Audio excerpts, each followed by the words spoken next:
was attacked by Israelis, and they put it back, they attacked it again. But Saman, did they hit those high-level targets in those hotels? Say it again? Did they hit those high-level targets in those hotels? I don't know.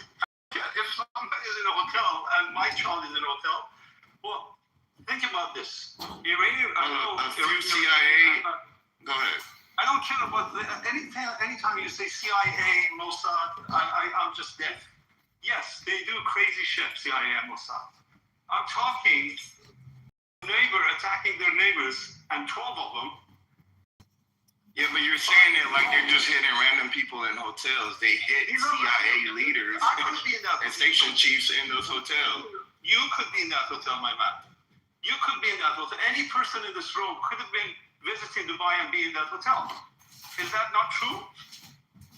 What I'm telling you is they hit all their targets. You're making it seem like they're just hitting random people. See the thing, hold on, because see the thing that you're not listening to him. He just said he don't know. He don't know who was in the goddamn hotel. So how you gonna make him admit to who was trying to shoot up in the hotel? He don't know. But he's making a point that they're just crazy people. They're just killing people for no reason. What I'm explaining to him is like they've hit all our high-level CIA targets that are staying at these hotels. But which one of your CIA targets was staying at the hotel? Give me a name. It's on the internet. You want to pull it up? I just asked you to give me a name. I mean, I didn't think I stuttered when I asked for it.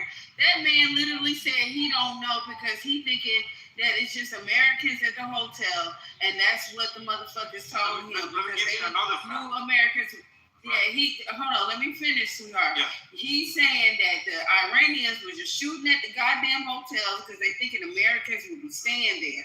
He ain't saying nothing about CIA. If that's something that you know about, you would have to bring that to the table.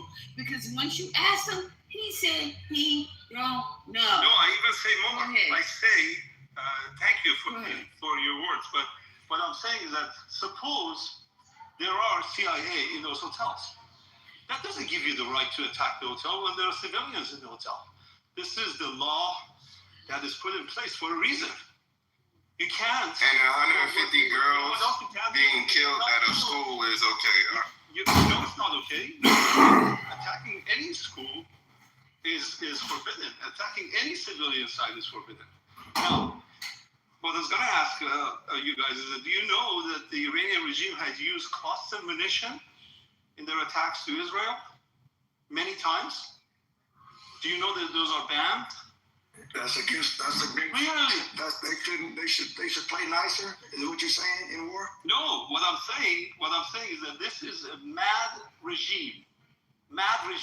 So I haven't seen Americans using cluster munitions in Tehran or any cities. I'm from Iran, and yes, the school in Mina was hit, and it seems that Americans did it by mistake, and they're investigating that. There is a difference when you randomly attack hotels in Dubai or Maname or I think you got that wrong because Americans didn't hit no school. That was Israel.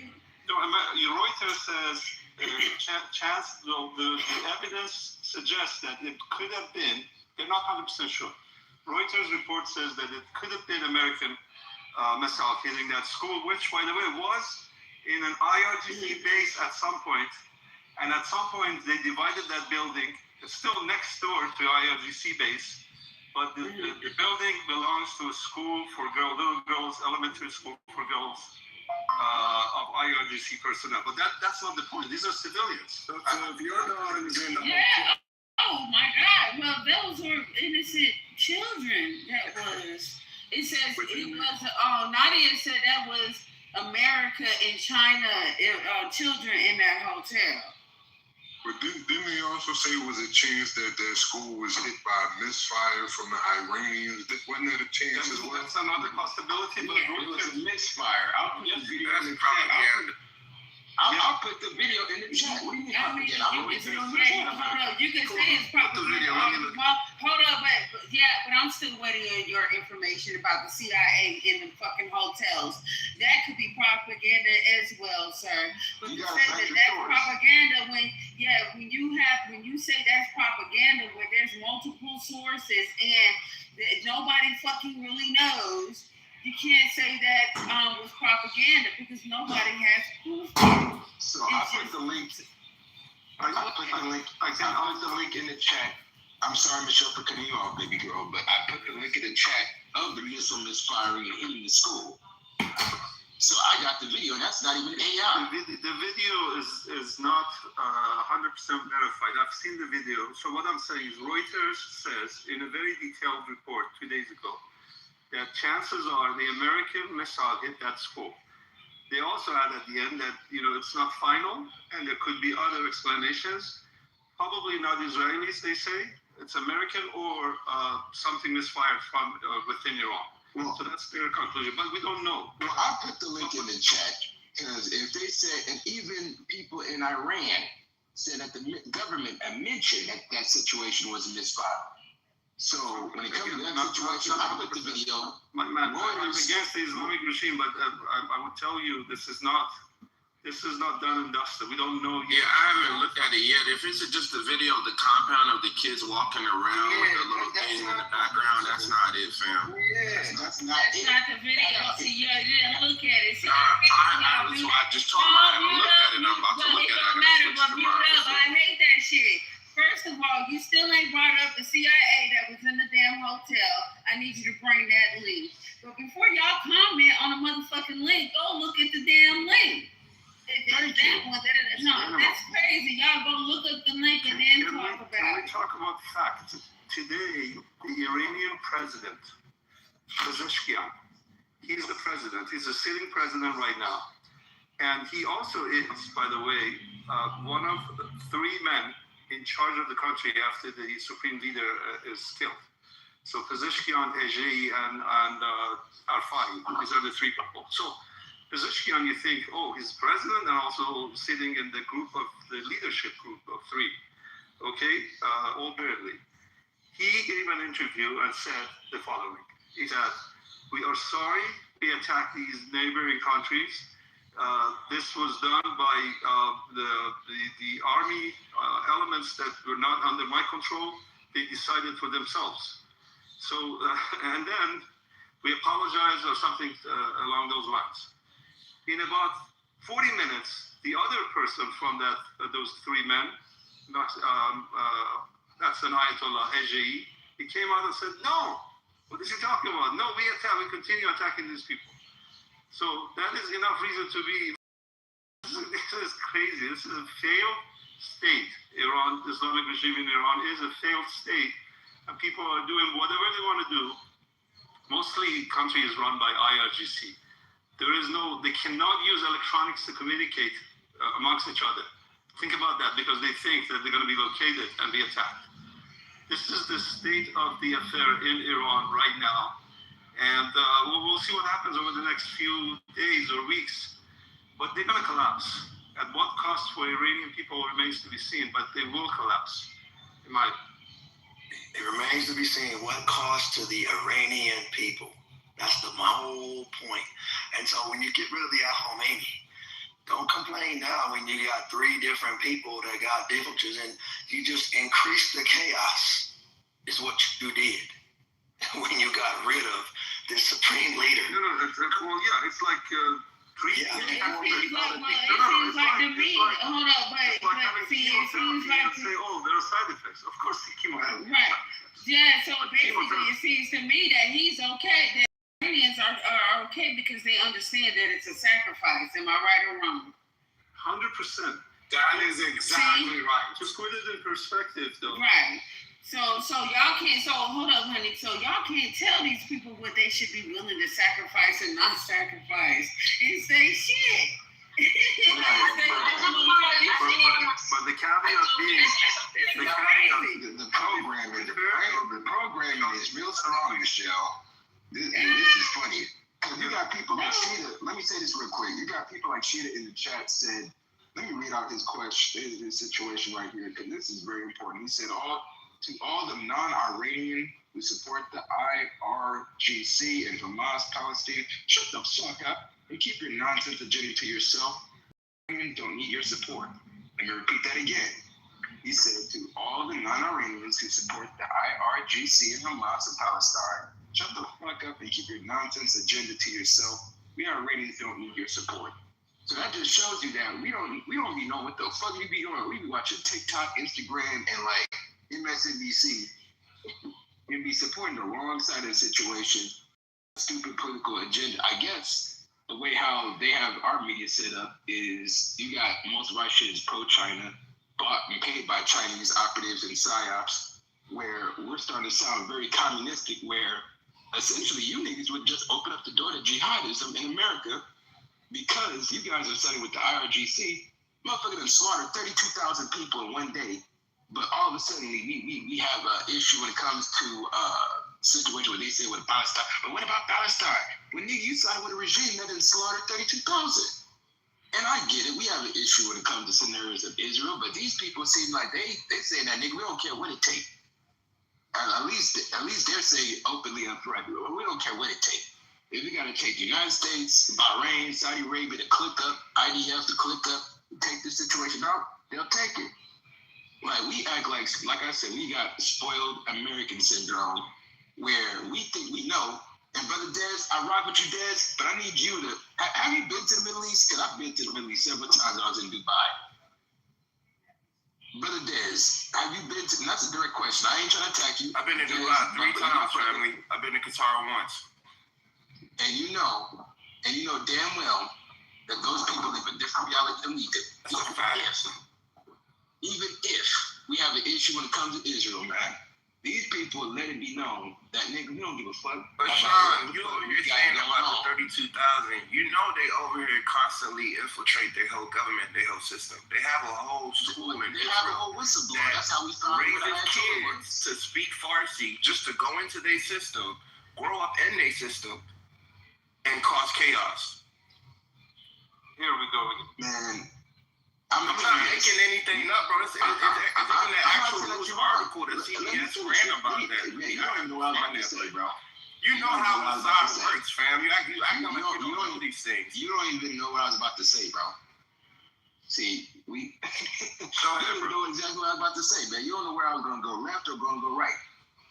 When it comes to this situation here, I agree with go. So let the niggas fight it out, and they're going to wind up fighting it out. The Kurds are going to get weapons. And IDF troops in Qatar and Kuwait, they're going to get their shit. Watch when American troops do not get involved outside of American airstrikes from the Air Force and whatever the Space Force is doing when it comes to the satellite. So when it comes to this shit, I give it 10 more days. So by the time of the 14th, we shall see. If you got 53% of your Navy then got handicapped, you can't be able to project strength at all. If your Air Force is collapsed with the Navy and your air defenses can't protect shit, and you just shooting random ass missiles and bullets, having drones coming in, that shit can be stopped through the satellite. Like, the satellite is literally the international porch light. When you turn that damn motherfucking Starlink on, you can see everything that you need to see. So what does it look like 10 days from now over there in Iran? So Sean, it's a different type of warfare. It's all technical. No troops has been deployed yet. And motherfucker them decapitate 53% of the Navy. Usually that takes troops to be able to do that. That takes years to be able to take 50% of someone's Navy. But you know, that's not their strength, man. Like, this is a different type of warfare. They're going to be using drone technology and unconventional warfare. They're already using drones, so I'm not saying that you're wrong. They're already using that. That's not something that they just gonna roll out. They already rolled that bitch out. You know, like I said, man, when it comes to this situation, we shall see in the next 10 days. Next 10 days. Well, the Iron Dome is a facade. What's it gonna look like in 10 days? Shit, I ain't even mentioned about the stuff of the damn Iron Dome. We talking about a situation of B-2 stealth bombers really coming in. They can't even track that on their radar. Shit, we talking about lasers. And you know they have Chinese radars. Well, I did want to say that somebody had put down there in the chat about those 6 CIA agents. I went and looked it up. That's an unverified evidence as of right now. So I think we might have to wait before we continue to spread propaganda. Because if you're going to call one thing propaganda, that's propaganda too. Because I'm looking it up, and I'm over on their side of the country, and over here on our side of the country, and there's no verified evidence of that story. But I did look at your video, though. I do want to let you know that. All right. So, Sean, that it's over in 10 days. It's over. So, what does it look like in 10 days? No, it was Daz's video. Oh, that was Daz? Oh, okay. Okay. It's supposed to look like in 10 days? Oh, no, you said in 10 days, you get it 10 days. In 2 weeks, and then you reduce to get it 10 days, and it's going to be over with. And so what does it look like in 10 days when it's over? So 10 days will actually make 2.5 weeks. So that's what's in the same range. No, I just want to know what's it look like. 90% of their Navy crumbled, and Hamas straight reopened. And then, okay, everything's back to honky dory. Everything's cool now. Military support from Saudi Arabia, Kuwait, and Qatar, Bahrain, Jordan, all the Abraham Accord countries will all get more weapons. Why you think Lockheed Martin and Raytheon Tech? That's why I'm more or less looking at this shit. I'm minding my business, Ghost, but I'm gonna profit off this shit. So I read this is a real news. What you saying? Iran news, and it's all everything's done. I mean, what is your point? I'm trying to understand what Sean's point is. He told me what? I already done told you. I gave you percentage of what I'm saying. Summarize it. No, I'm not about to summarize shit for you. Baby We girl. can move on with the damn conversation. We can move on. For real. We can move on. Sean, don't give them no more stocks. Don't be telling them shit else because you've been up in this room saying it every fucking time, and the same motherfuckers question you and motherfucker interrogate you. If you don't believe me, you don't fucking believe this shit. Let that shit right. Miss out. That's all. Just come. That nigga, he was wrong. How about that? No problem. 10 days, come back and tell Sean he was wrong. Yeah, man. That's all. But I'm going to make some money even though I'm wrong. Like, the defense contract is going to keep on getting the money. Like, the budget going to go from $1 trillion to $2 trillion next year. And that's something I can bet on. Because they got to give these niggas $100 and $150 billion of weapons when it comes to the situation of the hypersonics and also dealing with the drone and giving them anti-jammer technology as well. So I know all the technology that China's giving them and Russia's giving them. So at this point, we're just kicking back, man. That's the only thing I'm gonna say, man, because we don't have to agree. We never agree. But like the Iranian dude, Shadur Sanders. Shadur said that nigga, if you want to support these people, shut the fuck up, because you do not represent the Iranian people. Essentially, he said it in all words, like, please, dear God, stop it with your white liberalism and your fake morality shit, and just stay the fuck back. Because they pretty much hear the rhetoric. They hear the rhetoric. I don't have no fake morale shit. No, not you. I'm talking. He's talking about the people that's the IRGC supporters. So he's sensing out people, and I ain't gonna call no names. And I actually rock with some of the people, but he's. Yeah, because, I mean, for me, Deshaun, I get what you're saying, but I'm like this. Y'all need to take over your own shit, bum rush your own shit, and not waste American lives and American money for y'all shit. Because, like America, what are we benefiting off of this, Sean? Like, really, right now, what are we getting out of it other than people losing their family members to this shit, for them and their fantasy, because they want to live like Americans. If you want to live like America, come to America the right way. Stop trying to make us fight in your war so y'all can have the luxury of being an American. And I get it. It's a wonderful place. It looks very glamorous and mesmerizing. But, I mean, and then you got this whole religious thing that they got going on with a fucking temple and shit, man. Stop. It has to stop. This can't keep going. What's the luxury of the United States government? I have to say this. Listen. I have to say this. I've been listening for hours, and just waiting the opportunity to actually speak. So, do y'all not find it quite interesting that because this war is happening, that Trump started it or whatever the case may be in Iranian, do y'all not find it quite interesting that they come to us, meaning black, if you want to call it us black people or whatever, come to us. It don't matter what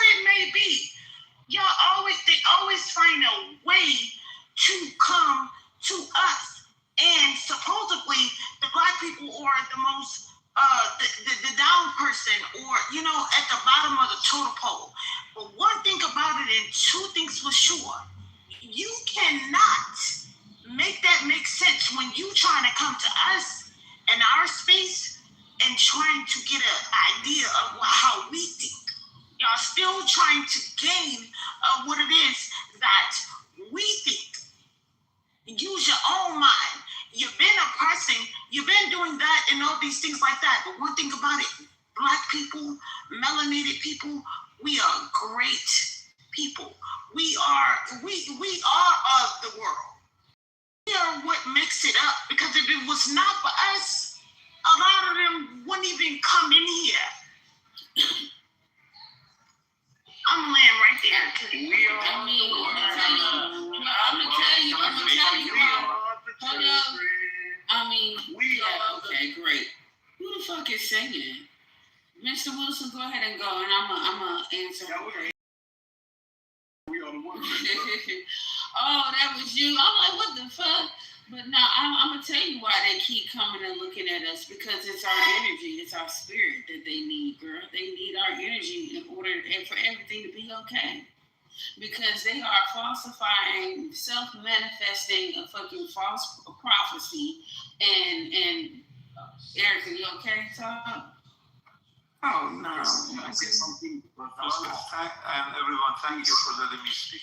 Thank you, guys. See you. You're welcome. Can I have a chance to speak? Yeah. No, but I mean, y'all gonna wait till I get done, though, please. Ocean, I think that's you or somebody else wanted to speak, but that's why they keep coming to us. They want the fucking energy of us. They want our energy, our spirit. That's all it is, and that's all it ever be. Because they don't really like us as a people. They like what we can do for them. It's the energy, frequency. Go ahead, though. Can I say something? Yeah, go ahead. I'll go after you. Can I say something? Okay. I love the American people, and I love the United States. But let me tell you something. I've been living here all my life. I experienced a lot of things, and I learned a lot of things in the United States. But let me tell you something. You're always talking about we're not touching nobody. United States is in Kuwait. It's in Iraq. It's in Libya. It's in Africa. United States Army all over, overseas. See, that's the problem right there. But one thing that I want to say, as me, I'm African, okay? Why this war occurred? Can we ask ourselves that question?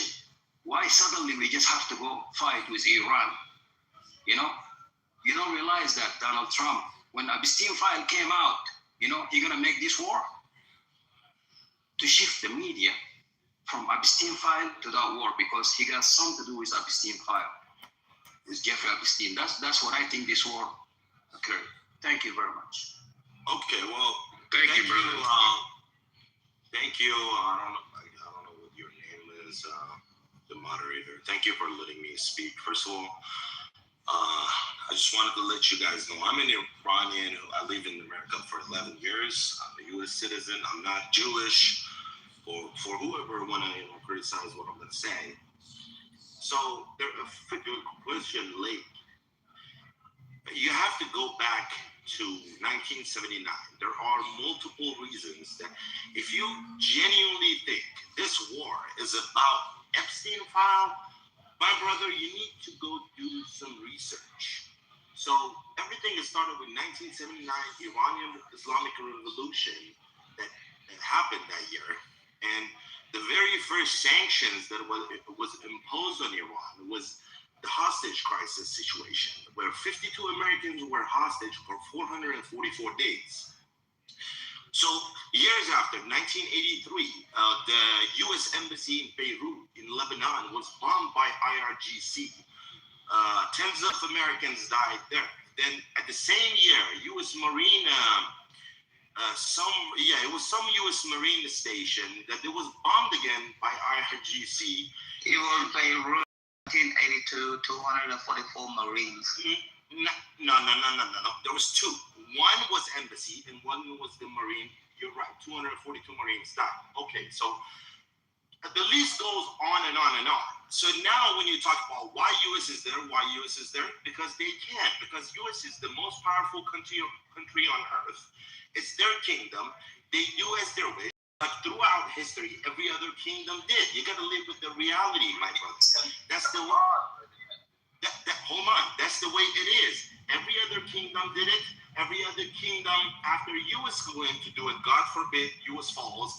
Because I absolutely believe in the United States of America, you have the best constitution in human history that protects everything. You might say, oh no, you're wrong with this and that, but here's the thing: Israel is an ally of U.S., right?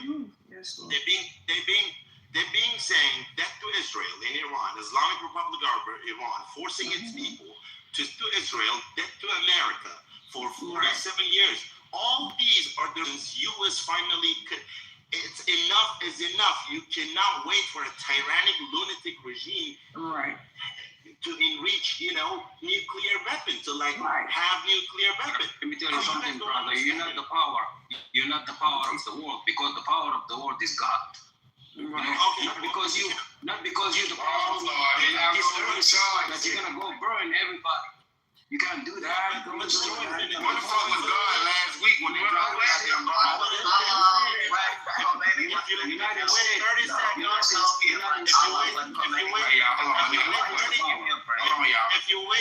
If you wait, Hold on, bro. Let me ask a question. But if you're the Hold on, Allah. Let me ask a question. in the if world, you wait 30 seconds. do you want you to live? Allah, hey, All right, guys, y'all chill out. Red, what you trying to ask him? listen. Since you say that, and I heard a lot of people say this about it's all in God's hand. Listen, is God the one dropping them damn bombs, or where the fuck was he last week when they was dropping bombs? If he got the last say so. Yeah. So can I finish?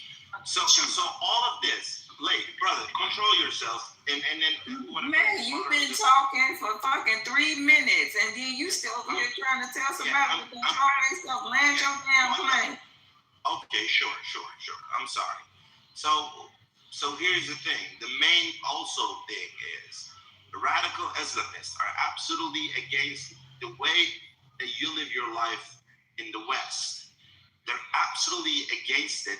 It's not compatible with the way you guys live your life. So that's also one other danger. The situation between U.S. and China is part of it. The war between U.S. and China is part of it. All the oil from Venezuela and Iran, which is 20% of China's daily usage of oil, goes almost for free. So there's multiple reasons to look at it. There's a lot to say, but thank you so much for the time. Appreciate it. Yeah, so basically he was just responding, Erica, to the guy that said it was all because of the Epstein files. Well, hey, it takes 5 minutes to respond. That shit ain't make no type of sense. Damn, bro, I'm thinking one back up, you still talking. It makes a lot of sense because Bill Clinton. Bill Clinton chest look like a chess match. Y'all need to pass the mic around. We already know. Yeah, but we already know. You just told us. Tired of listening to you saying niggas. Can I tell you just the last thing? No. Listen, you sure can. You can tell us the last thing in a minute, though. Nobody else gonna go with it. We're gonna come back. No T-move, we through. You can tell us that one last thing. I can't just get one this. You and Alibaba need to chill out. No. Understand it? Why y'all make people repeat? See, because you don't want to know the truth. Don't you understand? You don't want to know the truth. That's all. You like my little 5-year-old granddaughter. Please, no. Go, Roman. See, this is the situation where Trump is trying to... They just say granddaughter, you look 28, Erica. What the hell? Damn. Bro, y'all saying niggas talk. Hello.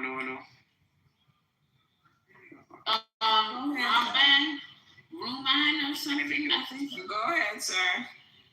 Can I make a point? Yes, sir. Please, go ahead. Please, go ahead. The reason behind this war is that Trump wants to hegemony over Middle East. That was it? Actually, he makes hegemony, supremacy over Middle East. Hegemony? Yeah. It means that he wants supremacy over He said they making macaroni in the Middle East. No, he said hegemony wants supremacy in the Middle East. Who's that? Yeah. What did he say? Nothing cheese in the Middle East? I thought he said they were making macaroni in the Middle Okay, East. y'all, we trying to have a flow for a second, okay? Listen, stop playing. Say it, sir. Yeah. Say it again. Actually, the Trump tries to make his supremacy work Middle East, and he uses Middle East itself. He used Trump trying to maintain supremacy over the Middle East. Okay, I see. There are several factors behind it. Actually, he also wants to counter China and Russia. He want to conquer China and Russia. Who? Trump? For what? They ain't got nothing we got. We don't want nothing they got. And Russia right now. Well, why would we want China or Russia? For what? Because China is growing better than America. So we want it. They love to say that, don't they, Erica? They love to say that. I mean, so we want it because it's growing. Lord, y'all be having some crazy. It's growing more than China is. But it's growing because of the imported products into America. That's a great percentage of their economy. But you got to understand, You that are not understanding the point. Amen.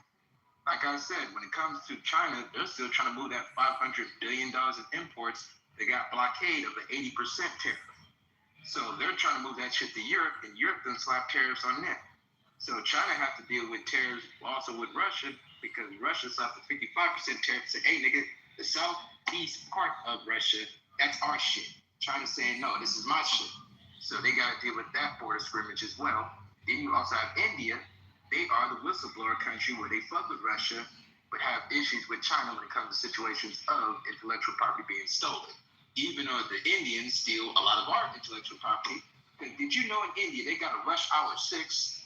I did not know, Erica, we had a rush hour 6. Did they have their own cheap ass Jackie Chan? Stop playing. They got a rush hour 6. That's crazy. I am not lying. Look at K-pop, like knock it off. Go ahead, Sean. You right. But to finish my point, you have situations where, and I had to put some humor in so I could wake it up. But you have situations where other countries don't trust the other country, but needs to team up to deal with one big nigga, United States, or one big nigga, the West, Israel, United States, etc., and try to form, I guess, East Voltron, not Punjabi Voltron. It's like the Justice League, where you got the Chinese in the top of the end, the Russians on the side end, you got the Indians and, BRICS trying to work out some kinks in the system. But I see it's a West versus East scenario. So when it comes to this shit, Western civilization versus Eastern civilization. Go ahead, brother. You're not my brother, but go ahead, sir. Go ahead, sir. Okay, sir. Listen to me, bro. Are every American supporting Trump for this war? What was that? Are Americans supporting this war? No. They want this shit to be over. America is fighting for Israel. Israel wants hegemony or supremacy over Middle East. That's the government. The people don't want that shit. The government wants that shit. The government is doing that. That's the difference between the people and the government. We don't want our money being spent. But you are the people that elect Donald Trump again. Listen to me, bro. Listen to me. Nobody. Go ahead. Nobody's encouraging. It's because of Israel. I ain't finished. Israel. You keep saying it, bro. It's because our Brother, Israel is using Trump as a trump card. Do you know it? You said what? Oh yeah, I know it. Some of these brothers don't. Hold on, listen, you can't. If you're gonna give a submission, sir, please just give the submission so we can move the mic around, sir. The flag is to Israel to take the Middle East over. This Iranians from the river to the sea, the Greater Israel Project. No, they try to take over Middle East piece by piece. Now they're gonna take Lebanon. So when they take. Why are you screaming? Go back on mute, sir. The mic. Can you give it back to him, and then he'll give it to you when he finished? Bro, you made a good point, man. Yes, after the other one. Then I want to say after the other two standings is done. All right. Now go ahead and finish, sir. And just stop asking people questions. Tell us what you know so we can move on. Okay. God damn. I feel like I'm at work. I'm just trying to just get a simple call. It's hard being a pimp here. It's hard. Well, welcome to 7-Eleven. Thank you. Thank you. What happened? He not gonna talk. Thank you very much. Bye again. Thank you. Thank Can you. y'all stop? All right, go ahead, Ruth. Please. Y'all is about to piss me off. I swear to fuck. Don't worry, Roman. Don't worry. I'm gonna do it. Go ahead, Roman. Thank you. Okay. Go ahead, Michelle. Sir, please speak. Or forever hold your peace. You better stop talking to me like that, woman. You're gonna go to the Google. If you're not the person that's supposed to be speaking, you're gonna hit that go so hard. Roman. Hey, that's okay, sir. All right, we'll get back to you in a minute, okay, sir? We're gonna take the. Can I just make one quick point? No, it was on the other one here, Amir. It was on the other saying, nigga. Yeah, I'm here. Yeah, I'm here. Hey, I'm not the other one, man. I'm from East Africa. Amir. Yeah, I'm here. Can you hear me? Yeah, I got He's part Sam. All right, listen. The plan Israel is to take over the Middle East, destroy the Iran power. That's the plan. You know, U.S. doesn't understand the problem. You know, this whole thing, Trump's doing it to cover absent file. He said that before. He said, do not release the file if you have to do a war. So, Man, this thing sound like CNN. you know, that's what it is. And then Israel trying to make their play, you know? So anyway, We don't understand national security. That's the problem. Listen, the problem is Israel. So the problem is Israel. That fucking country is smaller than Florida, trying to control us, putting us at war. I'm fucking paying a fucking $6 diesel. It's fucked up, you know? So we need to stop supporting Israel so we can mind our own business. That's what we need to do. We have a lot of homeless struggling in the United States that need help. And we basically giving out all this money for war, for nothing, for just to support Israel. Taking over fucking Middle East. They want to take it piece by piece. Next thing you see, they're going to take the whole region. Amir, where are you from? He's from East. I'm from East Africa. It don't matter where I'm from. I'm from East Well, Africa. how they taking your tax money? Okay, thank you so much for your submission, sir. Go ahead, Tamir. He lives in America. So I would like to start by saying that the U.S.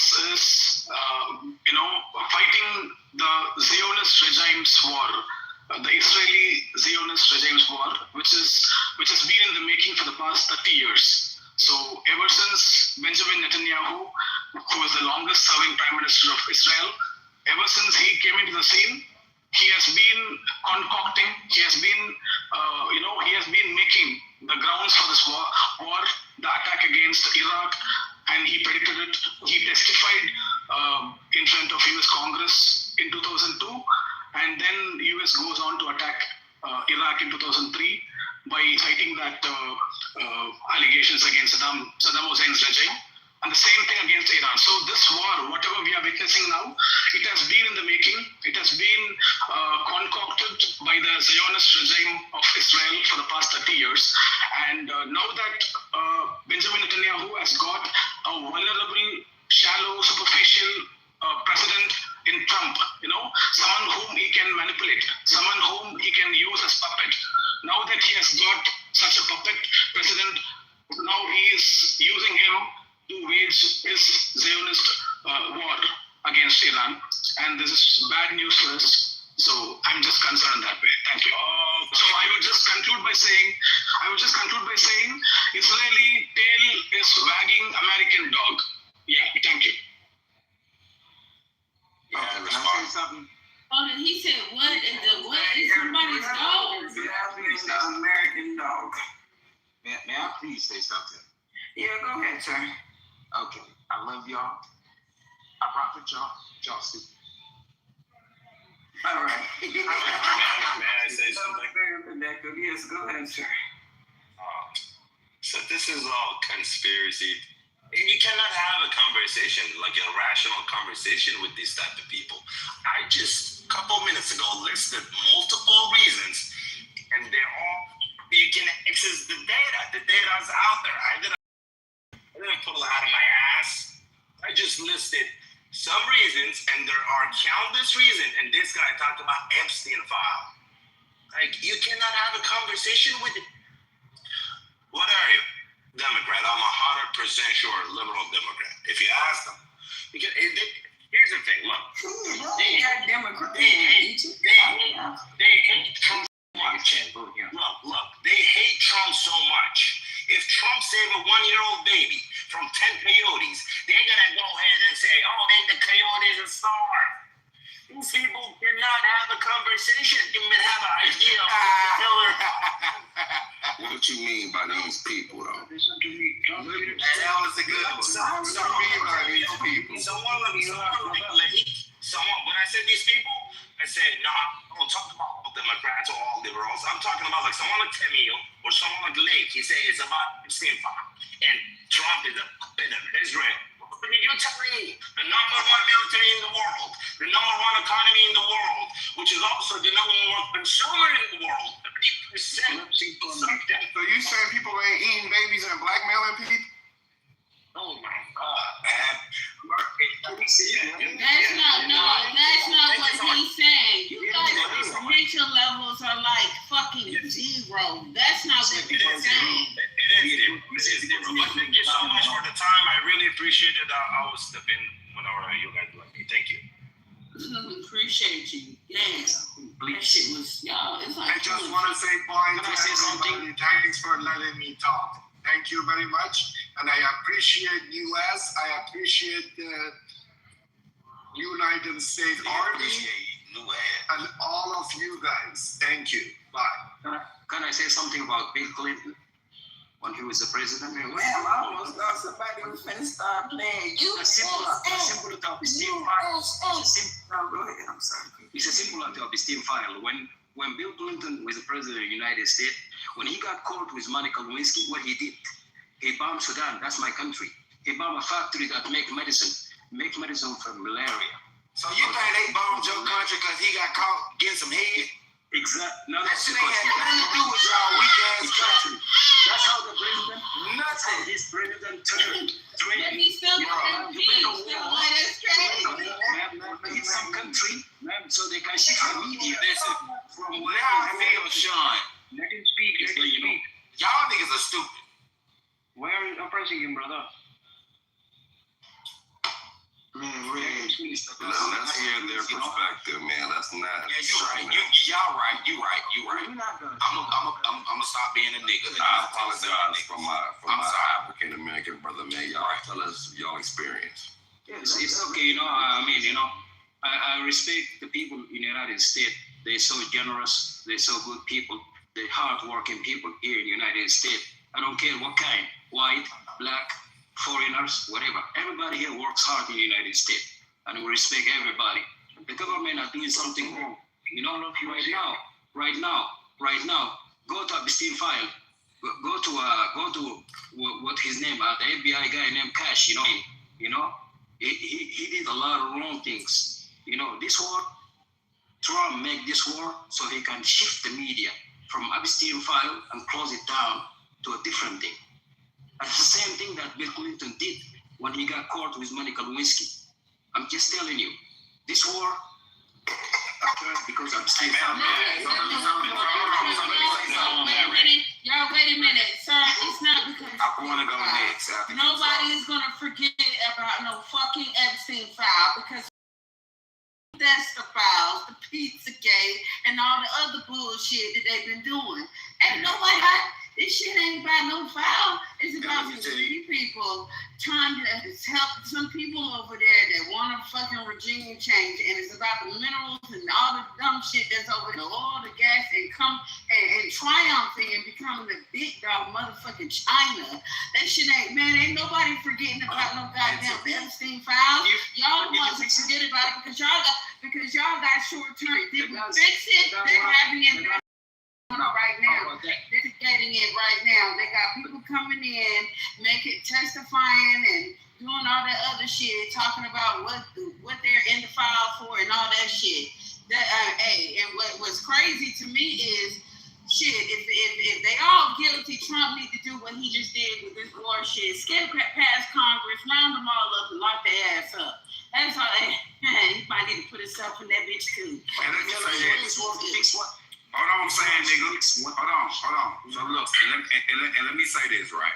The American public, not for 1 minute, not for 1 second, ever gave a fuck about being Clinton getting his dick sucked. We never gave a fuck. We never even raised the eyebrow, right? Because from our understanding, if you the president, you deserve some motherfucking head.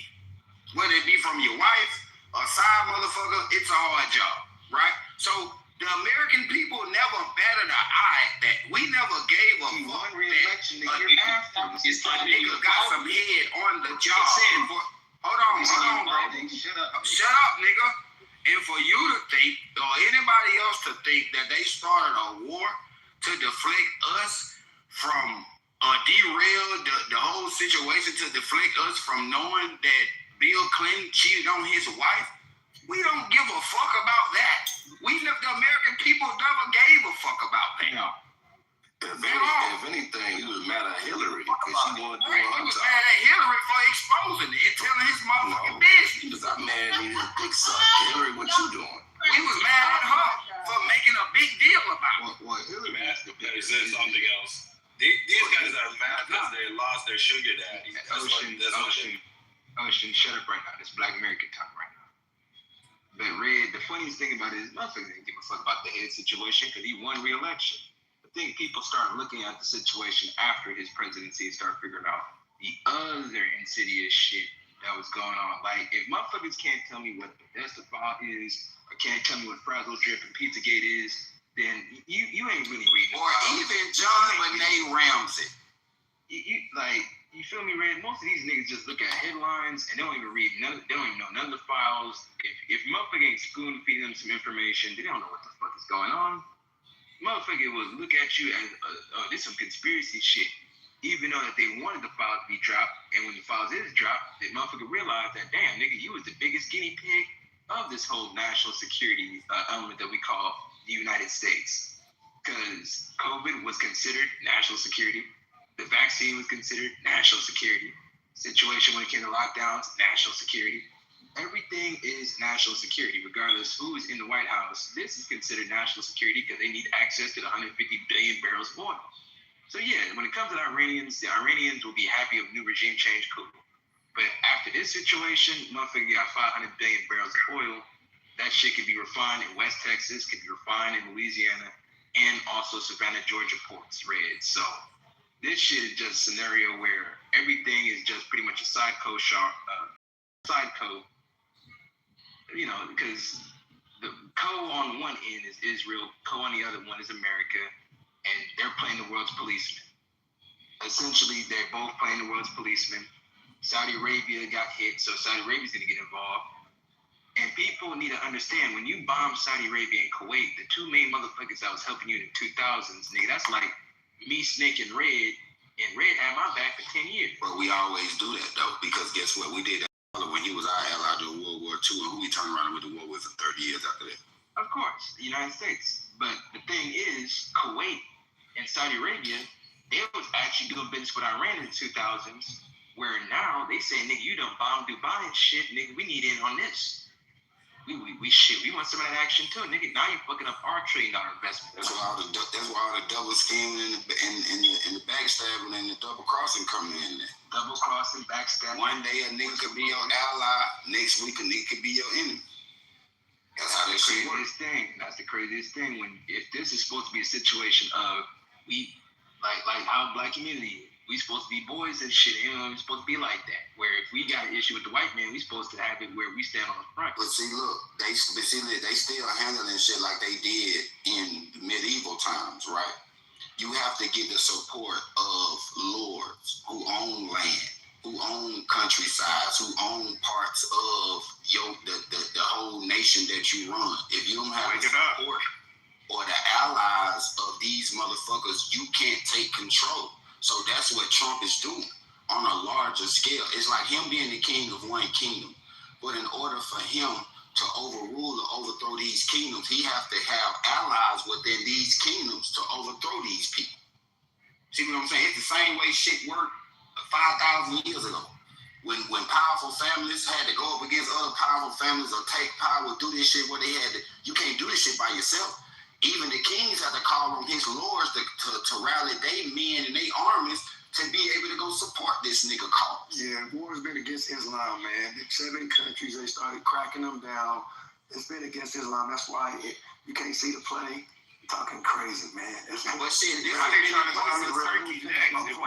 that's my point. You want to make the analogy about the streets, then how you gonna be my boy and you gonna let the enemy of both of us post up in your shit pointing guns at me? But we talking about we tight, we boys. So we that.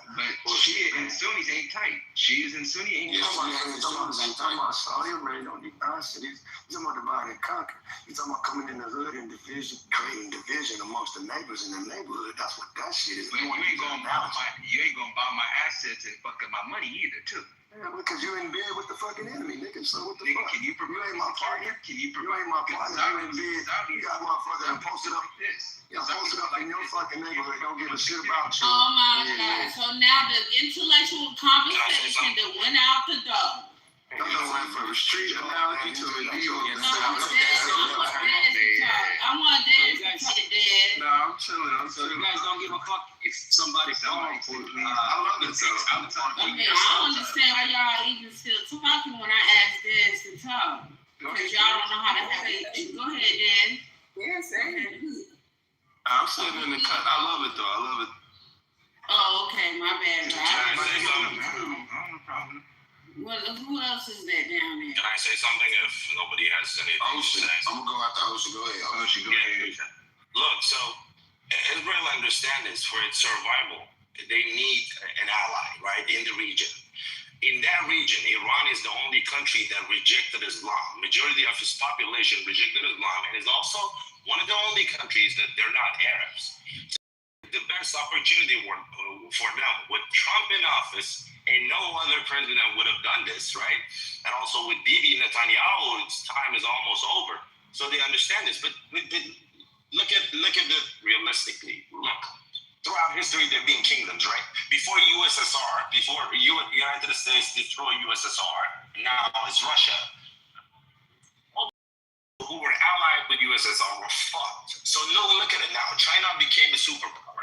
Look at the countries who bowed down to USA, and look at the countries who bowed to Communism Party China.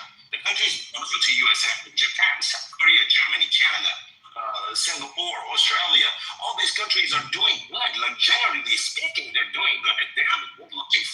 But look at the countries that bow down to Communism Party.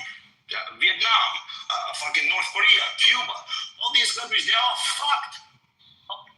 Venezuela recently is, the communism is out of it, but Iran as well. Iran is related to Communism Party China. They are China's ally, not Western world or U.S. ally. But when you look at all these things, there is a pattern. They have a better life, better way of life. I'm talking about USA. So, it's just better to be on U.S. side and not think about fucking smooth shit. If someone commit a crime, it's proven in Western society, in civilization, the system corrects itself. Like if you go back in history and with Christianity and everything, the system is correcting itself. Little. But in Islamic world over there, they're not correcting themselves. They're still stuck 1,400 years ago, which in their holy book says, kill the non-believers wherever you can find them. Non-believers are who? If they're not, just kill them wherever you find them.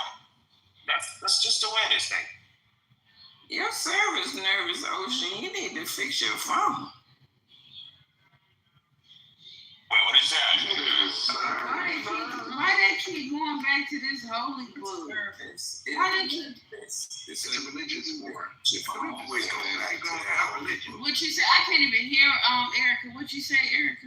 No, I was telling Ocean his service was nervous. He need to fix his phone. It's when you get your pocket going in and out. So I want to know why y'all keep going back to this religious. Who is that? Ocean. Because everything is about it. Like I explained to you, they're not compatible with the way you live your life. They don't establish. Western civilization is starting with what? Freedom of speech, freedom of religion, and all that, right? They don't. They say you're gonna either be Muslim or you die, or not. You're gonna be Muslim. Okay, you're not Muslim. You're gonna pay extra tax. It's a different type of tax that regular people pay called jizya. You're gonna go study about. I'm not Arab. I'm Iranian. Like I said, I live in the United States of America. Thank God. Whatever. But you're going to go do some study about Muslim Brotherhood. Muslimin. You're going to go do some research of Hezbollah. They can fight with USA. So they're playing the long game. That's what they're doing. The long game is to endure, like in some long ass time, they come to this country, they make babies, and they put their laws in the system, and once they can, and take it away from you. They're not compatible with the way you live your life. Believe me when I tell you, you don't believe me, fine. Look, research. Do not sit here or watch IG and TikTok and listen to some of them fucking propagandas and be like, oh, they're so nice people. Look at freaking Mandani. Mandani shift, whatever he changed, whatever he was saying, like 200 million times. Go look at every video. Like, compare them.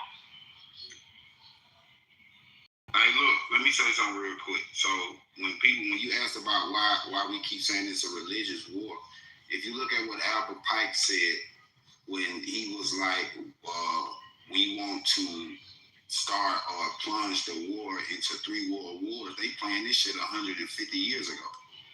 That it will be 1 billion Christians against 1 billion Muslims, and that in turn would cause the destruction of said known civilization. And these motherfuckers who orchestrated would be the ones in turn who would be the rulers after this said destruction. They planned this shit 150 years ago. Respect. And so if it's supposed to be some type of prophecy, who came up with this prophecy? It's not a prophecy, it's a plan. Oh, so Albert Pike came up with that. It's a plan. It is a prophecy as well. The Gaza area is spoken of throughout the entire Bible, to be honest with you. It has been prophesied, but I wouldn't just blame this strictly on a religious preference. I mean, look at the reality of the situation. Are you guys kept up with the foreign relations between these countries over the years? I mean, you're talking about 3 years ago, Israel just bombed and actually went boots on ground in Gaza and killed 40,000 Palestinians. They call it a genocide. This just happened in 23. Like, they've been hot. It's not no out the blue type of situation.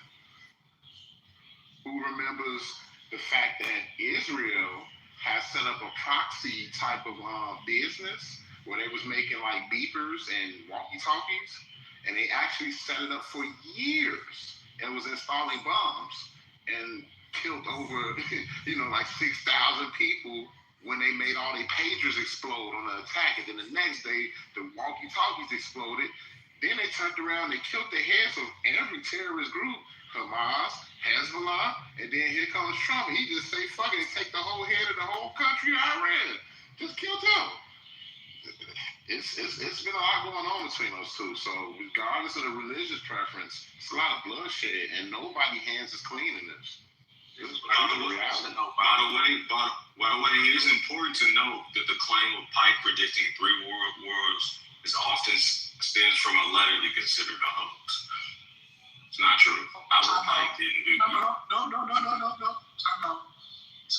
that you're referring to as a hoax came out in 1871, and less than 10 years later, the sixth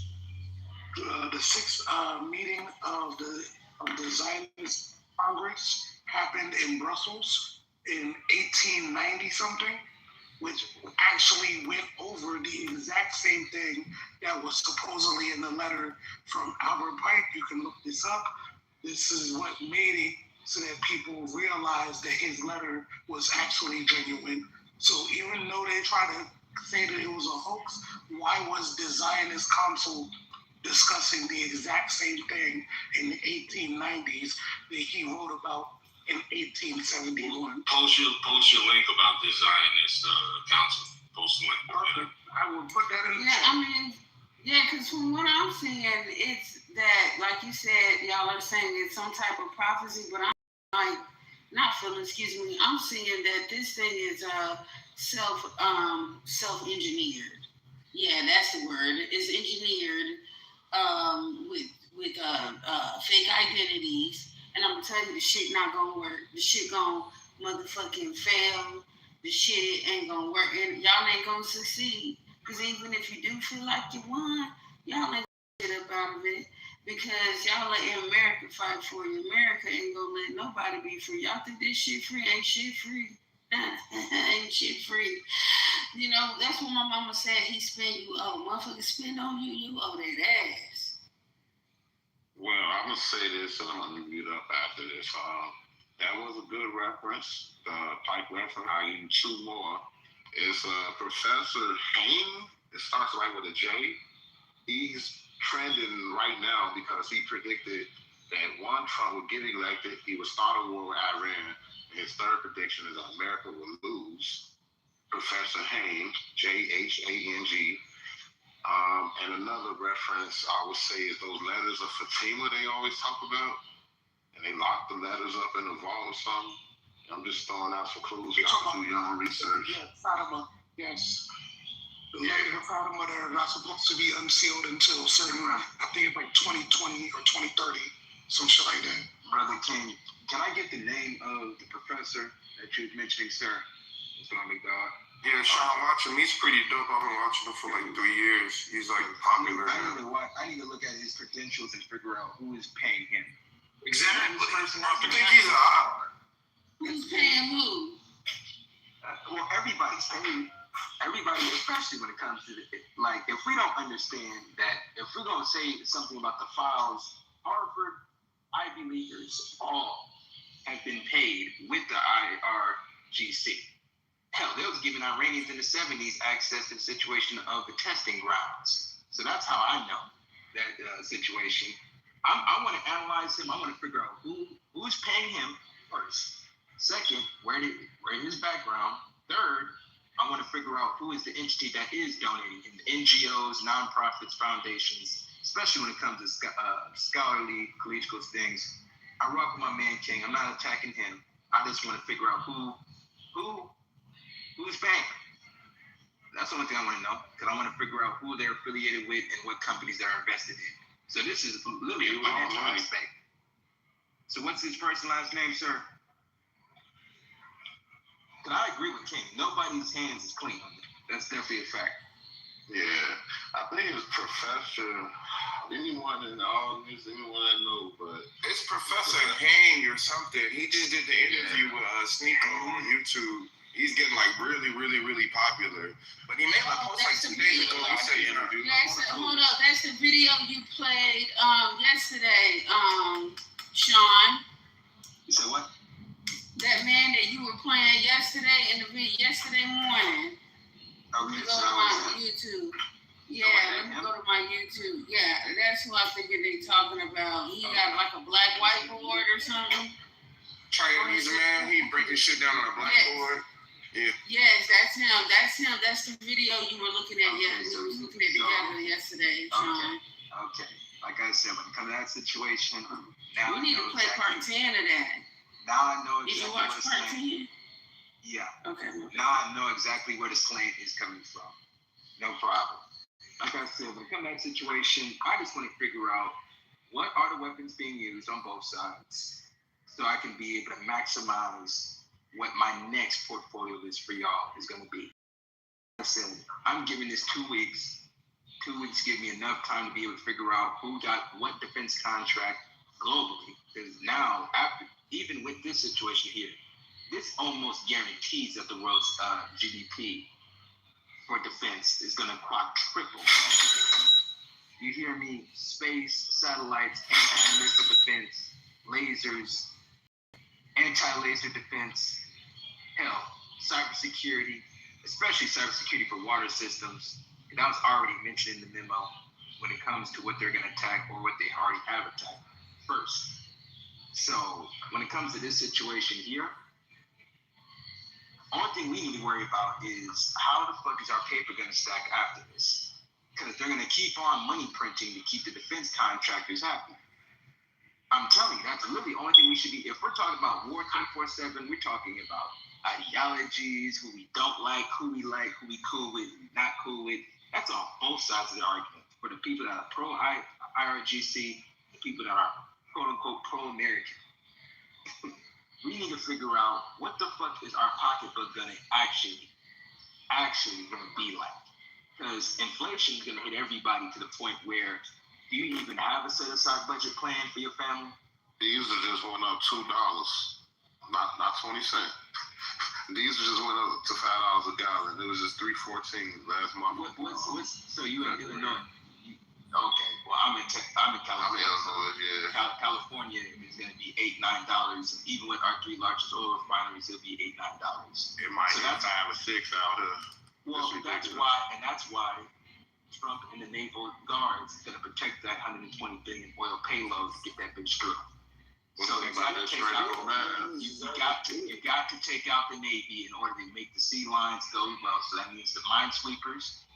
Please look at minesweeper stocks, defense, that category of defense, because minesweepers is needed when it comes to the South China Sea. So essentially, when it comes to this scenario, this is just the undercard. South China Sea will be the ultimate showdown. That means that's the fight for the semiconductors, and it's going to be one hell of a fight. I can't wait. Nigga, I'm like motherfucking Lance Briggs say, nigga, can't wait. They say Russia getting the Sean, if he's outmaneuvering them and hitting strategic things ahead of the meeting, if he's outmaneuvering them and hitting strategic things ahead of their meeting, what cards do they have for leverage? They don't have no leveraging because 500 billion barrels of oil are already confiscated. That's literally 40% of their oil trade. Right. So but Sean, they're still letting oil go through the Strait of Hormuz. Iran just made it saying that no ships are going through except Chinese ships. Yeah, it shut the fuck down. The point is that Putin and Trump are on the same page. China's the one that's not on the same page. If he's over China ahead of their meeting and China has no leverage, what should we expect from that meeting other than China? Expect the guns to come out. It's either the guns come out or they bow down. Get down and lay down. If you lay down, you better stay down. You got to see how gangsters gonna get. I think it's gonna be guns come out because it's situation of nigga. You fucked up my biggest plug. Well, Trump said, well, yeah, I fucked up the biggest plug on the oil, 2 of the biggest plugs on Earth. We just took but that's the thing. They are now the horn. They already done shut that down. If they bring out the guns, what did that man say in that video yesterday? All they gotta do is hit their drought. Their dwindling water supply. They ain't got no water in the drought. And let me reframe this. I don't want war with China, but it's inevitable due to the fact that one, if we take 5 billion barrels of your oil supply, $100 billion of imports that was still not moved and was stuck on limbo, where you had all the small, large manufacturers being crunched, where they didn't have the ability to be able to move or be able to have the logistics to put it in foreign trade zones. Yeah, it's going to be a situation of where they're going to have to figure out a way how to raise the money. Now, South China Sea is not going to be inexpensive or China, because mind you, Japan has the 5th largest economy. They're a big nigga too. They bought $250 billion of defense weapons. That's why I told y'all 4 months ago to buy the damn stocks ahead of time. And some of them did take that advice. $200 billion in weapons. It's going to be another $100 billion probably for each other defense contractor that pulled up. Raytheon, Lockheed, and L3 Harris. So, like I said, man, defense budget's going to keep on doubling. And I just want people to just have a plan for their financial aspect. Because, it's good that we have these ideologies, we have these strong opinions, and people that's on the left, people that's on the right, people that don't give a fuck about politics, people that's in the market, not in the market, people that could care less. At the end of the damn day, if you have war, that means more trucks is needed, more oil is needed, more production is needed. We need more black men and women in freight brokering, if anything. We need more black men to organize this situation where they can actually get a damn DOD contract. Because it seems like we're all in the moment, and I get it. But this situation will pass. This shit will eventually wind up passing where, damn, you ask the brother, did you make money on that trade? Man, I don't make money on war. But, nigga, you sold dope in the streets. Nigga, please. Fake morality. Nigga, you done sold guns. Nigga, wow. But you don't make no money off war. Nigga. To finish my point is I just want people to figure out what is your plan. You see what American Israel doing. They essentially say, nigga, give me this, give me that, give me this, give me that, move this, take that, I need this, give me that. Everything's about rare earth minerals right now. And this all going to be a tokenization play, because they got to take the oil in order to tokenize all that. So, people need to look at SoFi, look at digital finance. People need to start looking at some stocks, some cryptos that actually formulate in this situation, and just keep on buying and holding. Or have a situation where you're setting up a business where you benefit from the linchpin, maybe an HVAC business, because all these damn data centers, they need cooling. They need water, they need cooling. When it comes to oil and gas, we need more oil trucking, brothers, salt, water, trucking. We got all these goddamn foreigners that has to now relinquish their damn CDLs because of their damn falsification documents. We need people to get ready because $18 trillion of manufacturing production is coming rolled in. And you know what that means. We're gearing up for war. We're gearing up for war. We're gearing up for war. Like at the end of the day, it's unlimited surplus of money that's going to come in. I don't want the black Americans to always have this fake morality that white liberals give us, because most of this shit come from white liberals. And I don't want us to miss out on a situation of, damn, the automation where we got automated drones, we got automated kill robots, we got automated everything, and the black community refused to invest in a damn future. That's my main problem with this shit. We all are very smart in this world. We don't have to agree with ideology, of course. But damn it, what is your plan? What is your plan? Everybody in the world is competing. You see the Iranians in the damn chat. Motherfuckers, Iranians is competing. You got Ocean. Ocean's Iranian. But he probably don't fuck with niggas in real life. He got probably a fat ass house because Iranians stick on code with each other every time I'm here in LA and I see Iranian business, a damn Armenian business. Everybody is making their moves. Regardless if you see this shit going to a hell in the handbasket, what the fuck is the play? Because it seems like when you go to Africa, you're going to get blown up by that drone. You go to the Middle East, you definitely going to get blown up with their drones. Where can Black America possibly go outside of America? Where could we? Especially if you fucking Black American. Nigga, we ain't East African. Them niggas already showed you they don't fuck with you. The white West African Nigerians, they definitely show they ain't fucking with you. They think they're the smartest African niggas, smartest black people on the planet. So what is the Black Americans? What is your plan? Because everybody done already delineated. Did you delineate yet? That's that bullshit I'm talking. That's that bullshit. That's that bullshit. I use my mic. But, like I said, I love all y'all, but every No, you time don't. when shit gets thick and foggy, everybody stick to their group. Haitians stick with Haitians. Hey, but he get to the money, though. Like I said, man, that's the only thing I care about right now is what the brother's doing.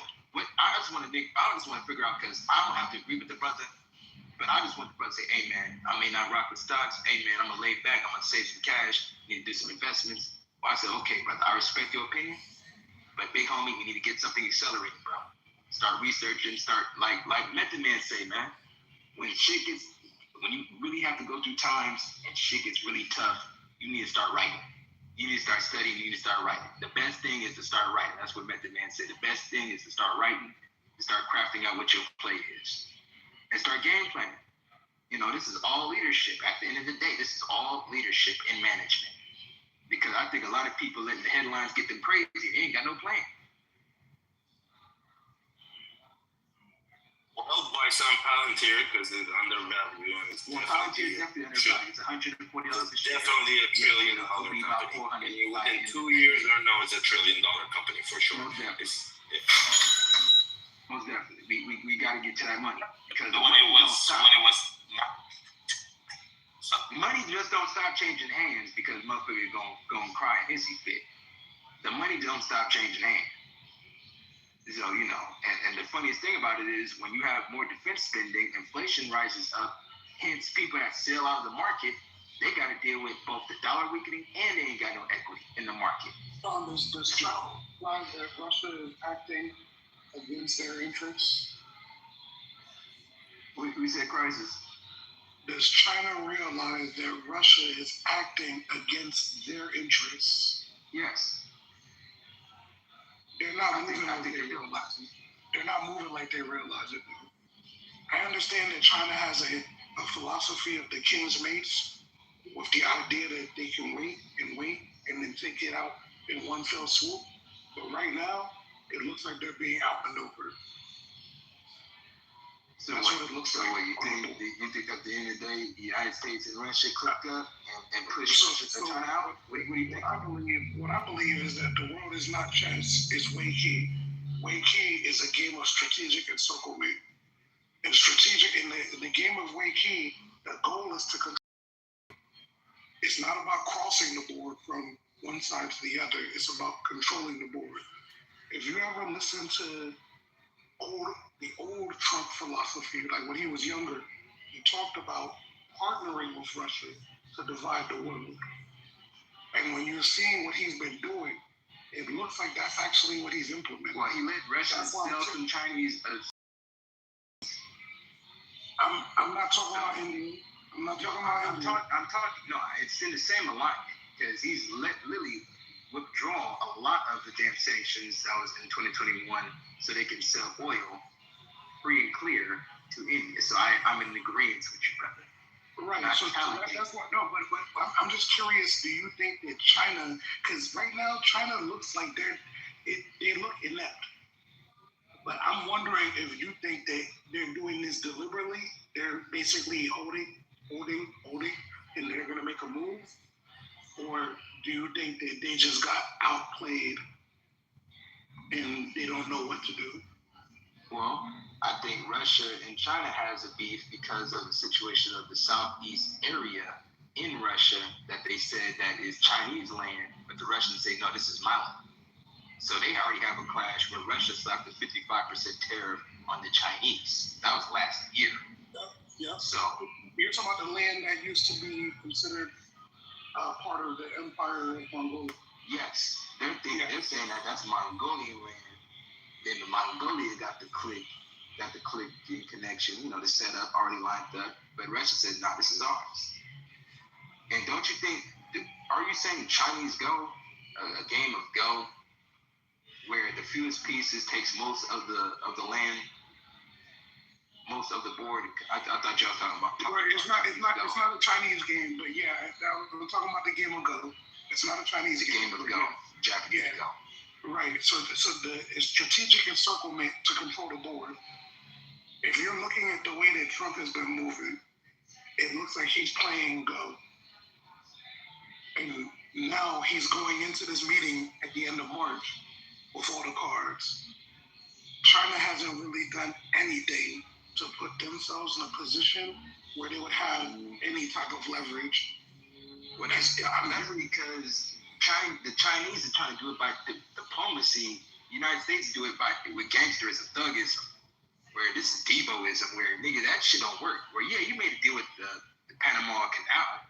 Can you defend it?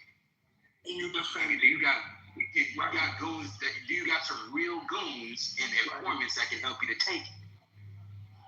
You know, they do business deals with Jamaica. Nigga, Jamaica can be snatched up in a heartbeat.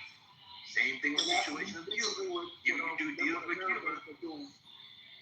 Like right now we have a stranglehold on Cuba. We have a blockade on Cuba, a naval blockade, starving them out. China can't do shit about it. They'll come back to the fold.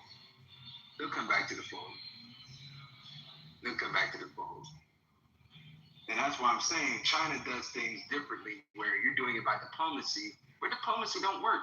United States, no matter who's in the White House, Republican or Democrat, because even Hillary Clinton has some gangsterism as well. And if Hillary was in office, that'd have been it. Because Hillary essentially is above the law. So, nigga, at least with Trump shit, where if Trump did it, people don't like, at least he'll be called out for it. Hillary Clinton would have been called out for it.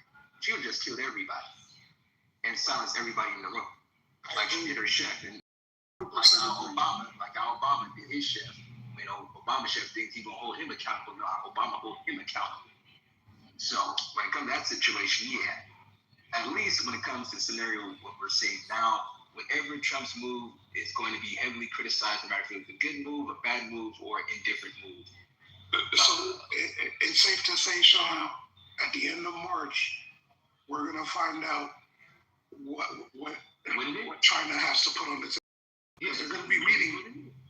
They're gonna be meeting at the end of March, and when they meet, if China has nothing, China's either gonna fall faster than a lawn chair, or they're gonna put up some type of a fight. If they even meet. They're scheduled to meet. I don't think China's gonna back out of the meeting. They're gonna meet in March 31st. No, I know they're scheduled to meet. But I'm saying there's a possibility they won't meet. Well, if it don't meet, then that means guns is up. Then if there's not gonna be at least the theater showing of a meetup, then that means guns is up. And that means if guns is up, and then that means we give $100 billion to South Korea, Japan, and also Australia when it comes to the naval aspect. And that means the South China Sea is whoever that can take it, whoever that can actually defend it, the best Navy win. Let the best Navy win, and that's where China's relying on Russian Navy. And that's the part where I'm saying I don't know if China realizes that Russia is not acting in their best interest. I believe personally that Russia, Putin, is already in alignment with Trump. They already have agreements. 100%. I believe they already have agreements. The thing is that Russia is like, yo, we can't publicly say that we're in agreement. We're gonna let you rock. Let's see what you're doing. Let's see how far you're able to get with it before this meeting.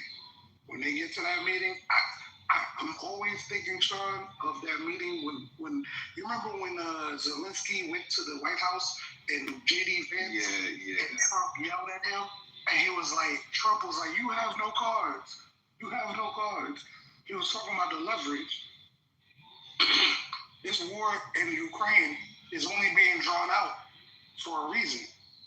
Well, it's being drawn out because when it comes to old boy, he's laundering most of the money. So he's more or less fattening up his pockets. He's fattening up his pockets and using it for actual technology, R&D. How can you craft outside of the United States giving you all this funding? You know, Zelensky's his pocket man. You saw how homie got that big ass yacht? Yeah. He got a yacht. And he got $1 billion house. Yeah. Man, everything looking pretty, nigga. He eating hors d'oeuvres. He eat hors d'oeuvres, nigga. Hors d'oeuvres. Yeah, Putin got that real money. He just can't spend it and go nowhere. He just can't spend it. He just can't spend it, and he can't go nowhere. He can't. Well, he goes to West African bloc from time to time. He go because you saw how he pulled up in Africa and all them damn African kids running up alongside like. Why do y'all do that? Why y'all do that? He was Muhammad Ali when he was running. Why y'all do that when a Rolls Royce pull up, a bulletproof Rolls Royce pull up, and motherfucker just. Not too much. I ain't gonna knock it, but like I said, man, when it comes to the situation, Too much 500. Africa. That's what they do, crisis. They be running around. Not too much on Africa, though. Not too much on Africa. You're always worried about Africa. Leave that shit alone. Well, Africa is a supply chain. The thing is, I'm not even hating. We're not hating. I'm not even hating on Africa. Africa is the supply chain. Y'all keep on doing that shit with your credit cards and your loans. It is the supply chain. So watch this. According to what y'all talking about? Hold on. Let me ask a question. Are y'all talking about are y'all talking about minerals and like things in the ground? We talking about minerals that's in the ground. Okay. Because nothing else. Right. Okay, I can agree with you on that because when it comes to food, no, America exports 70% of what the world eats today. Correct. It's that. No, we're talking about minerals and shit. I know that's why I just clarified what you was talking about. But to finish the point, Red, that's what I meant about the supply chain of the world because you need a mineral to make AI to go to space. Nigga, Red, do you know that they're trying to make space ads where you walk outside and motherfucker can look at the next album ad, the next movie ad, Equalizer 5, Equalizer 6 can literally be outside. In order to get to that point, you need to get to the space element, control space, actually get the drones set up, actually have the 24/7 compute, which you need for the small nuclear reactors. So all this shit is pretty much a rare earth mineral play. Greenland should have taught y'all niggas that. When he said he wanted Greenland, that was the main point. But you know that once we reach nuclear, and I mean that when we reach the point to where what is powered, what we use is nuclear, then we would have reached that. I think they call that a 0.1 civilization or not even a 0.1 civilization. It's like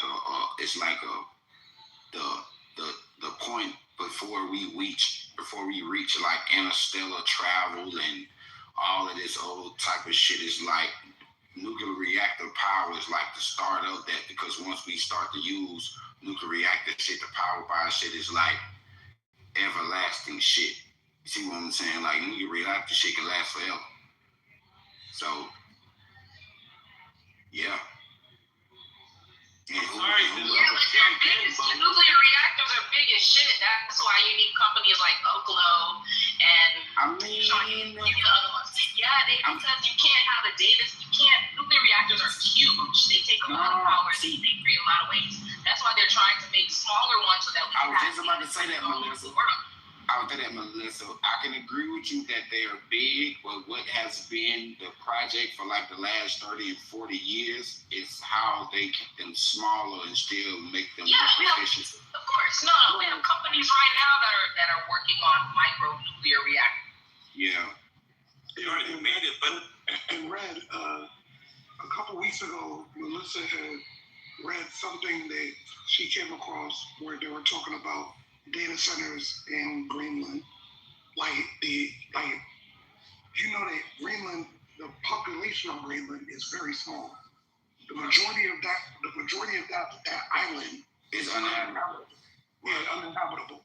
So it's like the idea of bringing data centers to Greenland makes perfect sense. But you have to be able to defend it, like Sean is saying. Like ultimately saying. That's why they're trying to put a military there. Well, they already have military bases there, but we want to own it. So that way we can build out even more infrastructure that benefits them. Right. So, and I guess the real question then becomes, from a moral standpoint, we might think that this is a bad thing, right? But us who are American citizens, the team has already been chosen. So would you rather your team be in control, or do you want the other team to be in control? I want us to be on top. I don't give a fuck what they do. And if that's the case, then that means that you're supporting all of these moves. I do. Shit. I'm an American. I'm the type of nigga like shit. It's just like what y'all. If y'all niggas be on some bullshit, and I know like y'all niggas in the wrong. I'ma tell y'all when we get in the house. But while we outside, man, fuck it, I'm with y'all. But when we get back home, hey, bro, y'all nigga was on some real bullshit, bro. I got my ass hit in the face because y'all nigga couldn't let some shit go. Yeah, I'm telling when we get home. But while we outside, I'm with them. I can respect that, Red, because that's exactly how it's supposed to be. And that's how I feel about the shit with Trump. Like, I mean, I don't agree with everything that he doing. I mean, but hey, shit. If the shit that he doing is gonna benefit us in the long run, I mean, and I can benefit from it, just me or us or some of us or most of us, I mean, then hey, why be emotional about it? Just benefit, take what we can from it, leave the rest of that shit alone. But the thing is, Red, people don't be understanding that these are power shifts. Like, you let your enemy get 90% of your oil access. Like how essentially what old boy did to China. Because 40% of that damn oil is now under the custody that can be resold and repackaged with a U.S. label and stamp. Rubber stamp to them. Look, let me see. So look, Sean, this is how I look at this shit from a street element point of view, right? It's just like when a nigga got the plug and the nigga go behind his back to take the plug from him, and now this nigga who he was beefing with gotta come to him because now that he got the plug and he got the shit, he done lowered the price. So even if he get work, niggas still ain't gonna fuck with him because now I got better prices and I got more work. So that's what that oil shit is. Like, nigga, I took your plug, nigga. So now, even when you get on your knees, and you got to crawl to me. You got to come to me. And Red, That's a good analogy. And that's $40 trillion of plug money because 500 billion barrels, that would make $40 trillion. Nigga, that can clear the whole U.S. debt. Wait, one thing though. China relies on the Middle East. They don't produce, like, even if we don't use the Middle East, we get less than, not even 10% of our oil from that region. We still have ourselves, United States, Canada, Venezuela, Nigeria, all of these connected, Mexico. And so with China itself, they rely on the Strait of Hormuz. I think it's upwards of 50% of their oil is coming from that region, right? And that's what I'm saying. You take 40% of their shit, they don't got the leverage because in order to wage war, we all starting to see right now, you got to have infinite amounts of oil resources direct. You can't have no ships running on no nuclear shit right now. We haven't even got to that point. It's going to take 36 months to 48 months for any country in the world to figure out how to get that component down. But right now, you got to get oil and gas to be able to burn that midnight oil. Midnight oil. You got to burn that midnight oil. You got to burn some of that oil. Oil money is great money. Why is that? That's because you have security. When you have 500 billion barrels of access, you can be able to move and rotate that motherfucker however you want to move that, rotate that motherfucker. And like Red say, you done took over, now you the damn plug, and you can control the terms and dictate the flow. Number one, defense and oil at the same time. You got the money and you got the guns and you got the oil. You can tokenize whatever the fuck you want. Yeah, is in trouble right now because 60% of their daily oil goes through a Strait of Hormuz. They use about 16 million barrels a day, and they only have, I believe, 400 million barrels national reserve. So they're basically fucked. Wait, one more thing. You guys won't hear from me for like 3 hours. I promise I won't talk. I know y'all be tired. But also, in what Sean was just mentioning, right? As far as like AI, you mentioned something yesterday about how like fossil fuels, they are going to be depleted in a certain amount of time. Like we just simply don't have as much fossil fuels to go around. And when I was looking at the numbers, Mr. said too, no, it's true. Go ahead. I ain't saying why do y'all think that we're not going to use the fossil fuels, coal, even natural gas, petroleum and oil? Those things have a limit. Those are also substrates that are needed. How are you going to build out AI and all of the infrastructure for AI? We know how to make oil without using, we know how to generate fuel without necessarily using oil. Yeah, but do we have machinery that can utilize that as a substrate? The government does have mid, down, and upstream components. Yeah, but it's not across the board though. Is that we're transitioning? Like I said, when it comes to this situation, you're not wrong. We got to transition to nuclear any fucking way so they can put data centers on the moon. It's not just nuclear. Space is so required right now because if you can't control the space waves, you done automatically lost before you shot your first shot. Because that means they got access to infrared technology. They also have some shit where you can't even see the damn aircraft. That motherfucker is literally invisible. Only how you can detect that is by China already got that technology. Well, United States does as well. So they both. Well, China keeps saying, but no one ever seen anything from China. It's all seen the paper. I seen. Well, they've never been tested. Hold on, listen. Do y'all ever watch? Hold on, listen. Do y'all ever watch these technology expos that these countries be having when they show off the technology that they have? Yes, so that's defense money. Do y'all ever watch them? Because I watch. I do. That's how I know that China does. That's how I be knowing what different countries got.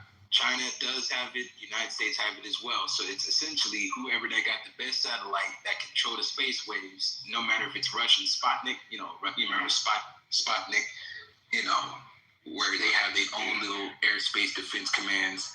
No different how China has their own space air defense commands. And literally energy-directed weapons is going to be the next defense. Okay, so look. Wait a minute. Before you say that, there's one thing I want to say. You see how they put out the airspace in Arizona? They said they used the laser. I said the United States gonna start weaponizing lasers. They're gonna be cheap. We've been doing this now. I had no idea. I said, hey. Mm-hmm. They say fuck bullets. They got lasers. Fuck bullets, nigga. You got a space dome, nigga. And then they said that they gonna run out of bullets. I said, well, hell, they got lasers too. Look, let me explain something to you, bro. We got a military ship. It's a it's a destroyer with a big ass laser on the front of it. We're talking about the U.S. Lincoln. Yeah, with a big ass supposed to be nigga. They got a laser. It's like a what they call that shit a non-energy something projectile. So some shit they call right, but it's a big ass laser, right? And that motherfucker can shit from hundreds of miles away from me. It can send sonic waves, all type of shit. I'm telling you, man. So it's going. I'm saying that defense contract next year is going to be $2 trillion. Nigga, they need another T up in that bitch, and that's why I'm getting y'all ready. So before it become 1.1 trillion to 2 trillion, you actually got the money because why? You done found out what the fuck you need to be at. I care about y'all. I really do care about y'all. So these are the back channel. Brother D-Lock. Yes, sir. You need to open up some type of account so you can start trading this shit, buying this shit. Big dog, you ain't got Charles Schwab yet? Niggas better start investing in. We better start investing in defense. Guns, like Keith Martin, Raytheon Tech. They done put up to the White House last year. Boots and shoestrings and anything they got to do with the military, nigga, invest. Anything that got to do with the military. You got to understand the technology behind it because this is more military tech than just weapons and guns that we all use and play with. But definitely, I'll give you the list. I'm writing this shit down. You'll never lose with the military-industrial complex. You'll never lose. You never lose, nigga, because the defense budget goes to always in the White House. Yeah. Regardless who goes to the White House, when they signed the NDAA, National Defense Authorization Act, all contractors is sitting there goddamn waiting because they know whatever president in there, they gonna get the contract. The National Defense Authorization Act, the NDAA, when that shit is signed, where they say, Mr. President, here you go, and he signs right off on it, that means these motherfuckers got their procurement money broken up. Where they get it over time, yes, but certain matters, they will actually front load more of the money. If they got $100 billion in defense, they got that $100 billion in defense. The shit, they got the $100 billion in cash liquid, all hundreds. Shit, they probably got $1,000 bank bills if we talking that. Where the president is William McKinley on that bitch, $1,000 bill. But yes, when it comes to that situation, they got the U.S. Lincoln. U.S. Lincoln had to dodge 52 missiles, and they got the jammers on that damn boat. Mm-hmm. Yeah, so they can make the missiles fall out the sky. Missiles fall out the sky, baby. B-2 bombers, B-1 bombers, B-52s. So yeah, man, that's what I'm saying. Whatever goes down in this situation, y'all need to get some money. And you know, war means more trucks, more production. Y'all niggas that's in the Midwest, that's why I keep telling y'all niggas about Memphis. Y'all say, I can't do Memphis. But Memphis is a fucking logistical hub. Nigga, I wish I was in either that area, maybe not in Memphis City, but at least in the area, so I could get 10, 20 brothers with some trucks and twit cards and actually get on these damn defense bases and move DOD budget loads. Because you know they getting paid $4 or $5 a mile on defense budget moves. Hell, FEMA money. The FEMA shit always makes up. Milton says they are. I don't think it's $5 per mile though. It's definitely way more than other. Yeah, I don't think it's $5. I think it's about somewhere between $3 to $4. Well, if it's around $4, that beats out the average motherfucker. $1. Oh, yeah, 100%. I'm not arguing with that. 100%. Master Theme Park tokens. Essentially, he calling us. Man, y'all motherfuckers be hating on us one where we make money regardless. When people say you don't make no money off of war, you don't make no money off of this. Bullshit, nigga. Anybody that's in trucking make money. Who say you don't make money off of war? But, nigga, that's how we got out of the goddamn depression. Was World War. Duh, nigga, all that production came on supply, ramped up, and produced. So, like I said, man, black men just get in position, dog. Just get in position. That's all. You ain't got to fight no war, nigga. We just need to move the loads, move that shit from Memphis to all the way to Savannah Port, and you got all the shit for the Navy. Navy can go to Memphis to Norfolk, Virginia, the largest naval installation in the world. Make some more money. Y'all niggas need to start looking at some of these damn budgets and bills and shit. Every year, that the Department of Defense got they damn memo and their national security memo. Y'all motherfuckers need to look at it anyway. Look at it. Read that shit. Look it up. Like motherfucking Tommy Sotomayor said. Look that shit up. Golden Dome is gonna add 20% to the. Well, that's $175 billion. That's why Lockheed Martin is going to be about 20% more. And any small stock that's affiliated with Lockheed Martin, so that's something that y'all need to look at. Yes, pay attention because they about to use some of that $175 billion that they got from the government. They need some company that can be able to send the components in. Hence, you done made a killing off of just DOD money. And you don't even work for the Department of Defense. You don't even, you ain't no contract administrator. You don't got to be none of that shit. You just need to study the budget. Study the budget and use ChatGPT to figure out, okay, this company getting 13, red. Mm-hmm. This brother named Jonathan Jackson, he Atlanta, Georgia. You know, this nigga, he got to be the most powerful nigga in the country right now. Why is that? Tell me. Just guess. Well, I'm going to tell it for you. Jonathan Jackson got access to the White House and his company got $13 billion in defense money last month. VSTAT got $13 billion in Department of Defense money. And why is that? That's because they have the components to help when it comes to the lasers.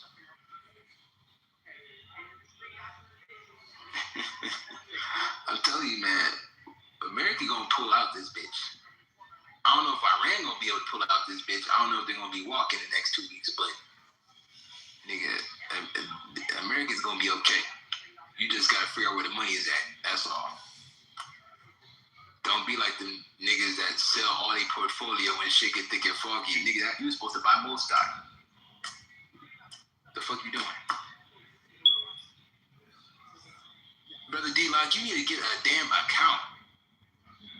Like, Milton gave me some stock plays too. I don't want to put business out there, but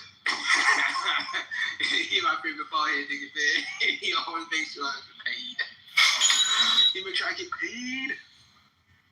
Shout out to Brother Milton. He make sure I get paid.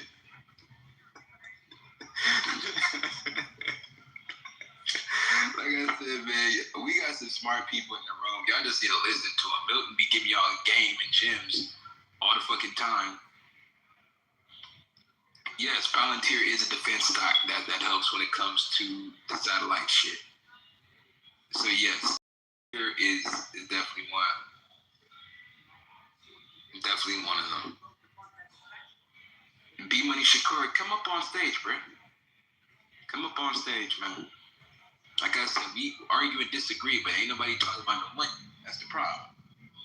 Motherfucker talking about all this damn TV shit and ain't no money even being talked about, even though trillions of dollars is being moved around.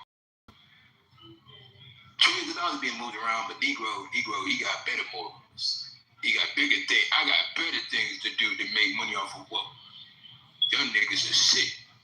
Y'all niggas is wrong. You niggas is wrong.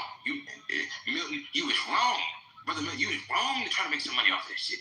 You was wrong, nigga. You wrong. You wrong, Milton. D-Lock, you too, nigga. You trying to set up a checking account and a business account and a stock market account at the same time. You was wrong. You was wrong, nigga. Like I say, try to shame y'all. Red Ben trying to tell y'all, nigga, this shit is just nothing but business. Nothing but business being done. Ain't no use of getting emotional or getting mad. I figure, nigga, I would be mad because I ain't a part of this. I would be mad because a nigga did some shit and I wasn't a part of it. Like, I'll be mad at a nigga for going to rob some niggas and take some shit. And nigga, you didn't tell me, because now I can't get none and get a part of a percentage of it because I ain't know about it. You can't get 40% of the cut. Right. I'll be more mad about that than the nigga doing the shit. Like, nigga, I ain't getting nothing out of it. So, like, the fuck? And see, and that's what I'm saying. See, people ain't looking at it like that. People looking at it like, oh, you know, it's fucked up what we doing to them people. Man, listen, it's fucked up what they doing to us in our own country. What they fucking do? You know what I mean?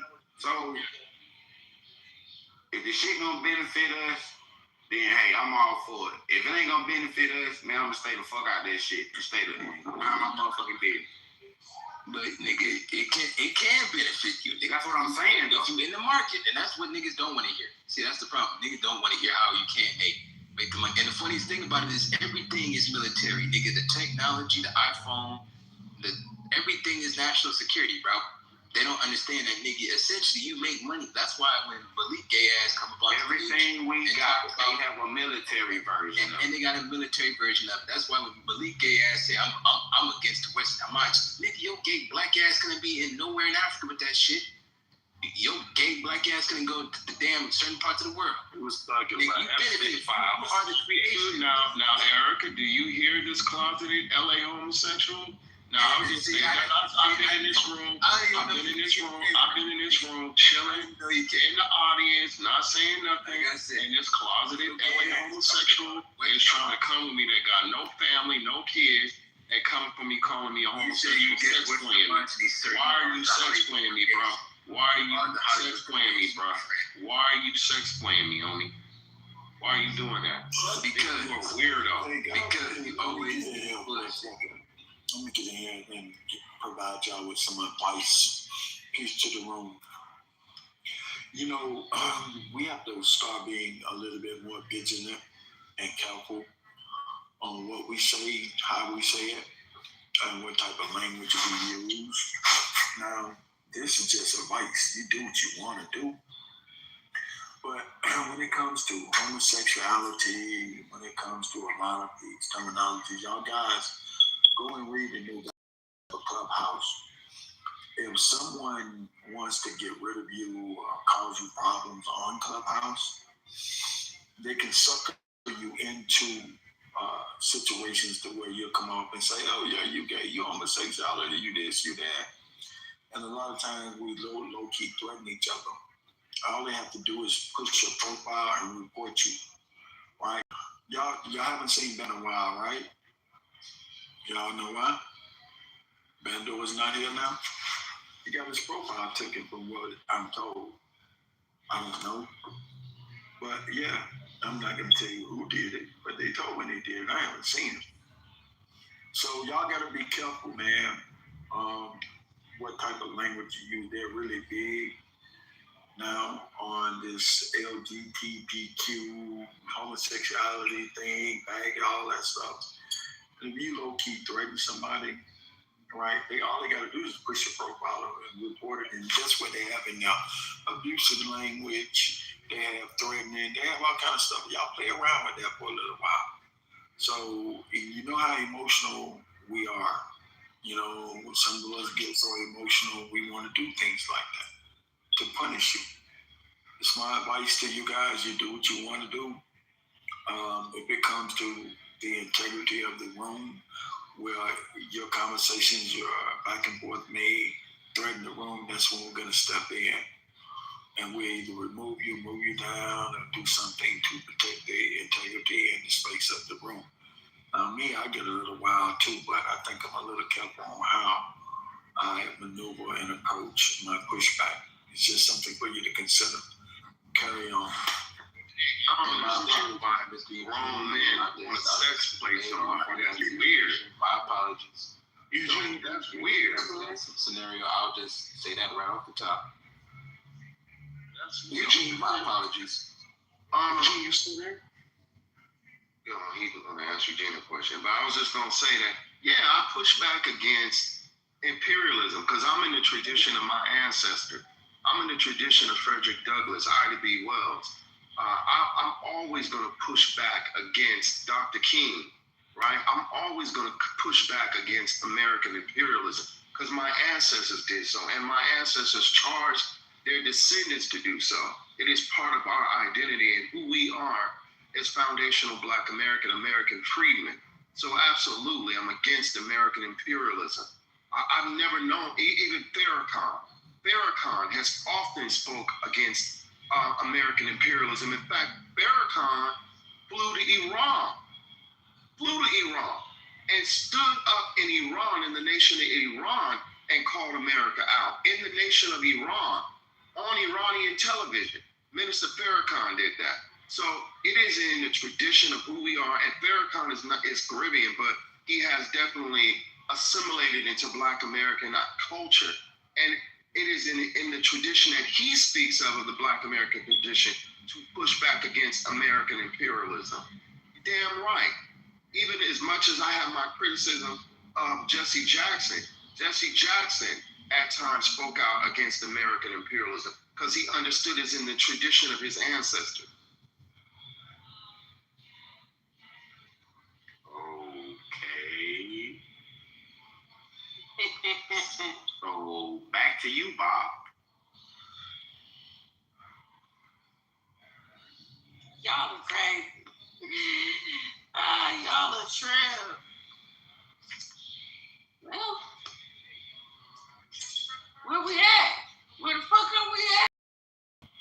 He was just saying he was going off the title, y'all. He don't support Donald Trump in his actions. That's all. Anybody else? Anybody want to go against that? Yeah, we support him all day long. Why would you do that?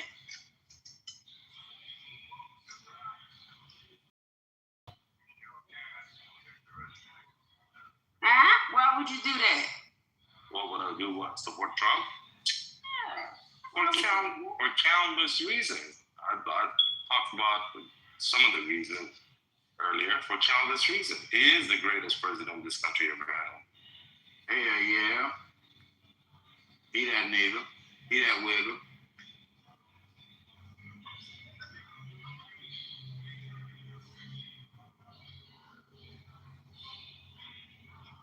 I don't know why everybody blaming this shit on Trump like we ain't been had these problems for the last 20 years. I explained to you, dude. And when Obama deported 3.2 million people, nobody said shit. Nobody said shit. You didn't see fucking celebrity like Selena Gomez hold the camera and be like, cry about this shit. You didn't see that.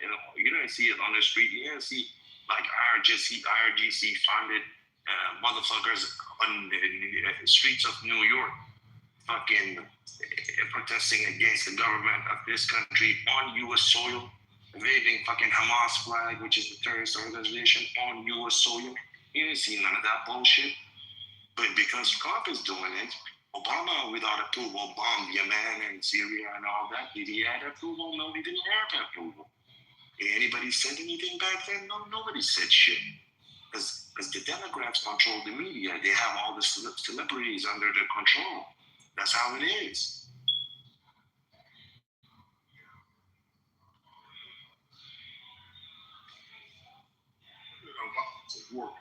So I don't know why people keep bringing him up. He's a war criminal. Oh, he President Obama. He's a war criminal.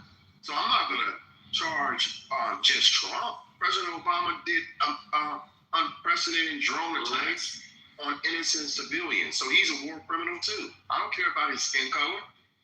Okay, so the question is, so technically everyone is. When you get to that level, of politics, everyone is. It doesn't matter which country you're from, right?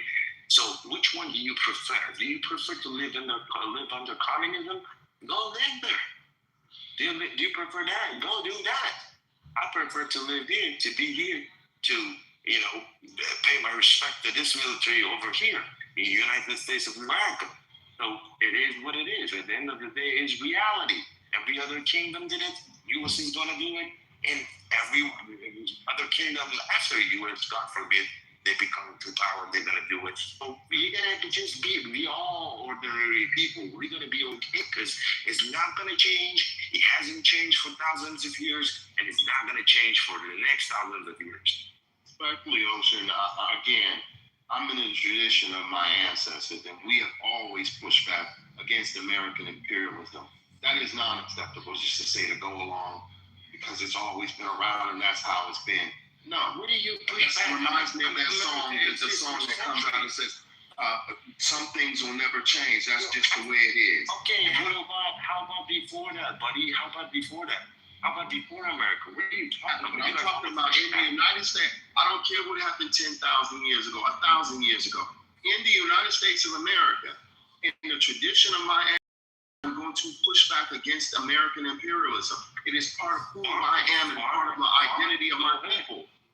Thank you. Fine, go ahead and do it, but you cannot break the law in order to do it. That's the thing. Yes, you can. I have freedom of speech, freedom of assembly. You didn't hear me. I said you cannot. I prefer to break the law. No. I didn't hear me. I said do not break the law to do it. Fine, freedom of speech. Tell me what to do, nigga. If I want to break the law to do it, I'm gonna do it. I'm not. I'm saying if you do, you're gonna face the consequences. That's the way. Who cares? If we listen, sir, we broke the law when it came to sitting at the back of the bus. We sat at the front of the bus. We broke the law when we fought for our freedom and stood up for our freedom in this country. We broke the law. It was illegal for us to even read. We still broke the law and read. That is the nature of who we are as a people. We break the law to push the country into a better place. Push the country and be the consciousness of this country. We will break the law if the law is I want you to hear this, Ocean. We will break the law if the law is unjust. That is the nature of who we are as a people. 100%. Everyone does it. Look what's happening in Iran.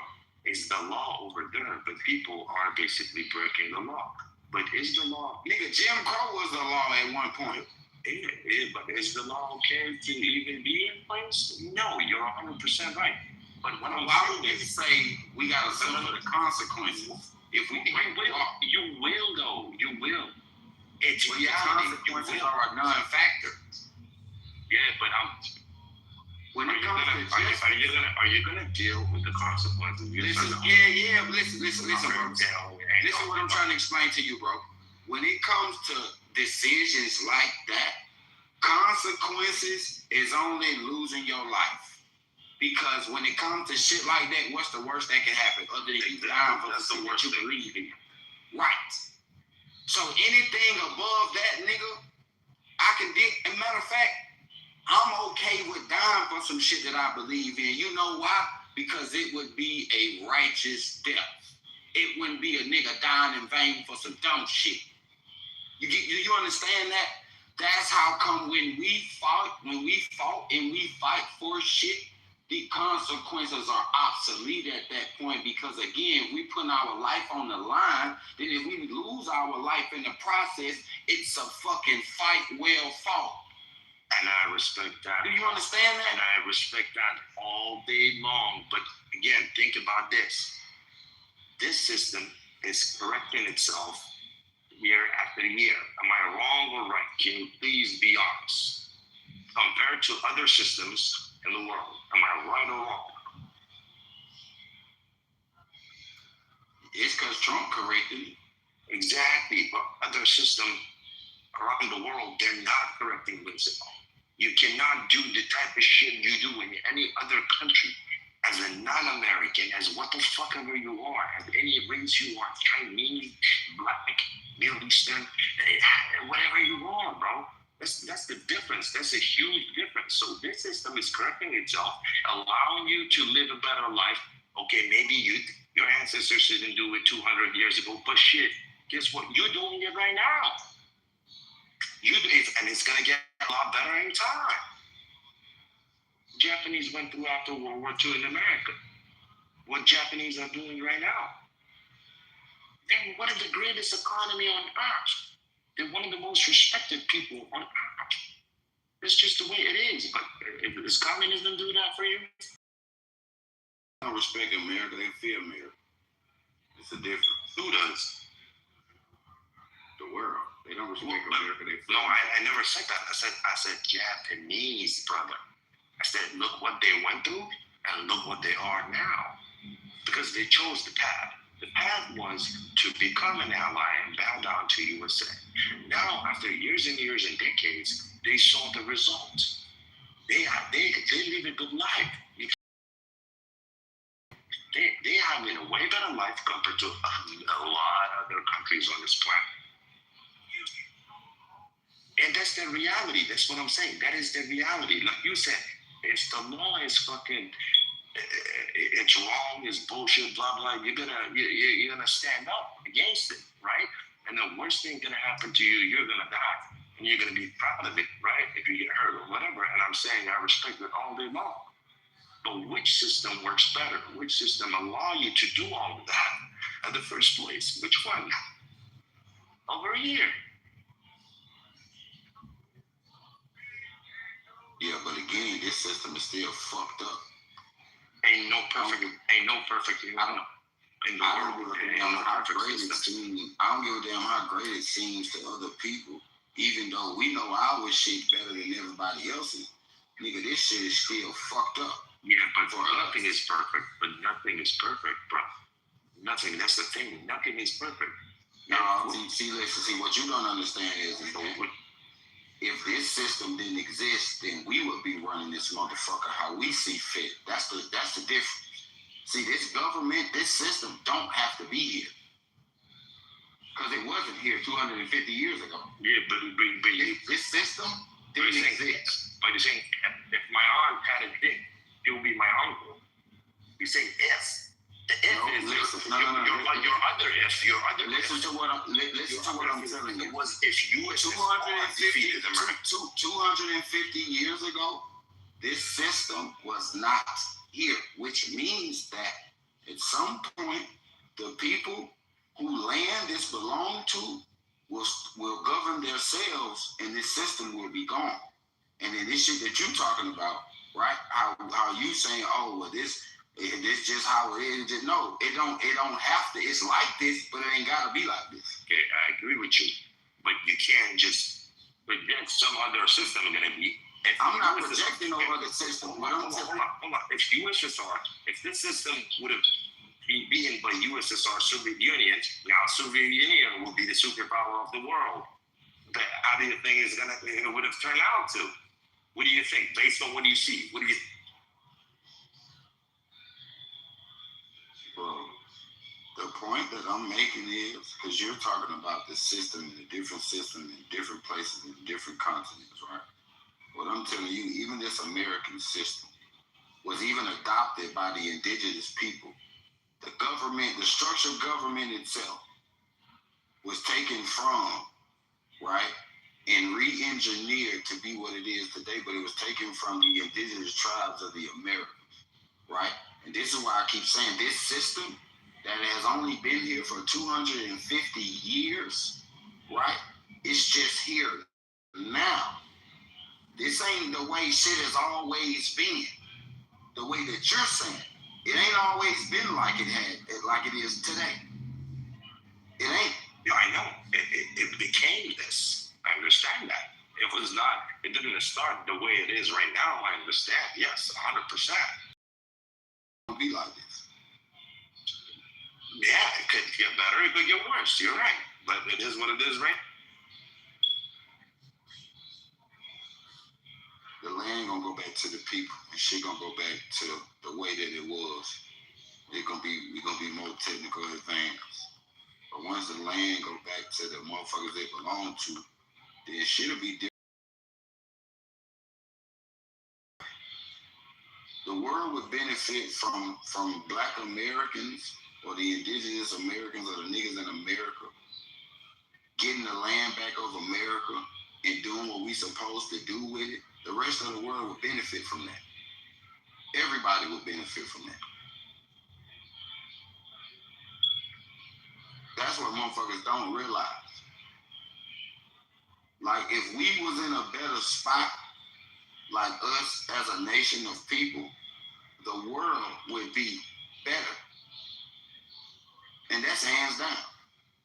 Because if we good, what we gonna naturally do is make everything good for everybody else.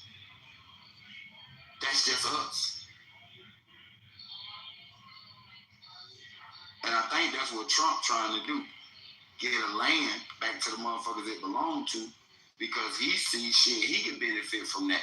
If everything going like it's supposed to and shit running like it's supposed to, niggas can really benefit from that. You don't have to be in control of everything to make money or to make bank. See what I'm saying? You don't.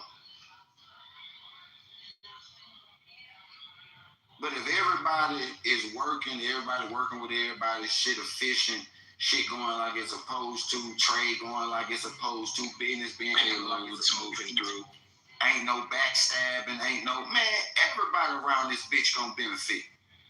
Well, everybody, from every color. Well, Red, let's just look at it from this viewpoint. You got 12 motherfucking Gulf countries that are clicking up against Iran. They get rid of that? Nigga, they got the whole fish board and more. Saudi Arabia essentially say, nigga, we gonna take over Iran. We gonna be the kingpin. That will never happen. We gonna take your shit. Can't never say what'll happen.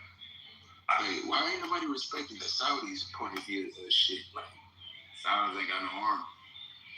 No, I'm talking about people are alignment with Iran more than they are with Saudi Arabia. Like, huh? Because it's just a bunch of rich pansies that wear pampers all day. They ain't about no smoke. Shit. At least when it comes to that situation, they make sure that they sing and make bread. Buy your Lamborghini. God damn it. Niggas got all that old toilet, but they ain't finna shake now. Well, nigga, that's why they're gonna have to spend more money on defense. They should avoid how the Nigerians do it. Where the Nigerians, that's why they have to negotiate the way that they do with the oil, because of where they lack it. And the Nigerians got a lot of oil too, but they don't negotiate it like how the Arabs and the Saudis do it. Mm-hmm. Because, see, when you look at Saudi Arabia, really ain't got no leverage to protect shit. Like, how they gonna stop a nigga? If a nigga just came in and said, man, we gonna take this shit, fuck y'all. And you just across the street. See what I'm saying? They can't stop it. So it's better to negotiate than to just have your shit bombed and they gonna take it anyway. See what I'm saying? And they just take all the dices. Yeah. That's why Saudi Arabia don't, you know what I mean? They don't raise their hand. Just need to keep their money flowing. They about to spend $3.4 trillion over the next 10 years. Saudi, UAE, Qatar. That's why they gave Trump the jet. Essentially.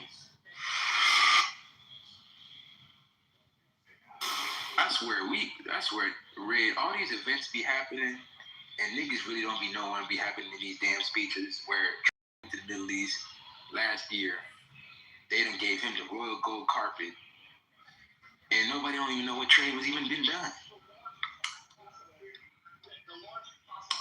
That's crazy to me. But everybody had a fucking opinion about some damn jet, but nobody even know what the damn transaction was, Red. Nobody didn't pay attention to none of the damn transaction. That be pissed me off when it comes to how American news be portraying shit.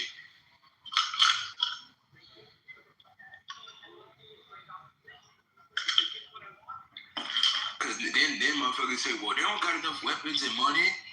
Nigga, we gave them the weapons and money last year, nigga.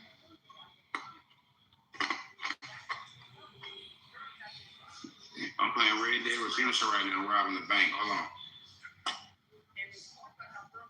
Nigga, I fuck with Red Dead Revolver, the first one. Y'all playing Red Dead Redemption 2. Robbing the bank right now. You stop playing me, open your phone.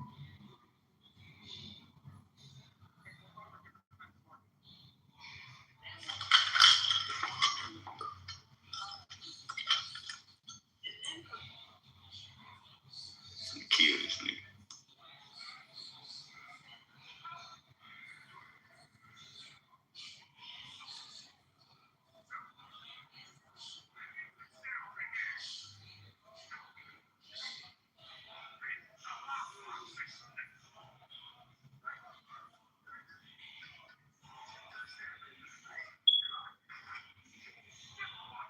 Miss Erica sleep in the middle of the day.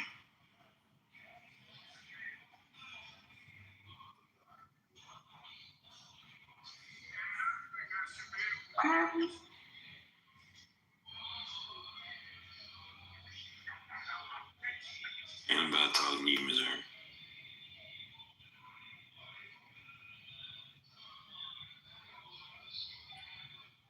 Miss Erica, you really one ugly woman.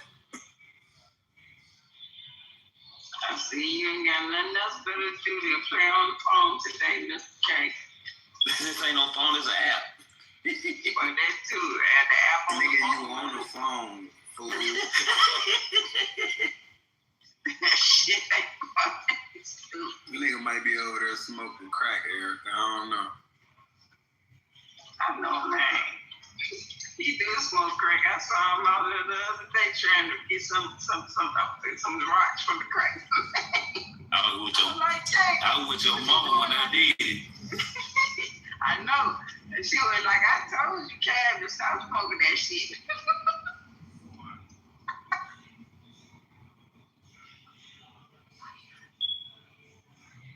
It must be the halftime. Ain't nobody talking about shit. Yeah, one mic on that smoke detector. Fuck y'all. Won't fuck me. But yeah, one mic on that smoke detector. Hey, somebody told y'all niggas, I ain't putting no batteries in that bitch because I'm smoking right now. I think they got a shadow band. I can't bitch in the hallways at all. Dang, for real? And I done left out and tried to come back like 3-4 times. That shit is not popping up in my hallway. I gotta search it. Y'all didn't expose them. That shit don't even come up when I search it though. That's them small hats. That's them small hats. We be too real with this. Famous niggas in here. Saying all the right shit. It's because of me. It's because I'm famous, y'all. Last night, it was, man, look, I don't know if these people be real or if they're bots. I might have looked back at the phone. One time it said 85, right? I come back 5 minutes later, that motherfucker said 158. I said, man, what is going on? Then I looked back up, it said 200. 2 minutes later, they doing something, Jane. I'm telling you, they doing something with this app. Listen, I said the same thing. I was looking at the same thing. The numbers. Motherfuckers been waking it up in here. That's what it is. And they definitely doing some shit behind the scenes, but the fact that you can't just see it in the hallway is pointing to something else as well. I mean, but I can see it in the hallway. Like some people can see it and some people can't. I can definitely see it. Did you leave? Yeah, mine too. Did you leave and try to come back, or are you just looking in the hallway while you're in here? Because I left, and when I tried to come back, it wasn't in the hallway. When I just came in and I had to leave out again because I got a phone call, tried to come back, it wasn't in my hallway. I had to search 40 acres both times. Well, sometimes it happens, so the better thing to do is copy the link and have it somewhere. Just tap on it, boom.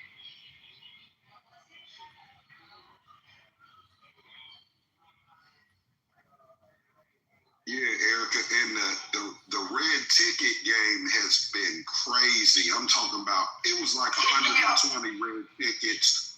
I ain't seen no shit like that. I'm like, are these bots? Are these agents?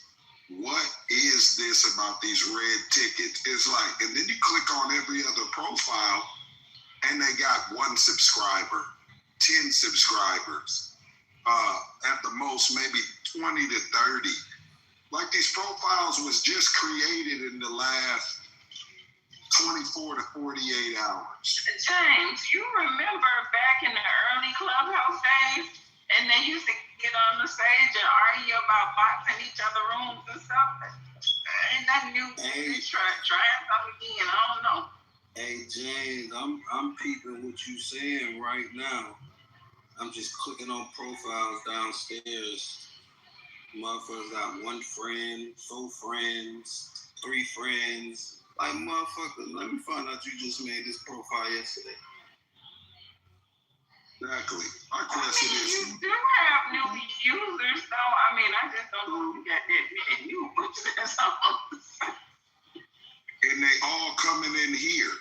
At one time, at the same time, they all piled in here. I'm telling you, last night, me and Michelle was rocking about 4:35 in the morning.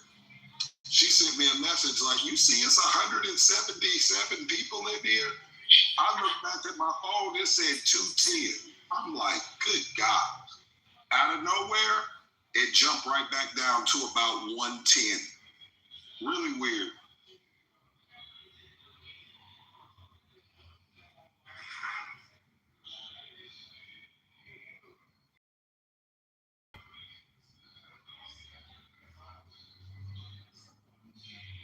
I don't know, do we ever come to a conclusion as far as like if this is good for the Iranian people or not? Because I know we've been having Iranian people actually come and say they happy about it, but I know we was giving them pushback.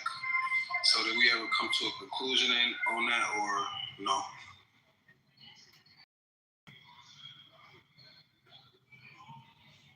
It's about 50-50. I think I'm not hedging my bet either way.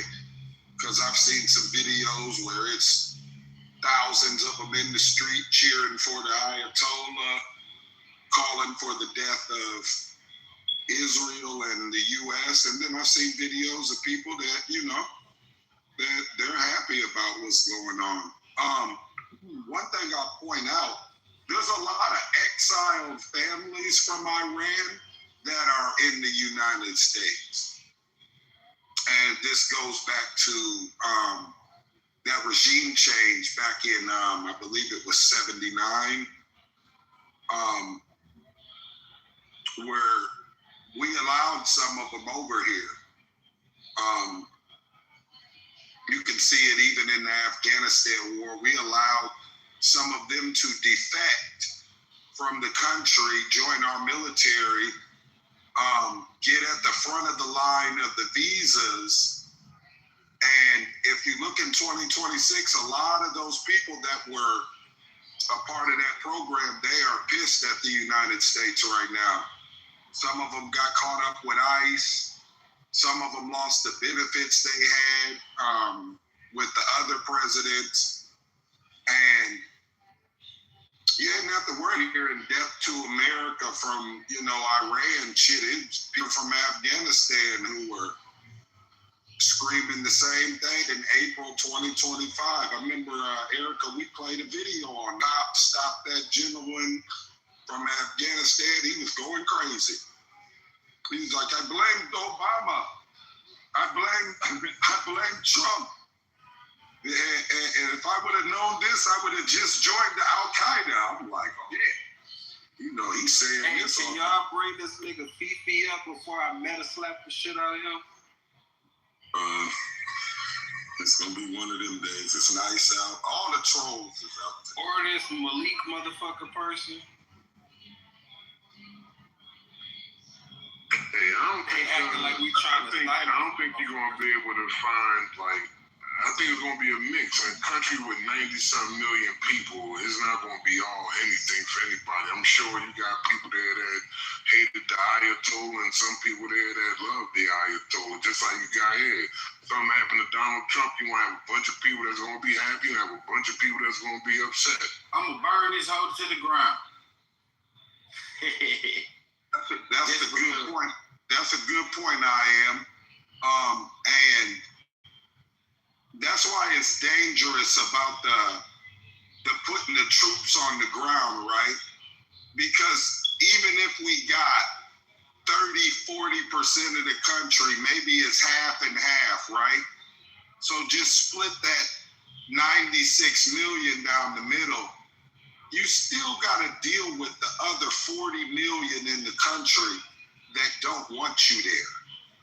And what would they be willing to do to make sure your time there is definitely unpleasant? You know, around their homes, plan them on your route that they know that you'll be surveilling, or what is your detail.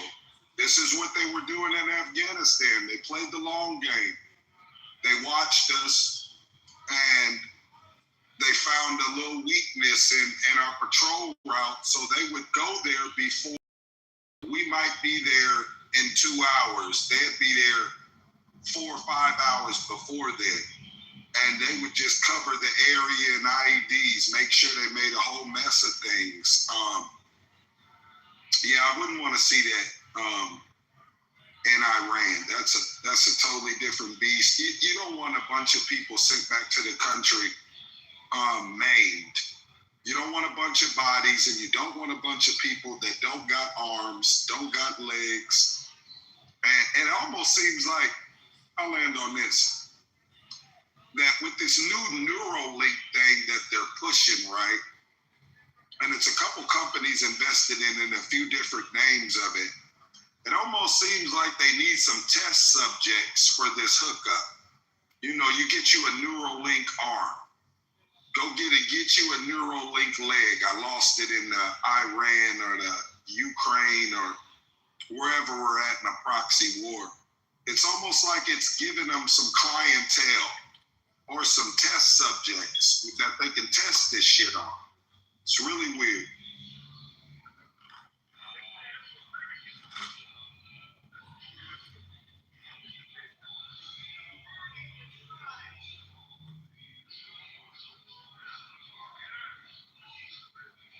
You guys, so the Shah, essentially what happened is in 1953, the United States, the CIA, and the British intelligence orchestrated a coup in Iran, which essentially was regime change. And they put the Shah in power. In 1953, the Shah came into power. And the reason why they toppled the previous government was because the president of Iran at that time had made the oil public, which took the oil power out of the hands of the British Empire, or Great Britain.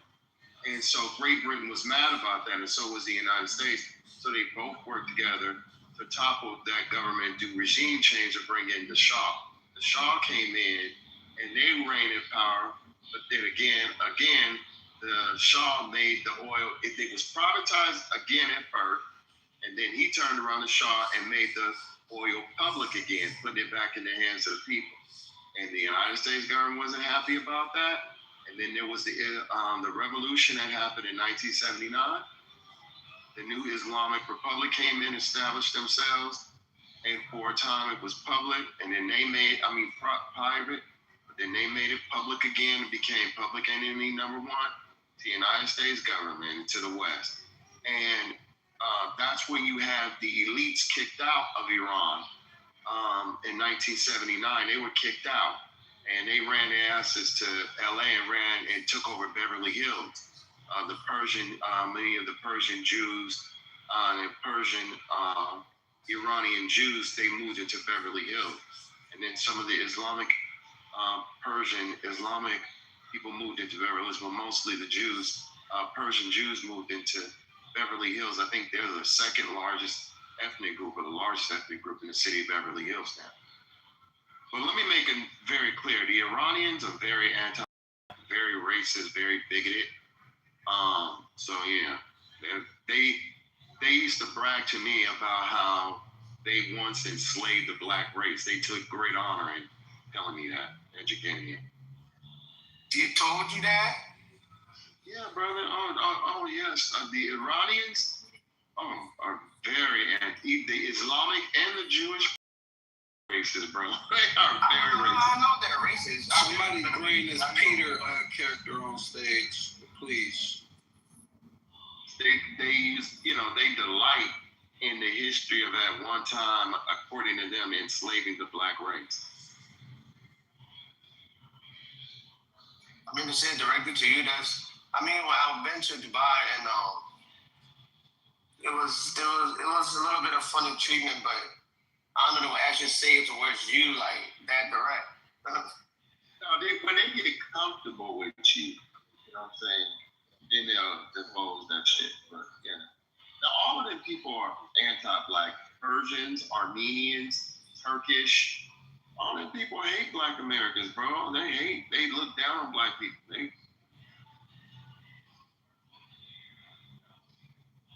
act cool with you because they like black American culture, right?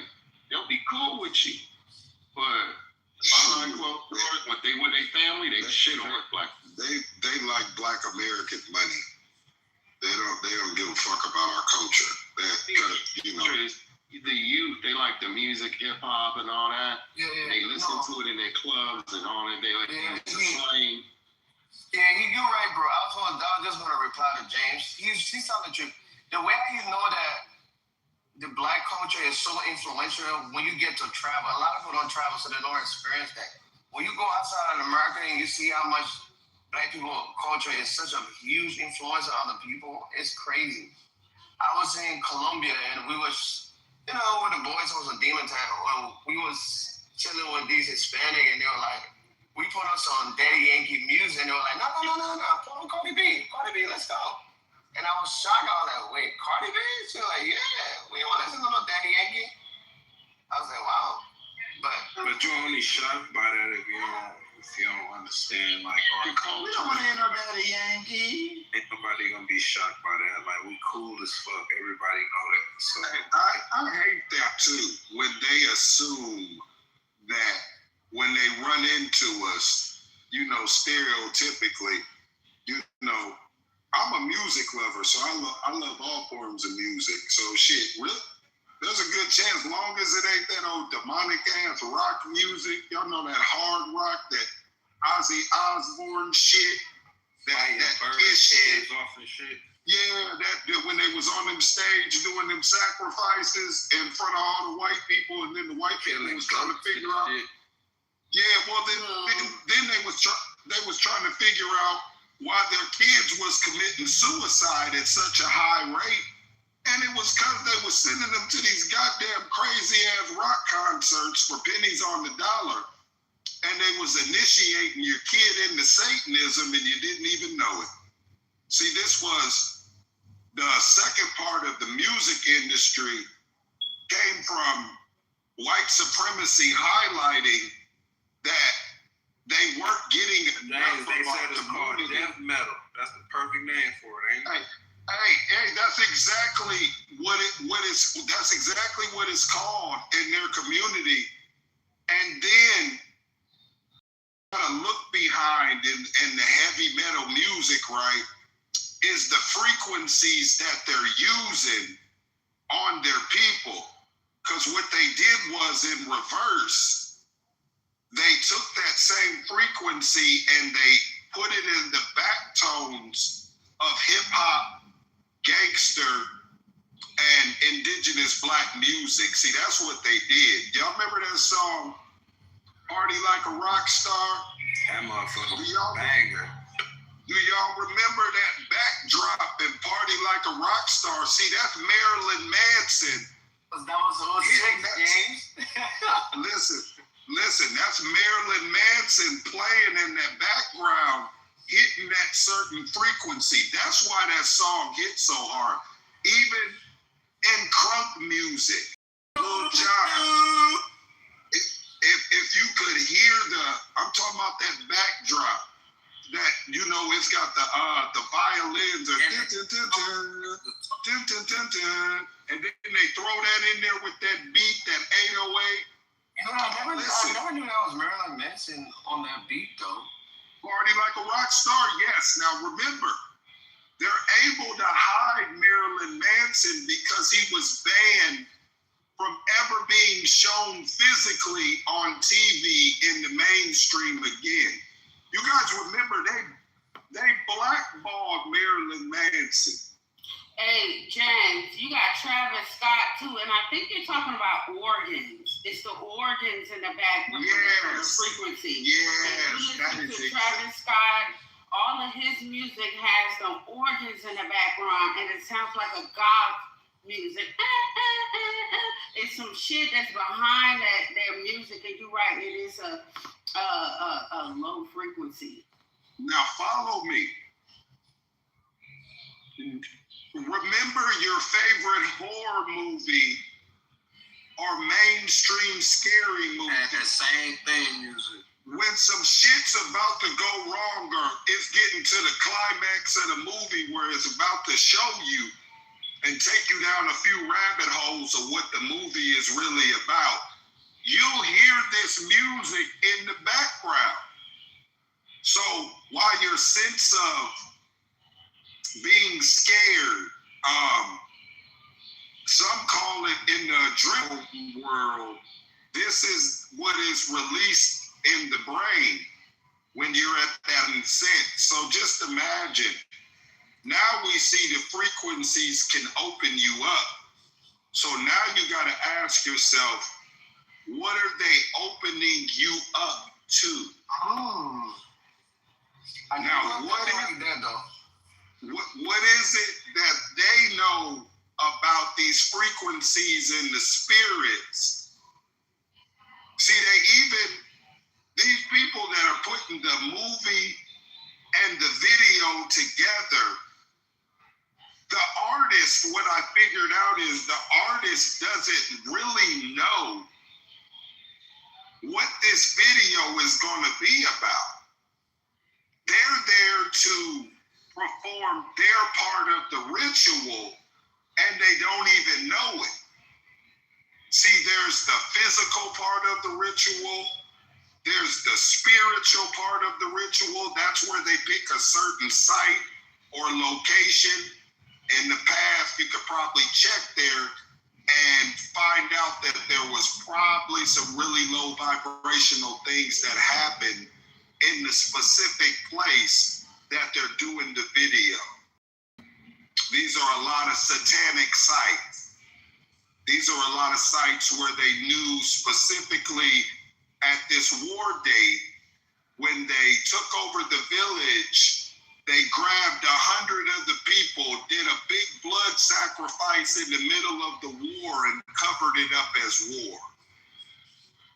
Now this area is unholy land.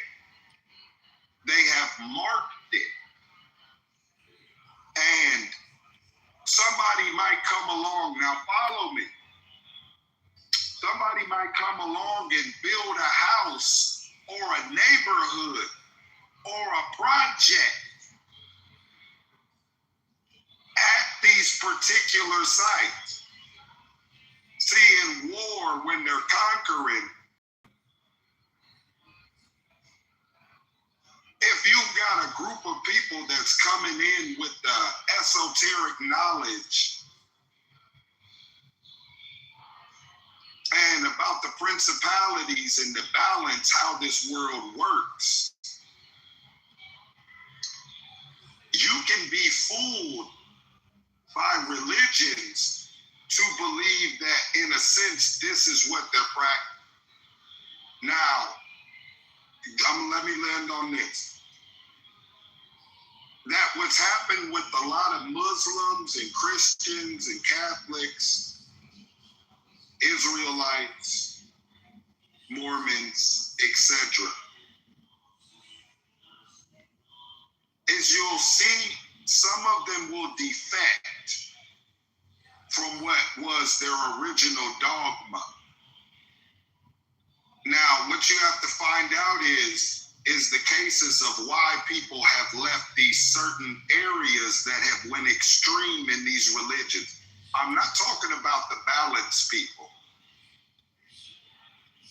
That's why I'm explaining why even the religious system it's very dangerous. Because what happens a lot is you get people to the left or the right of it that go very extreme. And there is a principality and spirits that are behind that kind of mindset. Many people have failed leaning on their own understanding of what they're doing instead of leaning on discernment in the Most High to let you know if what you're doing is in alignment with His covenant. On this planet, we have a system that is more aligned with the covenant of chaos. That is not aligned with the Most High. So any principalities or spirits that are above that government or system, all it would take is your cooperation to it for you to unknowingly be in alignment with it. This is how you can have a whole country of people inside of witchcraft and worshiping Satan through ritual practices on a daily basis that they're ignorant of. Ignorance is not bliss. I'll end.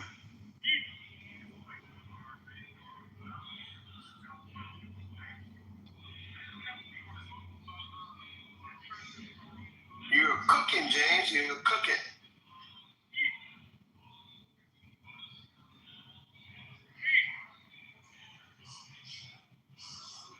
Talking about Marilyn Manson. Kanye West tells a story about how he met Marilyn Manson for the first time, and they were vibing. And then I think Kanye West said when he was getting up to leave, Marilyn Manson gave him a red book, and on the book had black people. And when he got into home and he opened the book, had no words in it.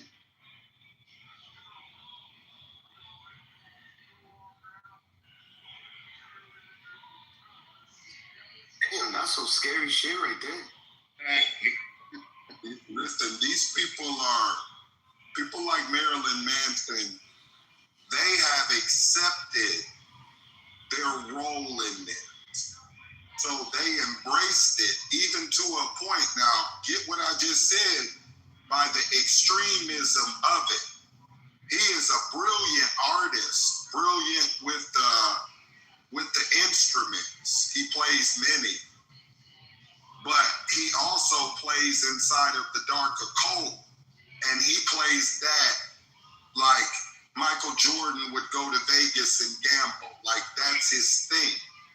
So much, he was so extreme that I believe Marilyn Manson cut out his own ribs so he could do fellatio on himself and let it be known to his followers. Listen, there's a reason why these people of that caliber inside of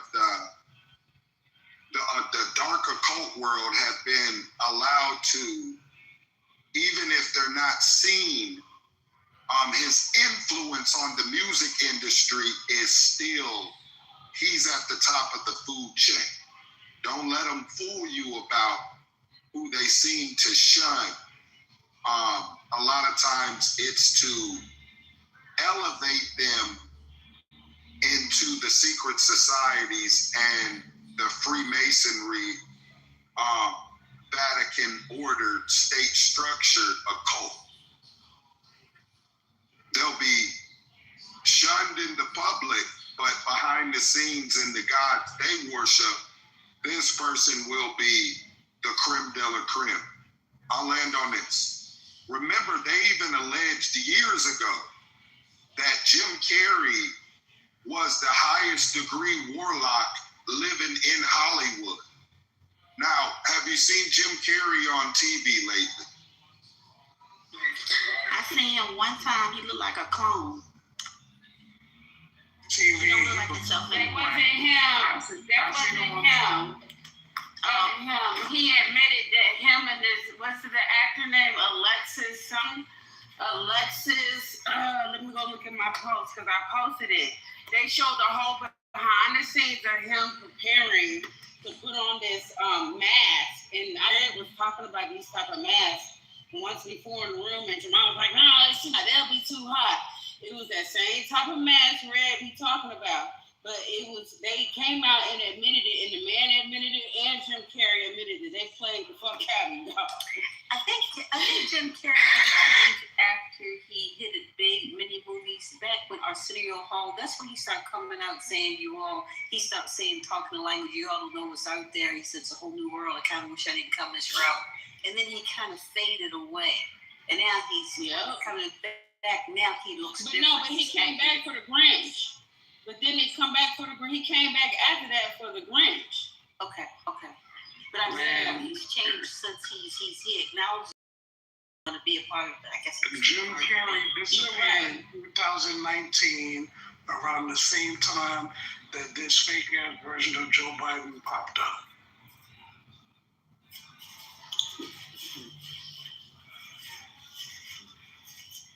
Okay. Whoa, so what are you saying? Until last week. Yeah, until last week, because he came out and said that was, I'm looking for this post, y'all. He came out and said who that was.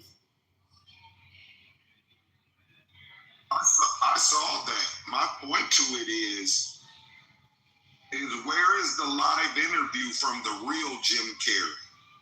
Not a Twitter post, not him sending a message and they share it as if this is Jim Carrey that said it. Look, sometimes they'll do these things to see if the people by a bigger majority are able to see that there is something wrong. I don't think they wanted to come out and even address this. I think they thought, just like in the past, when people were really asleep by the biggest number, the majority, they could have ran this Jim Carrey past a certain time and people would have never known anything.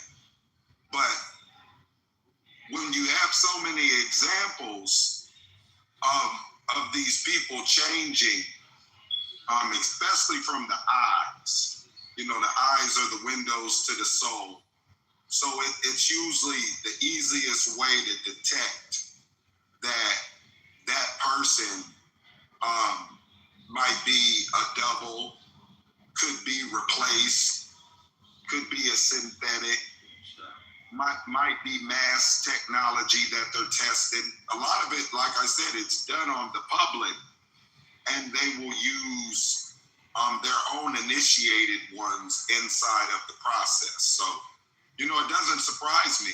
They could, listen, if you're worth that kind of money and that kind of influence in the kind of world we live in, if the corporations haven't made all their money off of you and you go rogue, sometimes they're not just going to go with, it's okay that you died, that you might have passed away. If they've got you chipped in your DNA and they've got a double of you, maybe a triple, and they're in control of it, how easy would it be for them to take your consciousness, put it inside of one of these things. Because look, James, when they put niggas consciousness on CDs 20, 30 years ago, literally. Come on, y'all. What are y'all talking about, man? What you mean? Nigga, they can't upload your consciousness. Go ahead, Red. Yeah, that's very true though. They've been putting memories and niggas' consciousness on CDs, right? I've seen cases where rich people, right? Because these are motherfuckers that can afford it. They put their family memories on CDs to where they can watch them. Right? You can watch your consciousness. That's called a movie. What do you mean? No, it's not. No, it's not a movie. This is the technology that they have. That some shit where they can amplify like how your neural cells and all that shit works, and all, like how they can watch your, you know how they can put that shit on your brain and your thoughts and the way your neural shit fires up and put that shit on the screen and show you exactly what the fuck you thinking. Yeah, that sounds like some shit out of Black Mirror.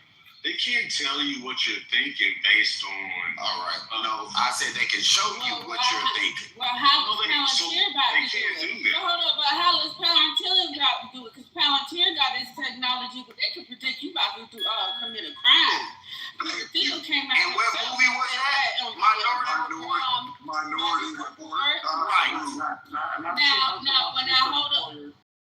hold up, Red. In the chat, I just put that link to that video. His name was Alexis Stone. It's on his Instagram or his TikTok, where that Jim Carrey that we all seen, that we knew that wasn't Jim Carrey because that was his ass. And he came out and admitted it, that it was him. And they showed the behind the scenes process of him putting shit on. So when you said it, so when you said that shit weeks ago, Red, remember you was in here arguing with your mom? It's gonna be hot. Right. He got on a fucking suit that had him look like almost. Because that shit was the sorry ass fucking looking like. When it was like niggas out here wearing Joe Biden suit. And I said, how y'all niggas know? That it, cause y'all, remember when I was like, niggas go to work every day. But I know Joe Biden been dead since 18 from a firing squad at Guantanamo Bay. Right? They got his death certificate thing on the little shit. But listen, we don't give a damn about what you niggas subscribe to, because again, you niggas get up and go to work every day. Y'all don't know nothing of what goes on outside of the world that you focus on. So for you to say, other people say, man, that shit ain't going on in the world. How the fuck do you know when you get up and you only focus on the shit that you focus on every day? Don't pay attention to worldly events like other people, like myself do. Oh, I do pay attention to worldly events. Well, you can't then. I do pay attention to worldly events. Joe Biden is alive, man. Okay, all right. Well, listen, bro. And if you believe that, that's fine with me. I'm not gonna argue with you. If Joe Biden is alive, then what the fuck was Jeffrey Epstein talking about in his email? In his email. Come on, man. What the fuck was Jeffrey Epstein talking about? Did y'all also see the video where it said Hillary Clinton is dead too? She been dead. Right. Y'all she been dead since 2018. Hey, Red, remember when she was on TV? I believe was she the Secretary of State at the time? Remember when she was getting on and off them jets and she was falling all the way down the steps?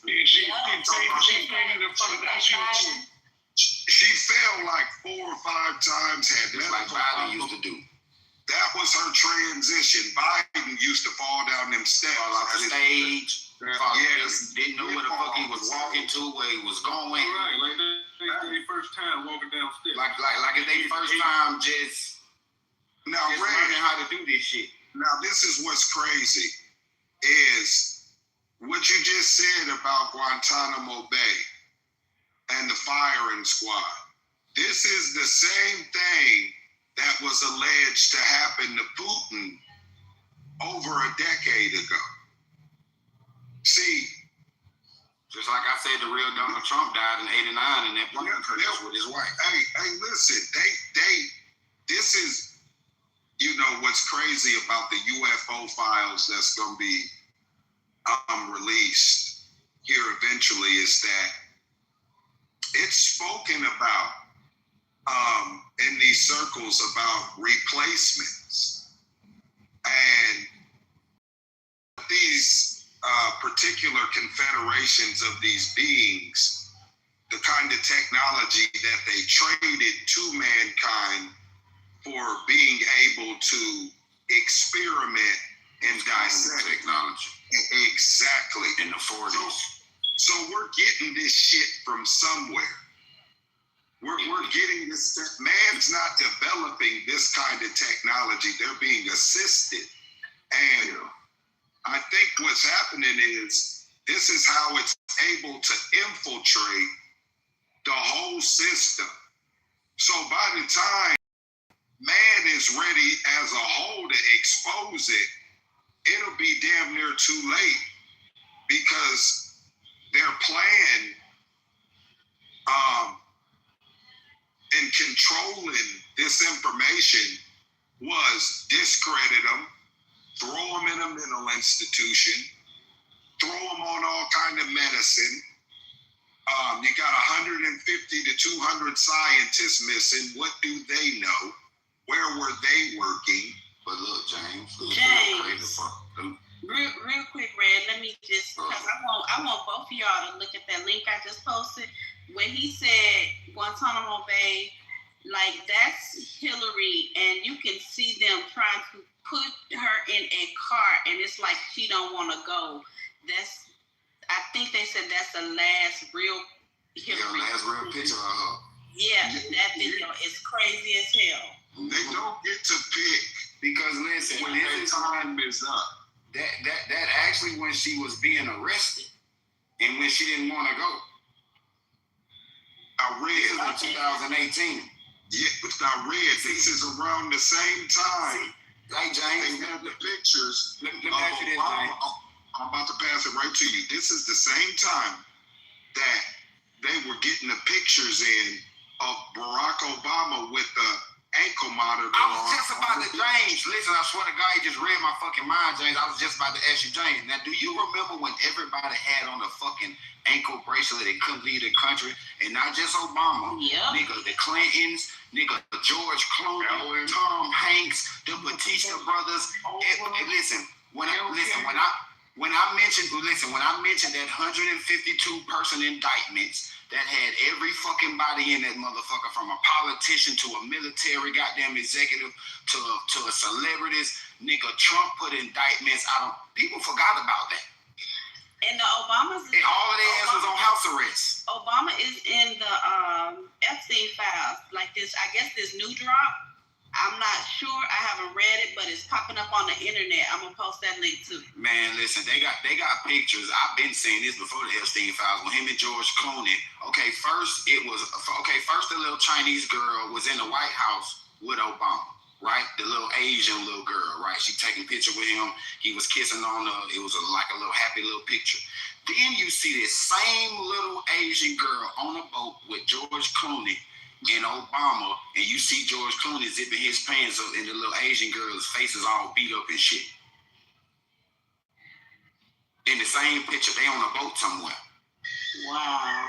And then they found that same little Asian girl somewhere dead, left.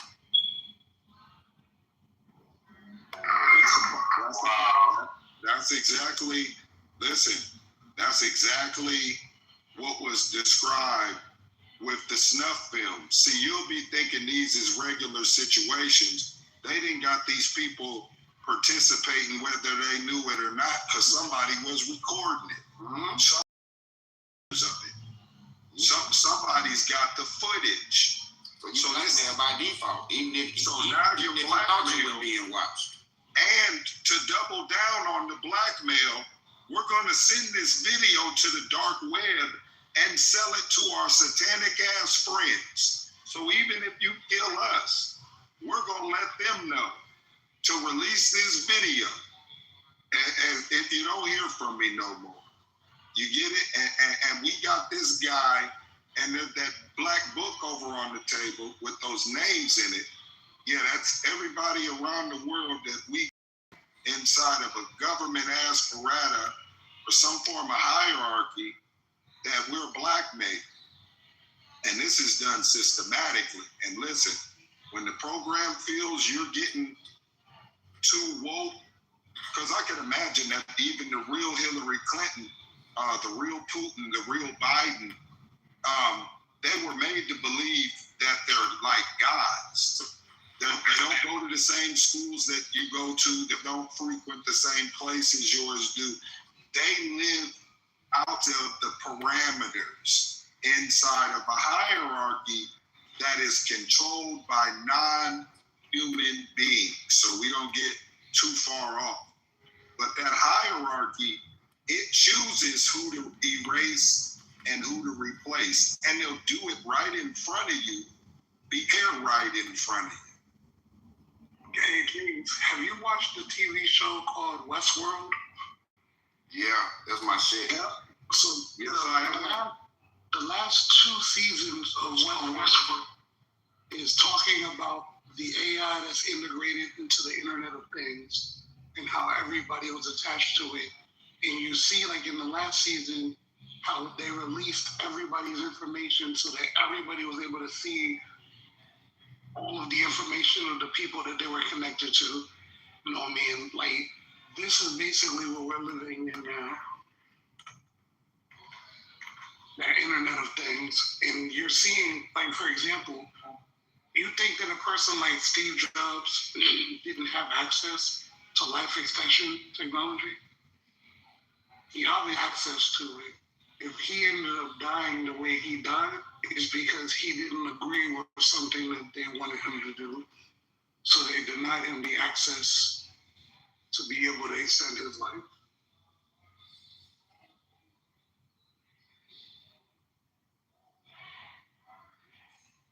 But y'all know artificial intelligence ain't new. No, absolutely not. This is ancient things. Look, artificial intelligence, Red, when you go and read like the Emerald tablets, those actually talks about AI in the Emerald tablets. Now, whether we want to believe that the tablets are real or not, in the Emerald tablets, he talks about AI and how AI was something that they wanted to do first, and they opted not to do it because it had the potential to outpace them. So they understood the dangers of using AI.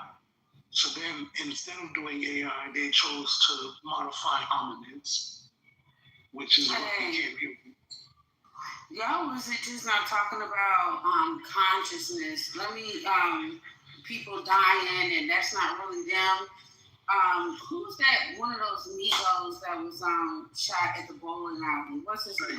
Takeoff, right? So I watched this media Sloan Bella, and she was going to take off, and said that on his way out, he seen them. He's on the other side of the country, but he could see them in the spirit realm. And the girl that was giving him CPR or whatever, pretty much protected him. Like her presence, her energy being there, protected him from getting siphoned. He said that they were there to take his craft, to take his talent. And he compared it to the, yeah, I don't know if y'all got kids, you know what I'm talking about. It's a movie that's called Trolls. It's a little cartoon movie called Trolls. All the kids love it. All the music in it. The last one was about boy band groups, right? And evil twins, they would literally kidnap you, and they'll extract your essence and put it in like something else and hold on to it, and they can put it in something else or somebody else, and they can use it. Yeah, I mean, that's so the same shit they doing. Yeah. So, you get what I'm saying? Yeah. So look, so they put it in a lot of movies. So in Harry Potter, they call it a small crux or some shit. Like you put your memories, your whole soul into something, and then you can put it in another human, or put it in an animal, or put it in whatever you want to put it in, so that you can live through forever. They had the same notion on Lord of the Rings, where Morgoth put a portion of his soul into something so that he could live through the ages, and then at some point he could incarnate into a human. all of these notions have been put in like through history, through different civilizations and teachings, and they put this shit in the movies. It's a movie called Transcendent, where they talking about the same shit. An old nigga putting his consciousness in a new nigga and a young nigga body.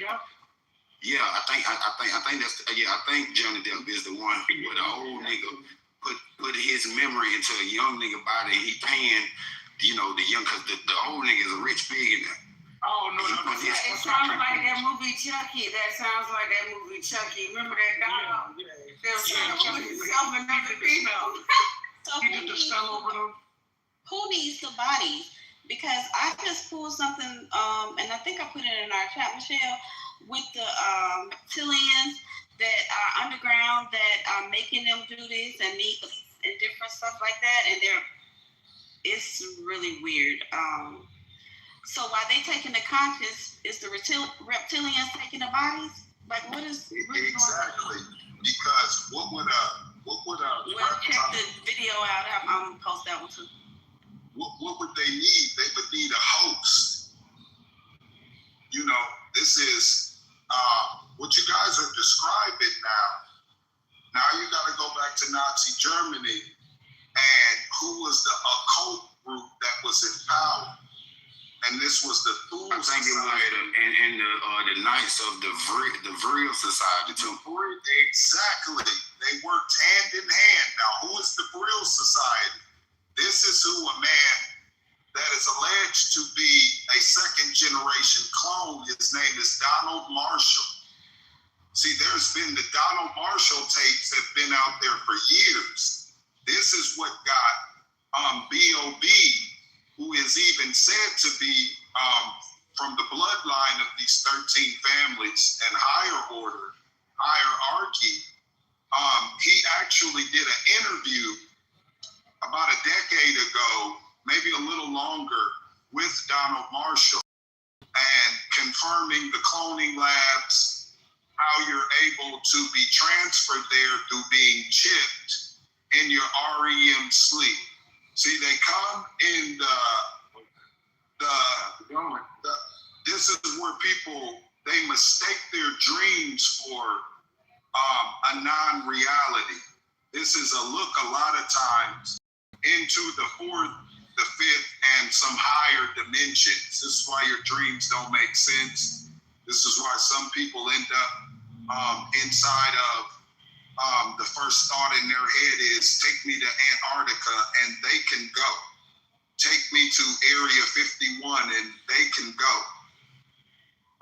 These are the ones that the military looks for inside of projects like the Gateway Project, which trends to the Stargate Project. These will be the mindsets. And I don't know what they've identified exactly, but there's definitely different hierarchies of these non-human beings and their ability to use our bodies as hosts. This is what's been passed from kingdom to kingdom. Now, if it was successful or if it failed, you could always see them there. These specific 13 bloodlines. And I don't believe any of them at the top are human beings. So James King, if you look in the chat, I just posted a video. It's about reanimation. It's a video from like the 1940s or 50s or something like that, where they were able to reanimate a dog head without the body. So they've been doing this for a very long time. It's not anything new. We can only assume that if they were doing it back then, they're way ahead of the curve now. So it's one of those things where if you wanted to create prophecy, manifest, or manufacture is a better word. If you wanted to create prophecy manufactured, and you've been studying these different types of sciences, it'll be easier for you to convince the world to follow what whatever or whoever it is that you're trying to put in front of them once you've mastered some of these sciences. Because then that person will look like as if they are superhuman, supernatural. We all know voice to brain technology. There was a whole video about 18 years ago that was on the internet where there was a billboard that when people would walk by the billboard, they would hear something in their head. That was that voice to brain technology that they were testing. Voice to skull. Yep, that's what voice to skull technology. They were testing it way back then. If you remember, the dude who did the first World Trade Center bombing, the one person, Ramsey something, that they eventually he went to jail at ADX as a Muslim, and then he eventually said that God came to him one night. He wasn't cracking at first, and then he said God came and spoke to him and told him that he needed to confess and everything that he did was wrong. And then now he's a whole different person. God came to him one night and told him that he needed to work with the government. Like, this shit has been going on for a minute. It was actually, for those of you who are in the DC area, y'all will remember the dude who did the shooting at the Naval Yard. The dude who did the shooting at the Naval Yard, this is like about, I want to say like 8 or 9 years ago. I remember what you're talking about. Yep. When he did that shooting at the Naval Yard, he etched on his, this is my ELF. Because he was already complaining to the VA that he attacked via ELF and was trying to tell people that they had him in a program and nobody believed him. Hey, wow. And that's how it goes too, man. There are many stories just like that about people that are coming out of certain infrastructures, right? Of this military industrial complex, or you could just be a regular citizen that has access to a nice amount of followers, influence, and a little bit of money. And listen, you will be put in this program too. They'll have people driving past your house, using certain tools, which I feel like these things are probably a part of these programs from these non-human beings who they're getting this stuff from.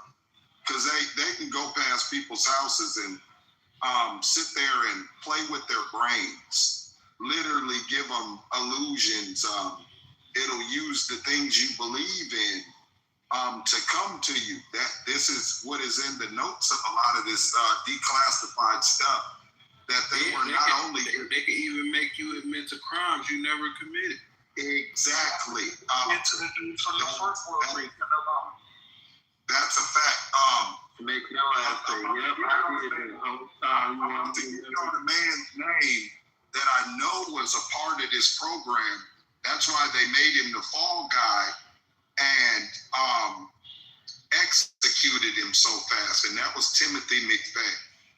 That was the guy that was in the military who our military said that it had no dealings with him, that he had been discharged and he hadn't been in the military for over a decade.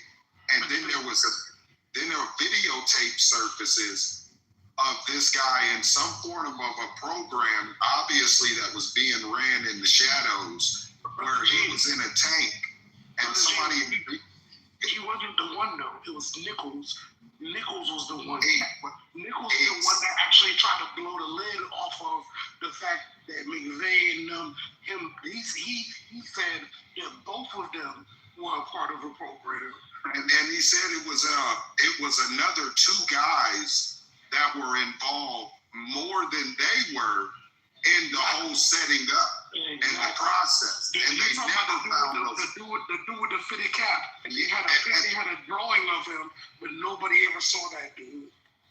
Now, these are the guys that are going to be, listen, I don't know if they are a part of this hierarchy, but somewhere along the line in these really satanic rituals that they do, and then they use things and times and dates to fulfill the sacrifice. But somewhere on ground zero, when they put this plan together, there are individuals that are overseeing this process that are not like the people that it's controlling to do. That's why they're always in the shadows. You can find them there, and then it's the same thing every time. They're gone. You forget about their names, or trying to figure 3 shadow guys who, you know, they want to just erase, and then they want to give us the fall guy. And you get to see later on why McVeigh was the fall guy. He was just like the guy in the JFK shooting. Like, they didn't find out they were getting used until they were getting handcuffed. And very good chance they could have been mind controlled to be exactly where they were, doing what they were. The one that killed Kennedy's brother, what is his name? Suri Sirhan, or what? Y'all know his name. He even speaks about Suri Sir, exactly. He even still to this day speaks about not knowing what happened between that space of time where he last could remember and then the end of the Kennedy suit. It's called Buru Denga. So if y'all get a chance, look, I'm about to put it in the chat. It's called Buru Denga. So Buru Denga, they also call it devil's breath. They could either blow it in your face like a powder, or they make you ingest it. But when you take it, if you literally don't remember anything for a certain amount of time, depending on how much you take, and you're subject to be, or susceptible to any suggestion at that point. It's the way you, hold on, I'm putting it in the chat right now. Anyway. Hey, Crisis, and that's how they got a lot of, I watched a couple-hour documentary on this, right? How these really wealthy men, ball players, governors, judges, lawyers, etc., they were susceptible to this, and they were warning people that came out of the country. I forgot what country it was, where there were whole gangs that this was the tactic they used. Some of these people were being led for 48, 72 hours on this drug, on and off. And they would go empty their life savings, transfer over everything to shell account. No, I'm serious, man. I know you on point. They would use these beautiful women to lure you in, and then she blows something in your face, and after that, I mean, listen, now let's go higher level on this. Let's say they do that to you, and they wanted you that day to carry out a mission for them. Okay? You're going to be in a crowded ballroom area type of setting. How long would you think it would take them, once they got you under this drug, to take you to a deep underground facility or a certain level of the hospital that the average person doesn't know anything about, and for them to get a chip in you, upload,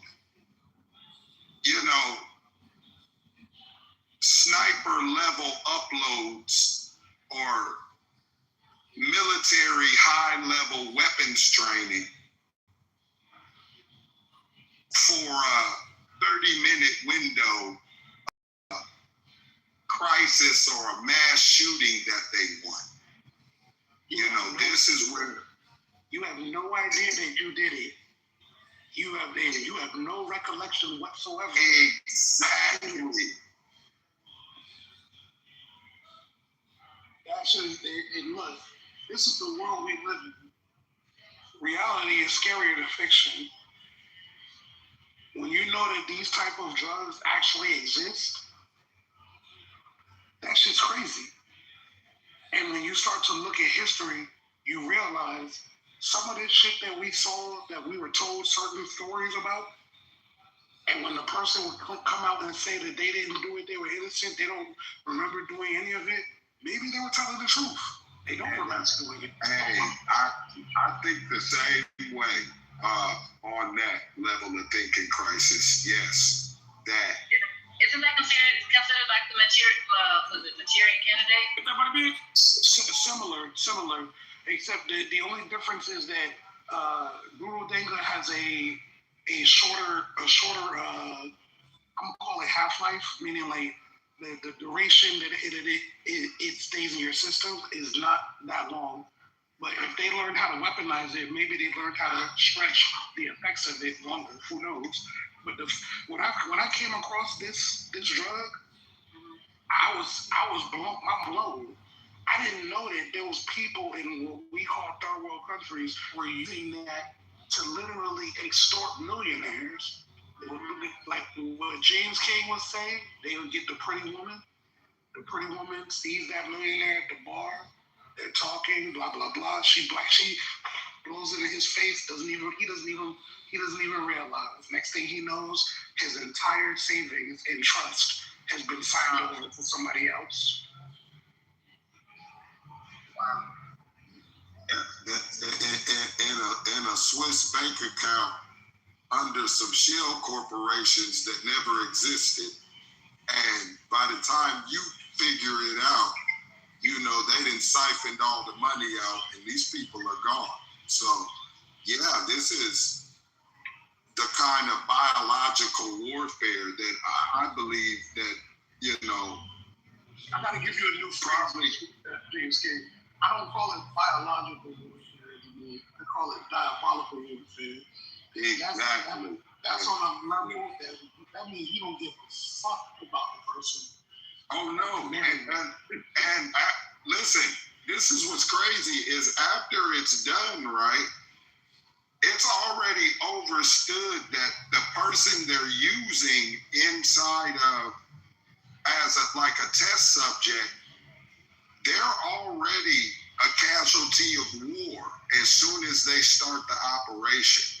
So they will even, what I've got from a lot of these mass shooters and some serial killers, when they get caught, not all, because some of them have this, I don't know, where they want to talk about it and want recognition from it, but I believe that's just the parasite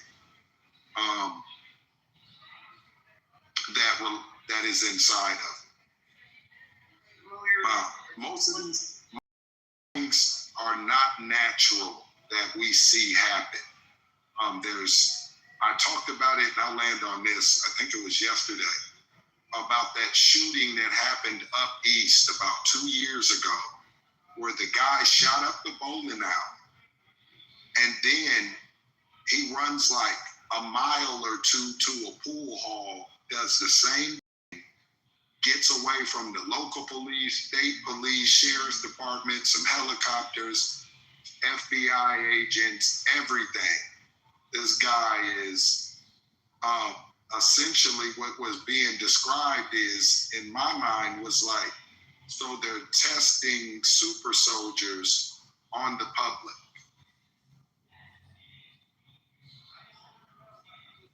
I'll say Dr. been doing that, James. They've been using the NBA athletes and stuff to test their you know. You know what the movie called Weapons? Y'all remember when people were posting those videos of they were running like Naruto, where their hands were like behind them and they're running?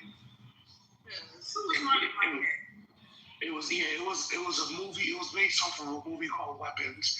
In the movie Weapons, the old lady was doing some of it where she was siphoning the energy. She was siphoning the energy from this right. But in there, all she needed was some of your hit, and then she'd be able to put a spell on you and basically control you, right? When you see movies like that, the movies make it look a certain way.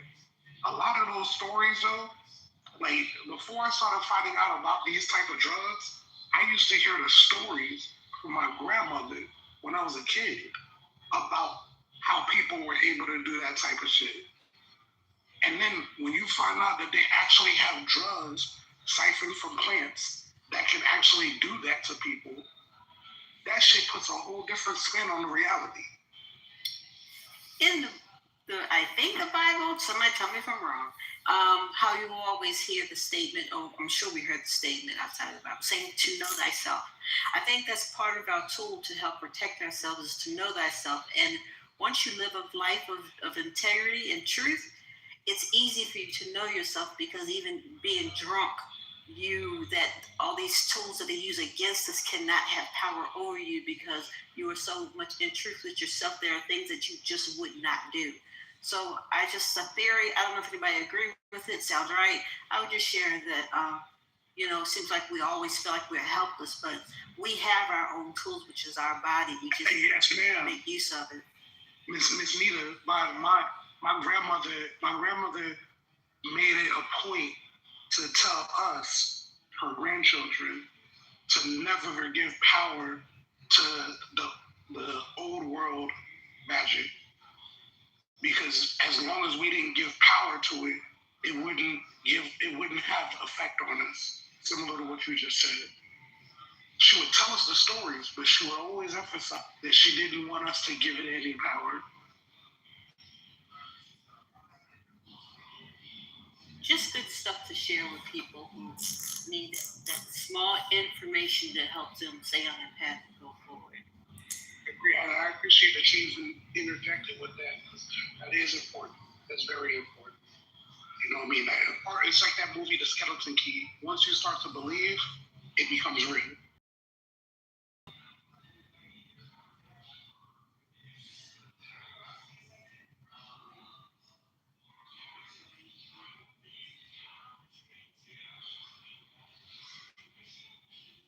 What a wonderful time to be alive. We living through all this wild shit.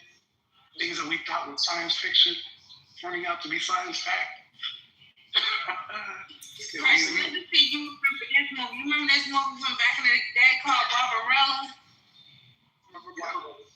I remember that. Barbarella, how fucking accurate is that shit lining up with today? Right. Yo, I'm telling you. The shit. Flawless was gonna say she wanted to be in the new Black Barbarella. Flawless. That shit fucks me up because of the fact that, again, I used to hear these type of stories from my grandmother. So to see that some of this shit panning out, and when we was kids, my older siblings would be like, oh, that's grandma, she's just telling you stories, blah, blah, blah. Come to find out, these are based off of real shit. And finding out that it's based off of real shit, it puts you in a different mind space. Because now we realize what we're really up against. And I've heard the brother Pedro mention earlier in this room in different, at a different date, where he talked about the power of this land and the people who try to take the power of this land by doing certain rituals, because the power is in the land, and the ritual is what's allowing them to get the power from the land. The land itself is what has the power, not necessarily the ritual, but the land itself. Knowing what ritual to do on the land is what gives you access to that power. It doesn't matter whether or not you're from the land. It's knowing what ritual to do on the land. That's why it's easy for them to go over there and do that fucking ritual and think that shit gonna work. But that shit not gonna work.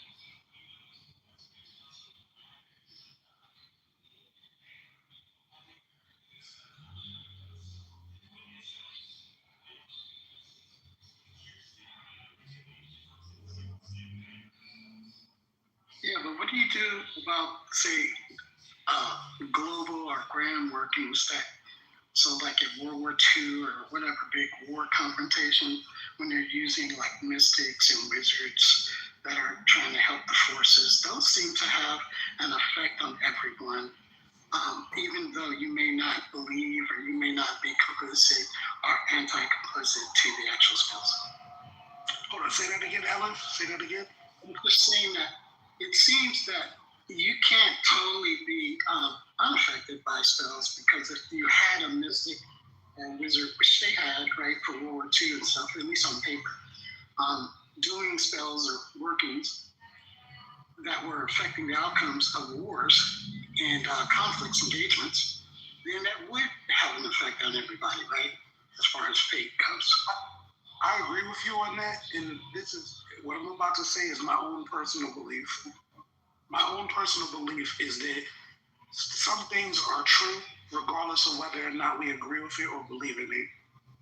I think that there's certain things that can be done whether we believe in it or not. And I think that certain people have learned these things of the world and how to tap into the energy of the world to be able to achieve certain outcomes that they want. I also believe that we do ourselves a disservice when we dismiss what people who we believe are in control, what they believe. We have to understand that. We have to understand what they believe, because what they believe is what they're using to control the world. Yeah, so I think that my I was going to say that, because remember we were talking about Ellie and John D. Remember we were talking about and how they had that scrying mirror, and the scrying mirror they had came from. And that's when he started the necromancy to the mirror once he got the damn black mirror. And then it goes on to say that the kings and queens used them during that time, used their talents during that time to help predict the wars and conflicts and shit like that. Right, scrying. Now, remember, in the movie 300, right? Before Unitas was allowed, and he was the king, before he was allowed to declare war, it was a tradition mixed in, masked in mythology, that the king had to go climb a hill, and at the top were these hybrids, and they were dealing with, I believe they called them, the women were the oracles. They would give their body over. Yeah, the oracles. Yes, they would give their body over to the spirits in order to find out what was the direction, or if they were allowed to go to war or not. So the reason why he didn't get the backing of his nation's military was because he went to war outside of their parameters. Outside the command. Yes, there is a hierarchy that is said to be over every nation, every country. And the tentacles lead down into these specific 13 bloodlines. James, there's a gentleman named Simeon Toku. If y'all look up who Simeon Toku is and look up his story, Simeon Toku, this was a person that they believed was not able to be killed. That's the real like Jesus. When Simeon Toku left, before he left, he said, "I'm leaving, but in the future, there's going to be more like me, and you're not going to be able to stop us." Damn. So here's the thing, James, those oracles that they be putting in these movies, they be making the women look all ugly and shit. But those women were really the Sibyls from back in the day. Those were prophets. Those were oracles that people revered back in the day. And that's that shit really irks my heart because the women, the way if you go look at the old pictures of them because they're black, but Michelangelo painted them white, which is not uncommon. I think we kind of get the picture now what they do.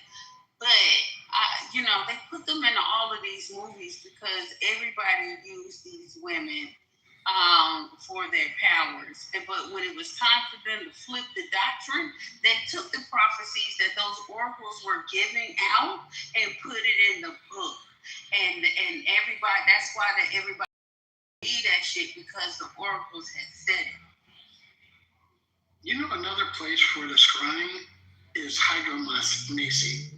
And that's basically, instead of the obsidian mirrors, they use water, right? This was from Africa, Egypt. Yeah. So, you guys into...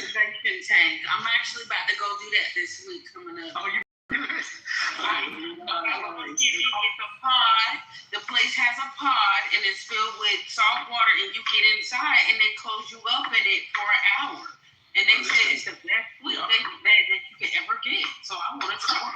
So you're about to get this one out. I know that's dope, right? But I just want to put this right in there. Remember that movie Minority Report?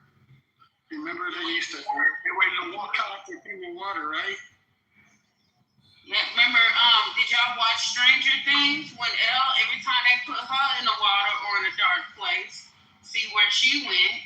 Right. But y'all didn't watch Stranger Things?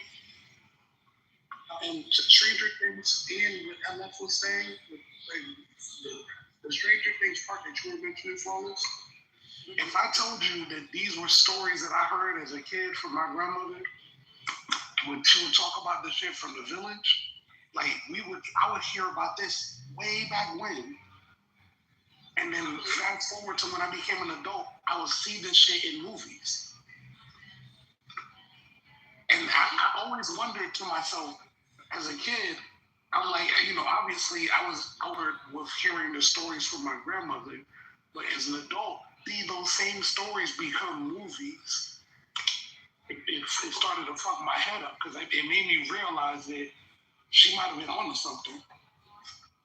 You know what I mean? These stories may not have just been stories. This may have been history that she was actually passing down. Right. I believe that. That's a thing too. My grandmother, she used to, she was in Louisiana, right? And she would be praying to God and kind of Christian-like. But then my cousin said that he walked in on her one time when she was in the back room, and she had all those like Santeria looking or voodoo kind of stuff. So it was like really fluid, right? Like to have sort of like some of the crystal and some of the ocean all mixed together out there. Mm-hmm. Yeah, they were mixing together to hide it because they weren't supposed to be dealing with their own shit. So they used that Catholic and all that stuff to hide what they were really doing on the background. And Soki said something in the chat that is so true. If you can think it, it's possible. No, I thought you were going to reference the water as a conductor thing, because you can talk straight through water, like you can communicate through water. All of that. Like, so that if you can think it, it's possible. But the thing is that we're detached from that because we don't believe that anymore. We might say it, but we don't believe it. The older generations, they believed it. And because they believed it, they were able to manifest it. Water, blood, and light are essentially the same thing, and they all contain different frequencies of life and, the conversion, right? As you live and also what we say. Not what we say in terms of like just communication, but what we say in terms of how we communicate to the world around us. It's all connected through those three mediums.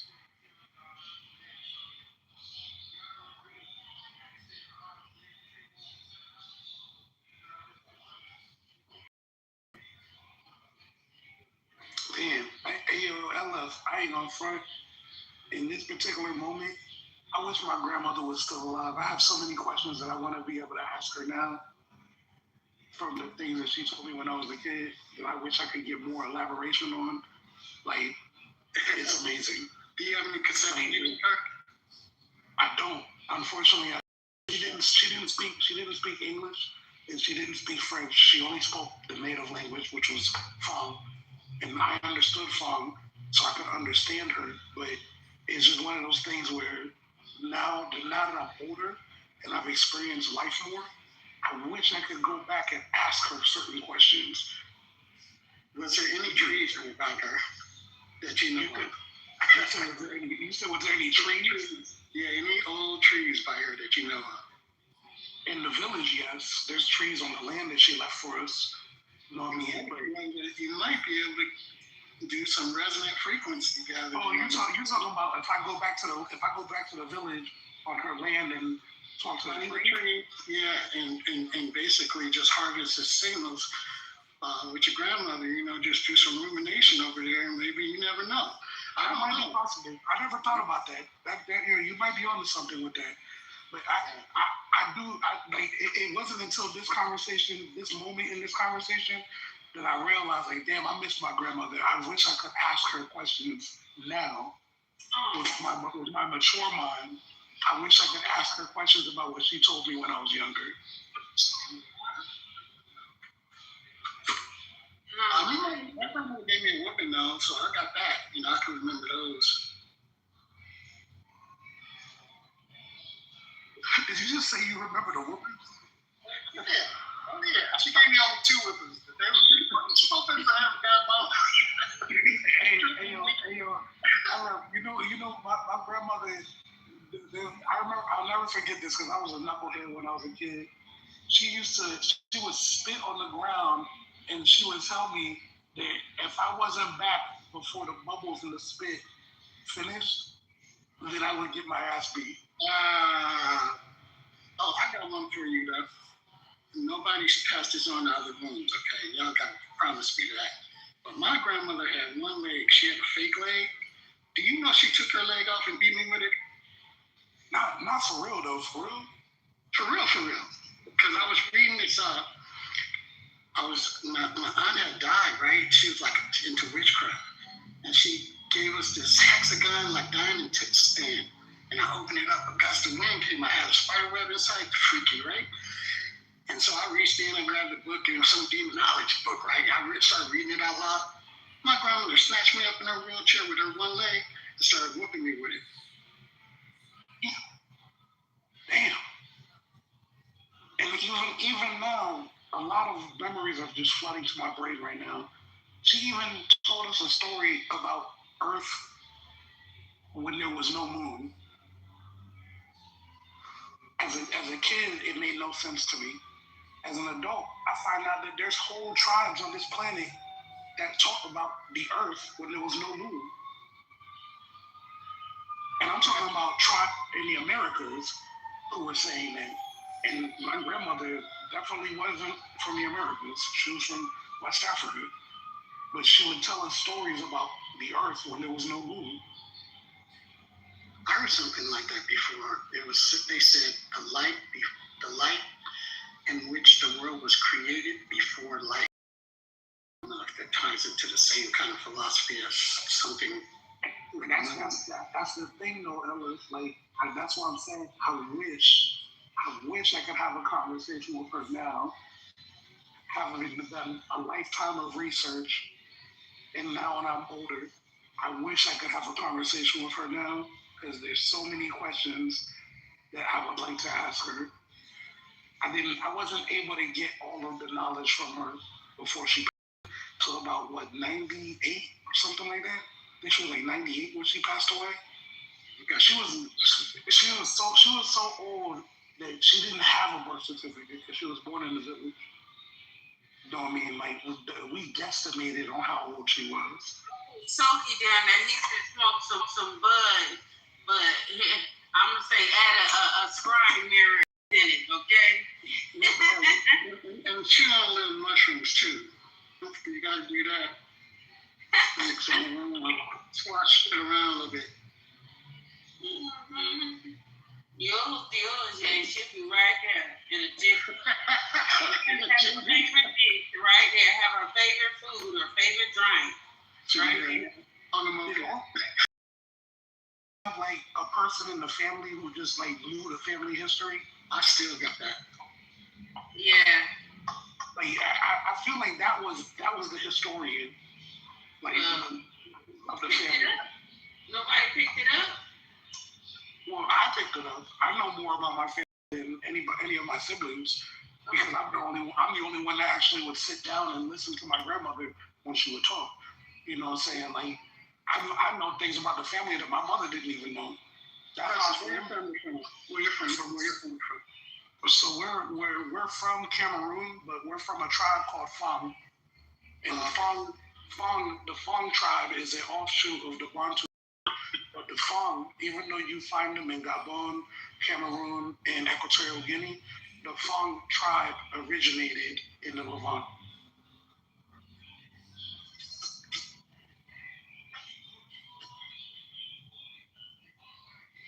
And even when that particular part of the story was told to me, I had to get my mother to try to translate the word because the word that my grandmother was using, my mother didn't understand it. When I asked her, what does she mean? And then my grandmother described the area, and the area she described is what we would call today Israel, the Levant. Wow. Pastor, you better get over there. They're trying to take your birthright, man. They're trying to activate. That's so crazy. That's so crazy. But I feel like that's the power of Black people. Like a lot of us, we those stories that were passed down through generations, they weren't just stories. It was the history. Yeah.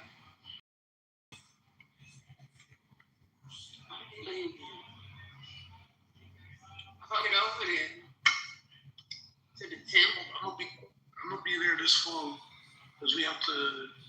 My mother's transferring the ownership of the land to me and my two brothers. So we have to go there later this year to survey and document all of the land to make sure that it doesn't get taken. Because if you're not there, it can easily be taken.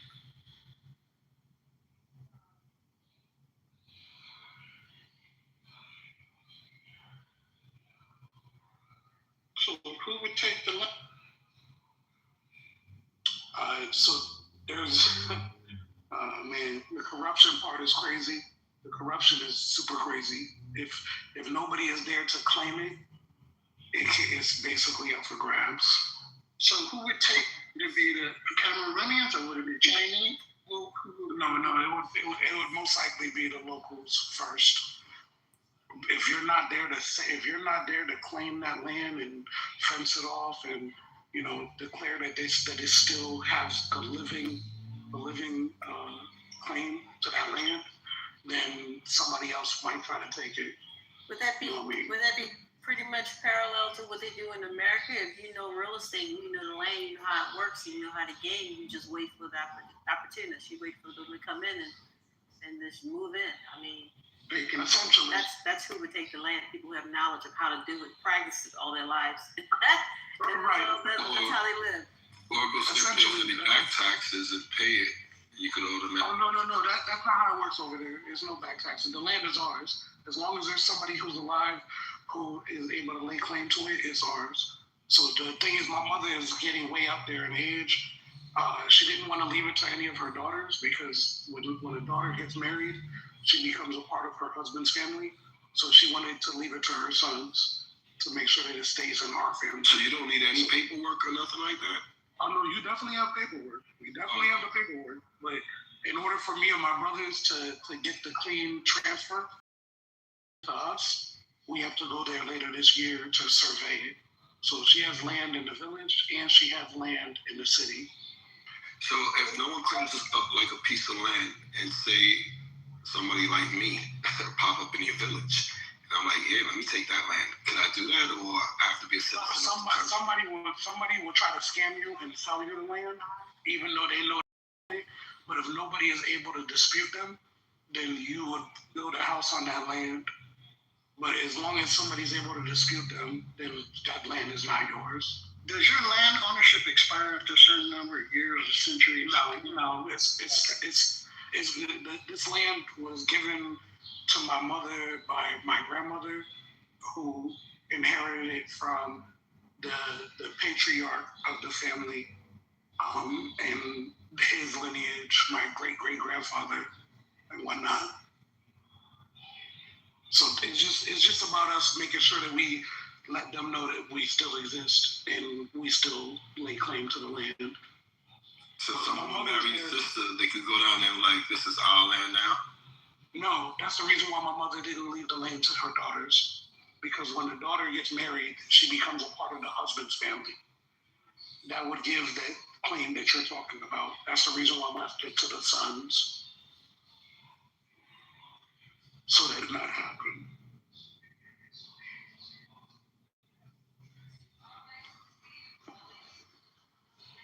The only thing I just wish that, like you had, just hold on for a second. I don't know if you can hear me. Can you hear me? Like you had just, like you just explained, right? Why they're not leaving it to the daughters, because they become part of the husband land, the husband's family. That happens when men or women marry the other race. You actually are passing it on. Correct. That's how the Europeans were able to claim right to land here. Right. That's exactly how it happened, and that's exactly why she wouldn't leave it to any of my sisters. And this is exactly why when they test your lineage, they don't go through your mother, they go through your father, because at the time, a woman couldn't claim any rights to any land, so it would have to be the man. And this is why when we do all that, oh, you want to check your background? I always said it didn't make sense. How are you going to check the father? You're not sure if that's your father. Your mother is for sure. You know, mommy's baby, daddy's maybe. So it didn't make sense that you're testing them to find out about the father. I mean, that the father is the bloodline. It should have been the mother. But the reason why they implement the father, because at that time, only a man could claim land. Claim to a land. A woman couldn't do it. Right. So it's a little bit of a duality there. It's a little bit of a duality because somebody got a lot of feedback. What year you talking about? Because I found that black women was on the land after emancipation. Free black people and women were on the land before emancipation. When was that going on? We talking about somewhere else. Yeah, I don't know what it's like in America. I'm only speaking towards what I know. And from what I know, that's the reason why she wouldn't leave it to my sisters. But think about that. Makes sense because say your land been in your family for hundreds of years.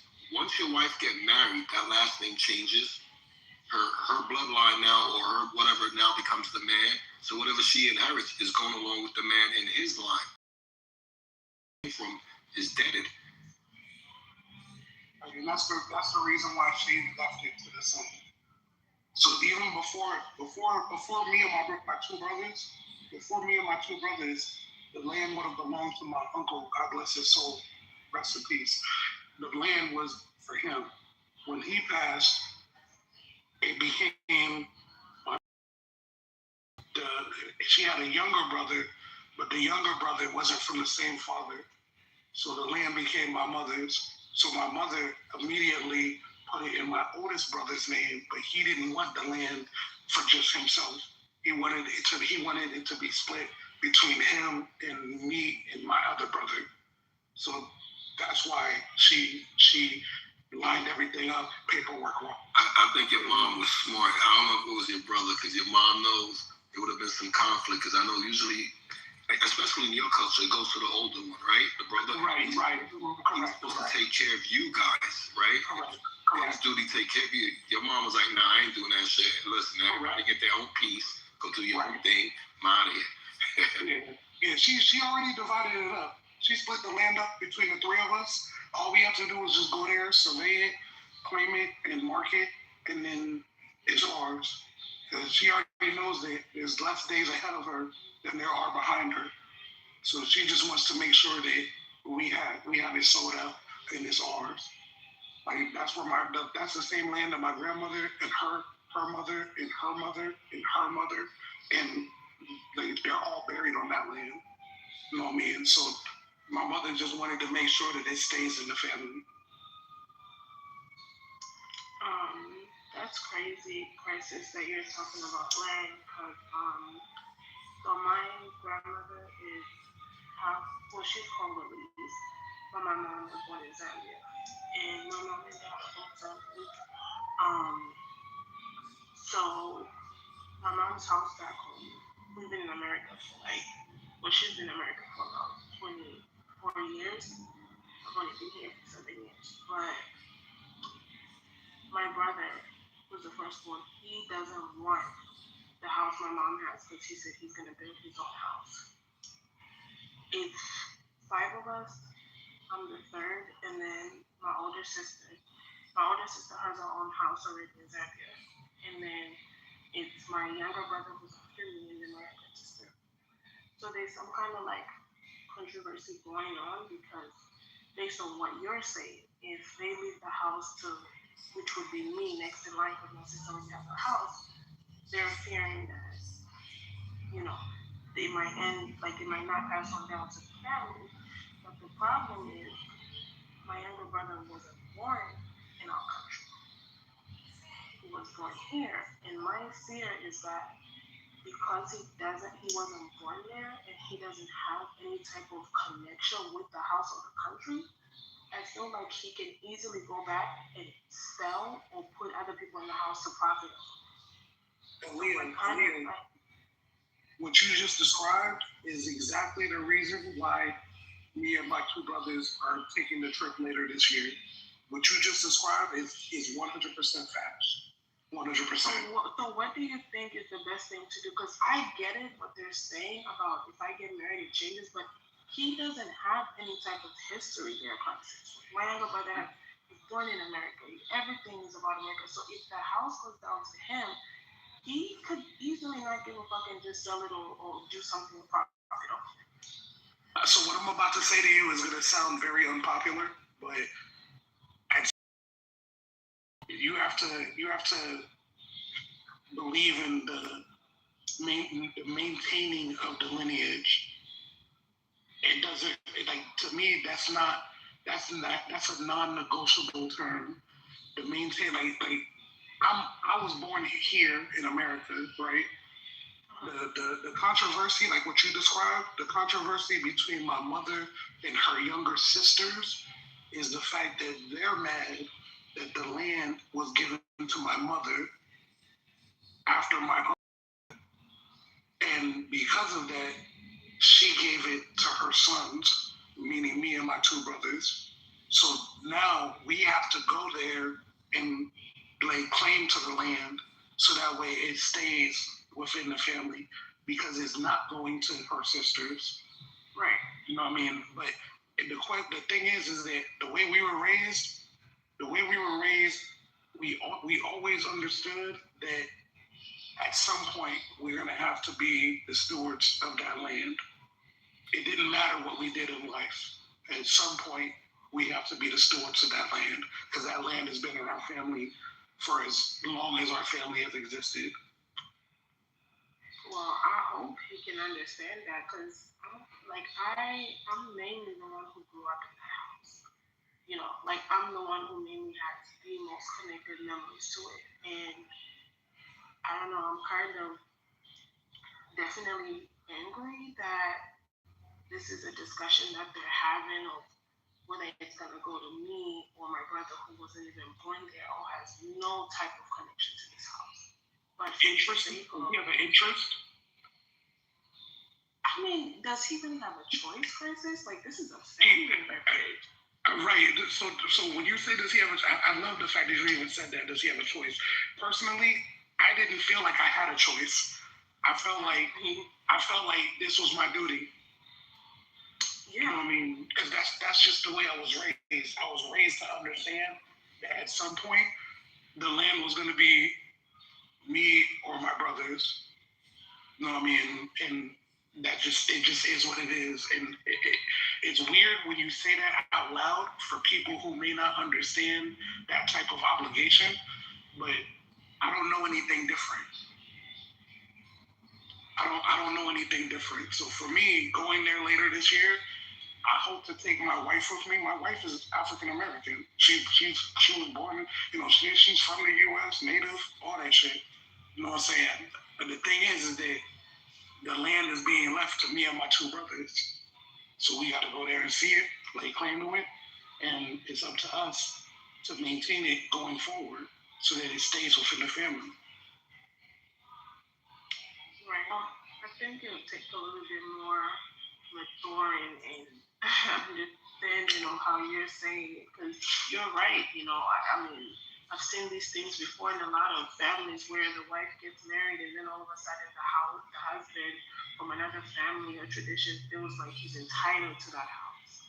In which I'm most likely bound to be with an African man 9 times out of 10.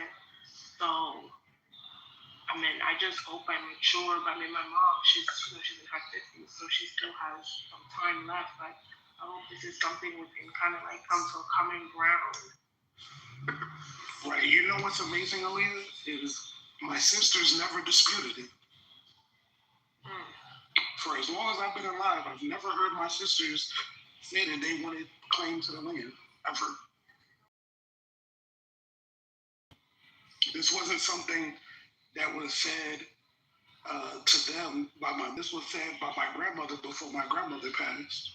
Because my grandmother had 9 children, and the oldest boy, the one who was older than my mother, when he passed away before my grandmother passed away, and then that's when it fell to my mother, because the other boy in the family who was still alive is younger than my mother, but not from the same father.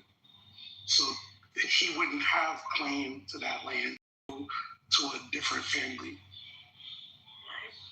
You know what I mean? So it's like my grandmother made it very clear that that land that was given to her, she wanted it to stay in that family. She gave it to my mother after my uncle passed. And my mother, now that she's old and she has less days ahead of her than she has behind her, she wants to make sure that it stays in the family. And basically, she called us on something that she taught us when we was kids. Like, all right, it's time. You need to come and see the land. And like right now, my mom has a compound on the land. Like she has a compound, fenced in, has a security booth, everything. When she retired, we all chipped in the money to help her build the house that she wanted over there, and that's where she's at now. For all this bullshit that's happening in the world, I'm actually happy that she's there, because I wouldn't have been able to operate here if I was worried about whether or not she was okay. Because we're spread out in the U.S. We're spread out. We don't all live in the same state, but we all love our mom. You know what I mean? And I know me personally, I wouldn't have been able to operate of a sound mind if I was worrying about whether or not my mother was okay in D.C. So when she wanted to retire, we put the money together, helped her build the house, sent her back home, and at that point, we know that she's taken care of over there. So now, whatever happens here, whether it's economic hardship or whatever, that's just us over here. But we know she's okay. We're gonna be alright because she raised some survivors. You know what I mean? But it's good to know that she's okay. And she doesn't have to pay rent. She doesn't have to pay a mortgage. She doesn't have to pay tax. The land is hers. The house is hers. She just has to make sure that she has the generator, and then she pays for the electric grid that's connected to her home. You know what I mean? She has a well on the land, and she has running water throughout the house because of that well. And she has the what do you call that? The water tower thing to be able to pump the water through with the filtration. And the brother Richard gave me more insight on how to make it more palatable for when we go there, to make it an easier transition for when we go there. to be able to not get sick as well. So it's like we take this mindset that we've learned and we're applying it to over there. But at the end of the day, it's all about maintaining that land and keeping it in the family. So hopefully for your brother, if he doesn't feel a connection, maybe a visit there would actually change his mind to see some type of a connection. But I know for me personally, it's just it's hard to explain. It's been ingrained in my brain since I was a child. So when she told us to this time, it just made sense. And he did visit like he was here for the last year for the first time. But you know, and I don't like to say this because it can come off late, but the mindset of a lot of people born in America, whether they have a foreign parent or not, there's just certain things that a child who was born back home versus here, there's certain things that we and I feel like he may see the value in it, but he may also just have a different aspect of it. Like he may want to do other things with it, which is kind of bothering. Because I feel like it should not be turned into something profitable, like something to profit from. It's more of like a family possession. The land that you have back home, do you have ancestors and family that are buried on that land? No, we don't. Okay. Because if you did, that would be a way for you to get him to be feeling like he's connected.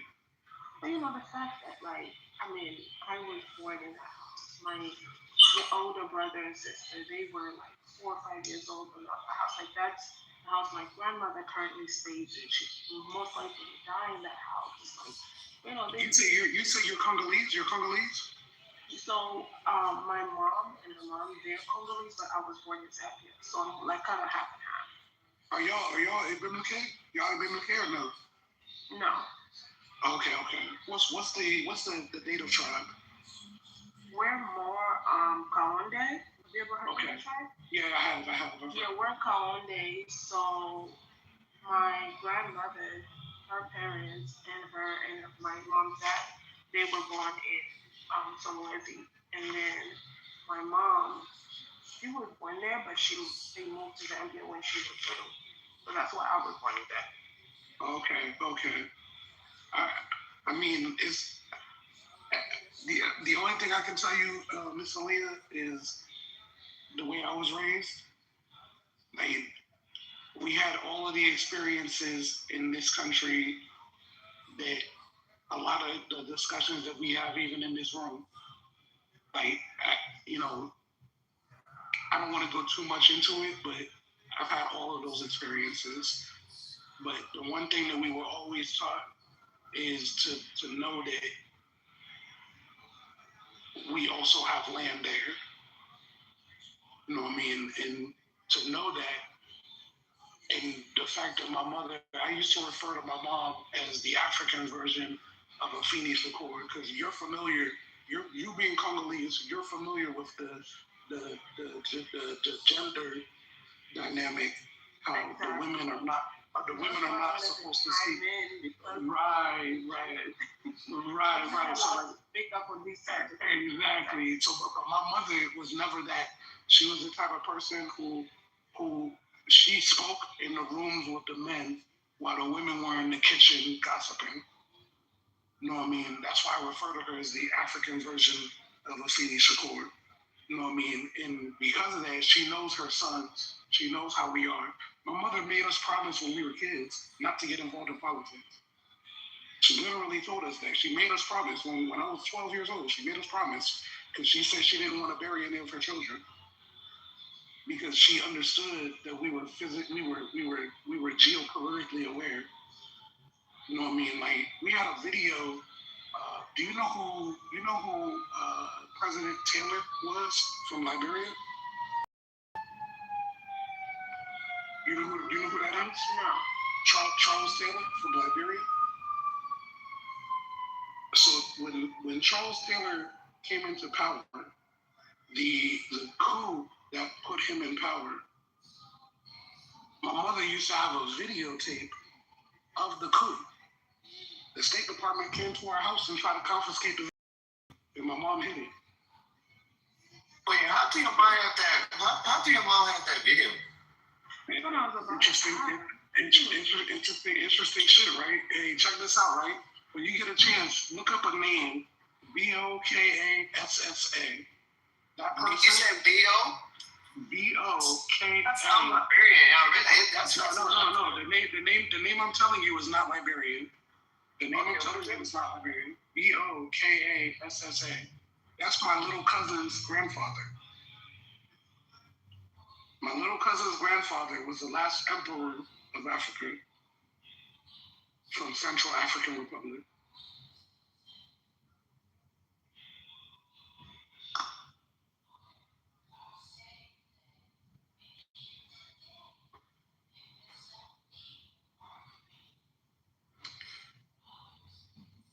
I'm sharing too much.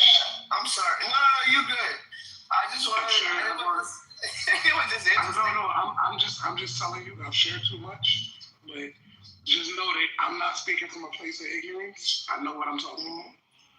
Yeah, of course. It's just fascinating that that's fine. Go ahead, man. It's just one of them things. But we were raised with geopolitical awareness. You know what I mean? Like, that's one of the reasons why I love, when I say my people, I'm referring to all Black people. Here, there, everywhere. I love my people because I understand the geopolitical understanding of this. You know what I mean? I get it. The sister is Congolese, right? That means that somewhere in her family history, she had a run-in with King Leopold. At some point, King Leopold murdered 60 million people. Wait, who's Congolese? The sister who was speaking before me, yes. Oh, okay. The Democratic Republic of Congo or just the regular Congo? No. Yeah, Democratic Republic. The Democratic Republic. Right. So, but at some point in time, because she's Congolese, at some point in time, if she goes back far enough in her family lineage, they ran into Leopold. And if we all understand who Leopold was, we know he murdered 60 million people. 60 million people. 60 million people. You know what I mean? Like, that's a big ass number. But when you have an understanding of that history, it's hard for you to not feel some type of obligation to maintain the lineage. It's hard for you to feel like, it's hard for you to be detached from that. So when she's saying that she feels like the younger generation may not feel that, I understand where she's coming from, but like I told her, I can only speak from what I was taught. It was ingrained in my head that you still have an obligation to maintain the lineage.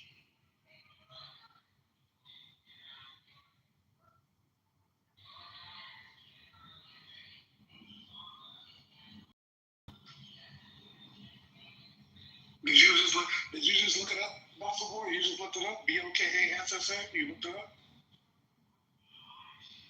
You said, well, I'm sorry, bro. I'm busy. Did you look up the name I gave you? Did you look up that name? No. Go ahead. Give me the spelling again. Bokkassa. Bokkassa.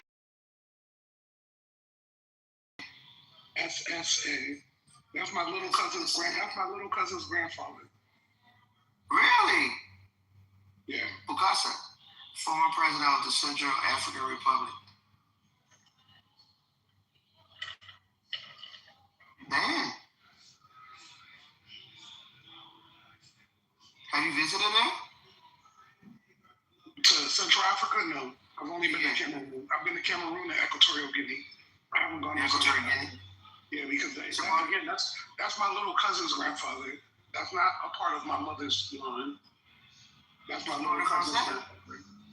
Yeah, Hold up. We Paulette? Hold up. Where are you from? Where are you from? I'm Liberian. Y'all speak French in Liberia? No, we speak English, but we border Ivory Coast. Oh, okay. That's what I was about to say. Y'all don't speak French in Liberia. Y'all. You know how they say francophone? Francophone? Yeah. No, we speak English, but. Are you francophone? I understand French, but I don't speak French. I speak English and I speak fun. Laissez le bon temps rouler. Ooh, Michel Paulette. My mother speaks 5 languages. It's amazing. It's amazing. It's amazing. It's amazing. No, I mean, when that woman leaves this earth, the earth is going to lose a very valuable individual when she leaves this earth. And it's saying, yeah, that's cool. You been to Cameroon. Bokassa died in 96. That wasn't that long ago. Yeah, he died in exile, though. He was on some fuck shit when he died. But it's yeah, cool. I'm reading up his biography. That's what it says. Yeah, he did a lot of fuckery. He bankrupted the country. You know what I'm saying? Yeah. But it's cool, though. I still love my little cousin. I treat him like a little brother. I used to change his diapers.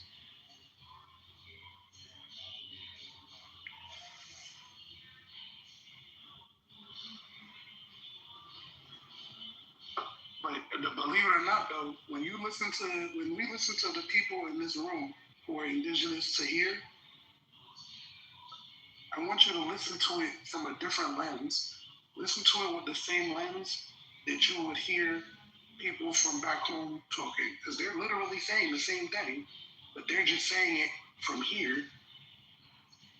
From here.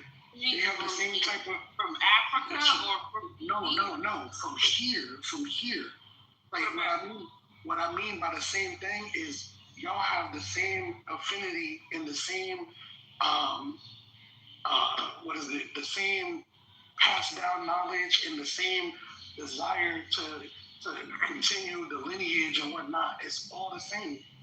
It's just that y'all are doing it from here. It's okay that y'all are from here. Y'all don't have to be from over there.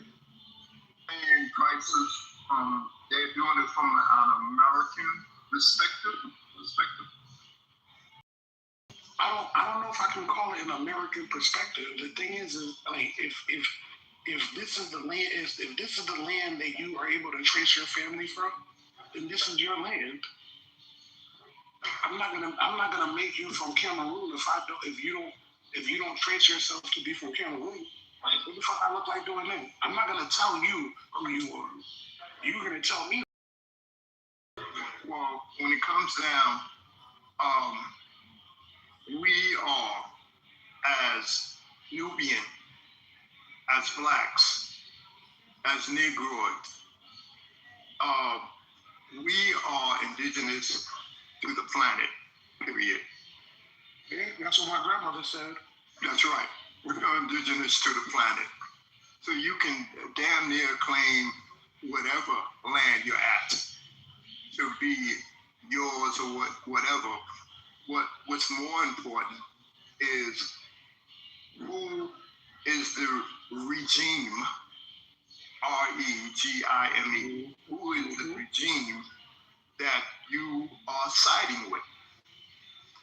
Because you got to understand that when you come out of your mother's womb, you come out as far as the world with no knowledge of.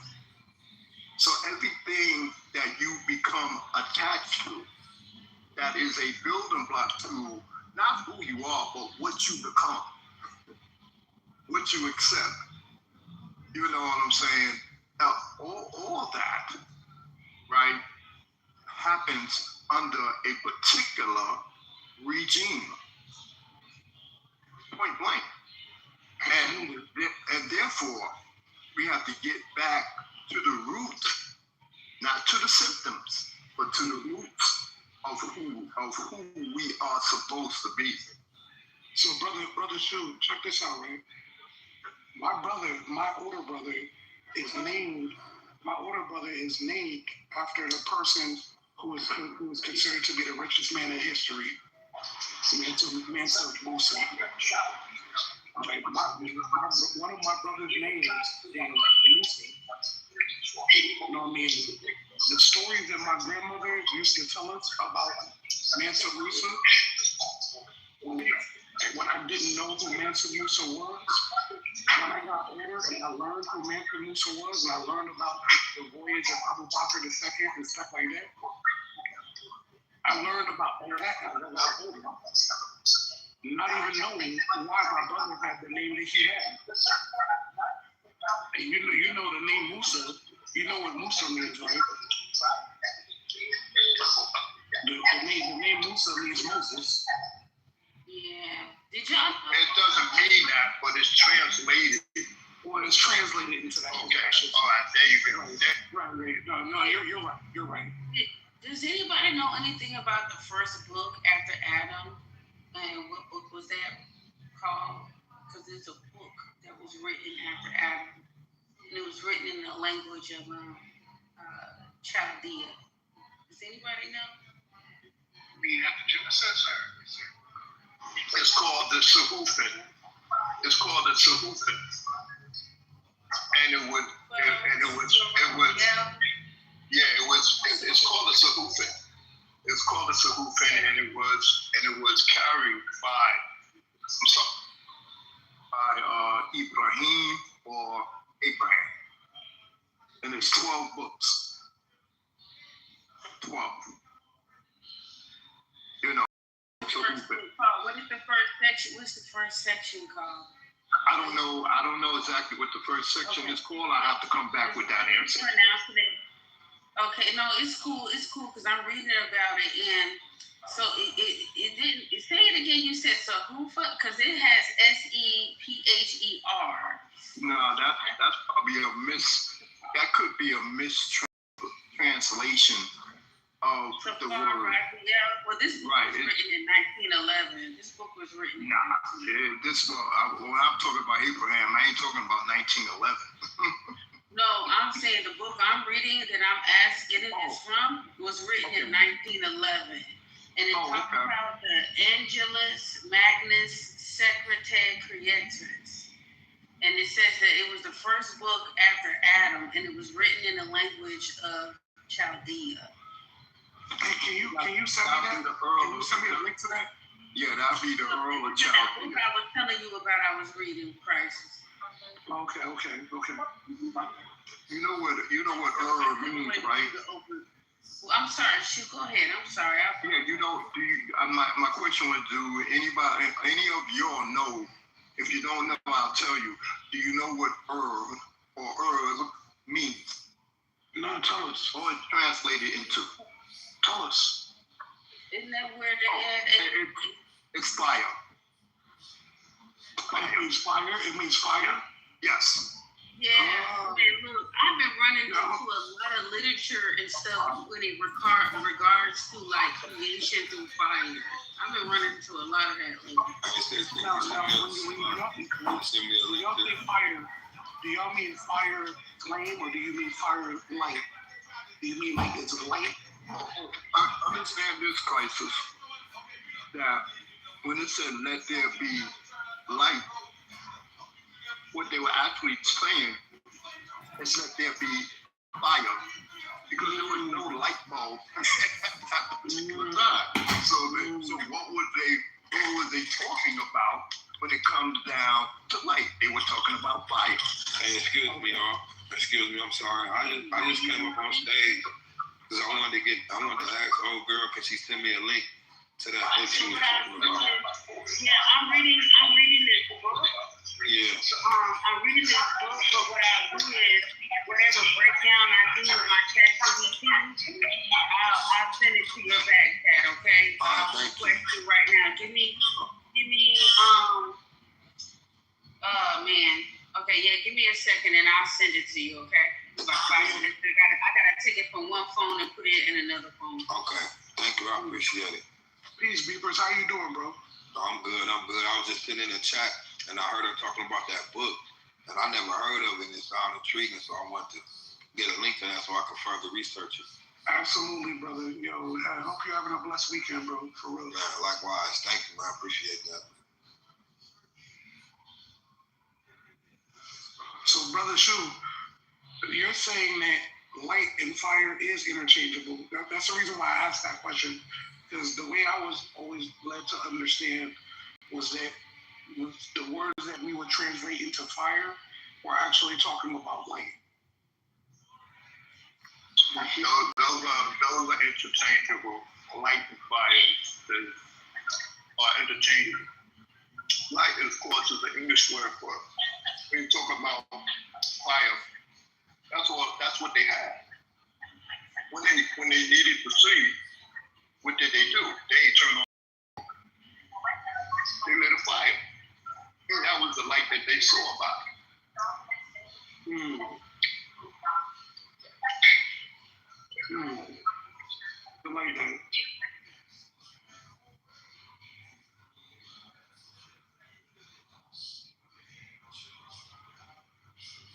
Yeah, there's a reason why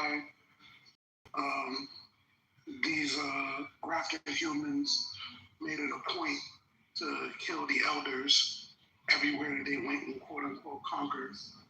Because when they killed the elders, they destroyed the stories that were being passed down. And the stories, they would turn those stories that still lingered into allegory and myth. But the reality was, a lot of those stories was actually the oral history of those people. By killing the elders, they detached the youth from that oral history. This is why it's so important to be able to have those conversations with the younger generation about the history of your family, good, bad, or indifferent. Good, bad, or indifferent.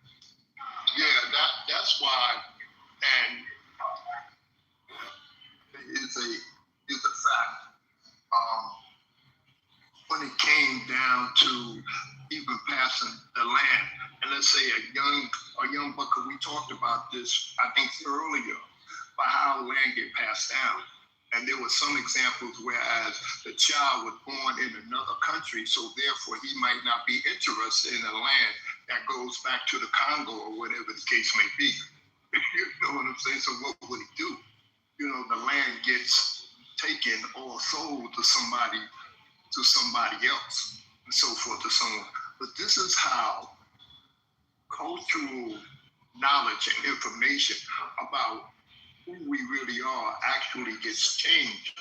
Because when, let's say you get a son, the son, he says, well, I don't want to carry the legacy of my fathers or fathers, you know, with me. I want to search for something new or create something new. This is how things get lost. You know what I'm saying? This is how things get undocumented. You know what I'm saying? I'm not saying that you have to stick with it, but no, you're 100% on point with that. 100%. You still have to document it. You gotta be first. Huh? Oh no, she was asking Beavers, did you get the back channel? Oh, okay. Beavers, she sent it to your back channel. She's asking if you got it.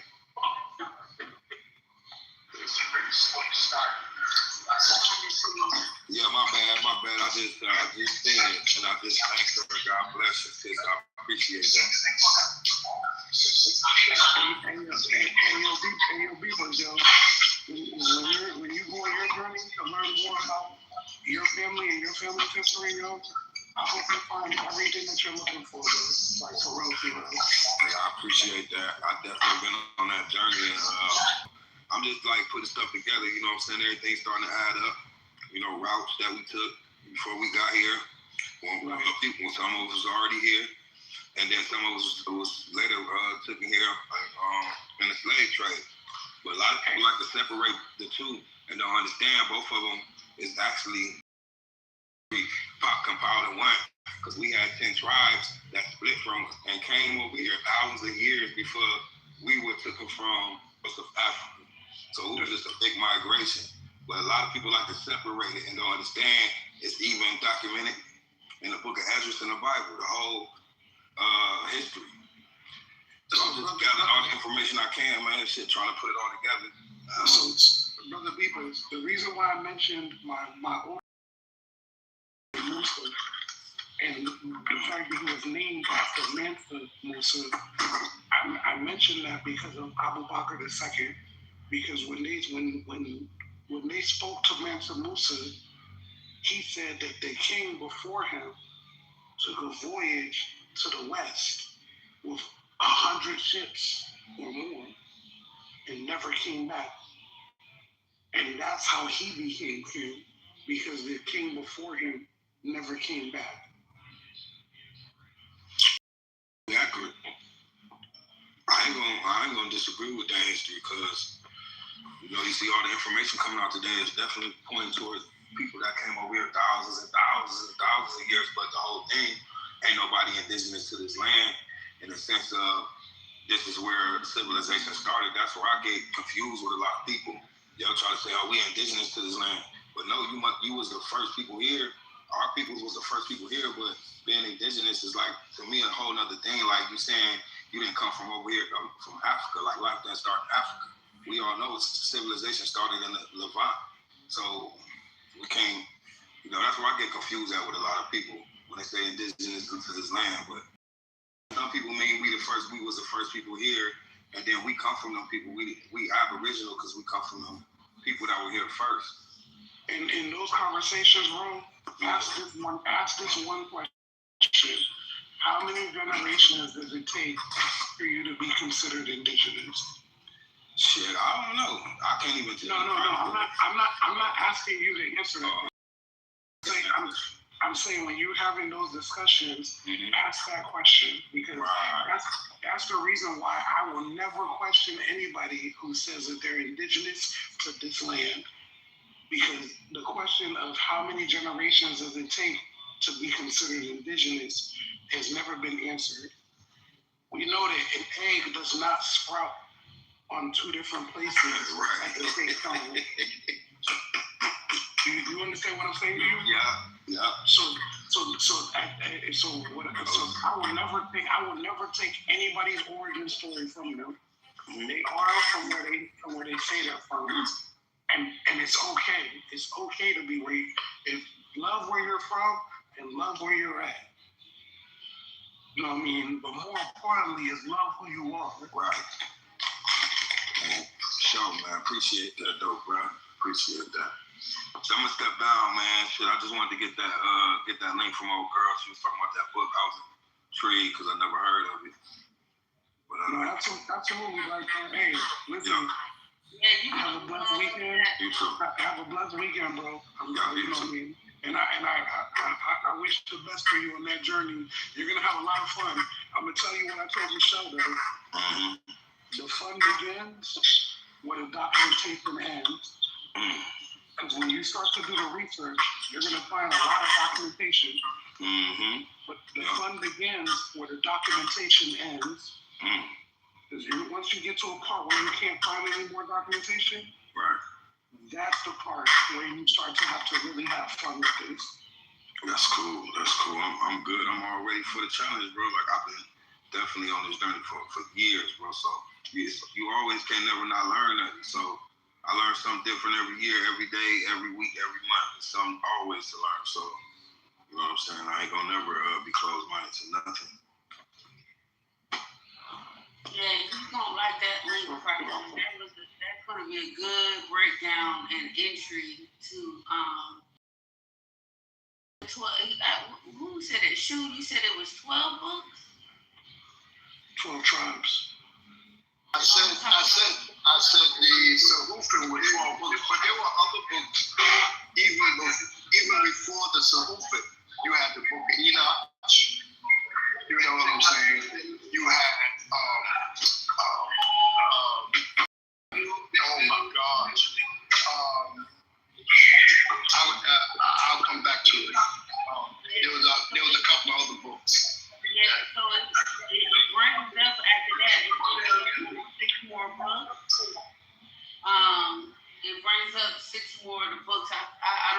thought you said it was more than 6. So I said 12. I said 12 actually. You said 12? Okay, yes. Good. Thank you. Appreciate it. Hey, Michelle, I don't want to overstep. Have you shared your journey with this room before, like in terms of what you found on your journey? I mean, in bits and pieces, but not really because I'm not gonna overstep there. I'm not gonna overstep there. Share with people because it is what it is. But this what I'm looking at right now, this is because I didn't know that book even existed, and when the Angelus Magnus Secreted Projectiles, that literally means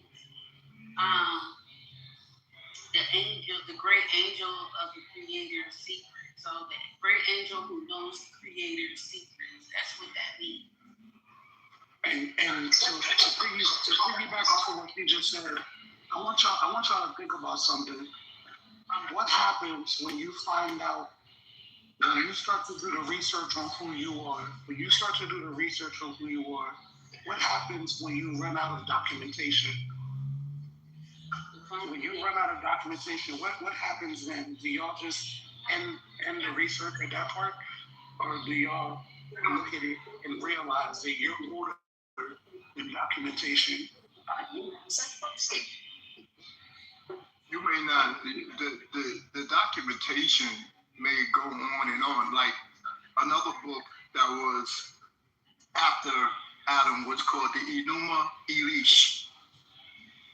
That's another one.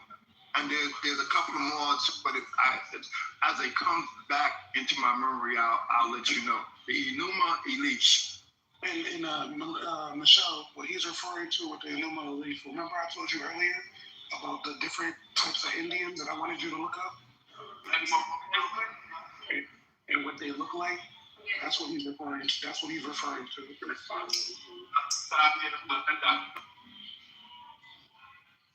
We were everywhere.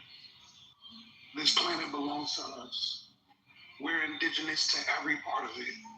There's not a part of this planet that we didn't touch. There's not a part of this planet that doesn't know us. We were everywhere. Because the way this thing is reading, that book was pre-flood. That information was pre-flood. So, secrets before the flood. And then they got at least 7 other, 7th and the last books concerning virtue of man. So yeah, it's a bunch of books. They got one. The second book, it says ALA, so I don't know if that's whatever, but it says it treats the virtues of stone and peace. The third is the Tractatus Diamatium or some shit like that, and which connects to the sworn book of Honorius or some shit. Honorius. Get a chance, Michelle. When you get a chance, I just put something in the chat. It's a term, or technically it's a soil. It's called terra preta. I know you're a farmer and you do a lot of growing of plants and whatnot. Find out about terra preta. Okay.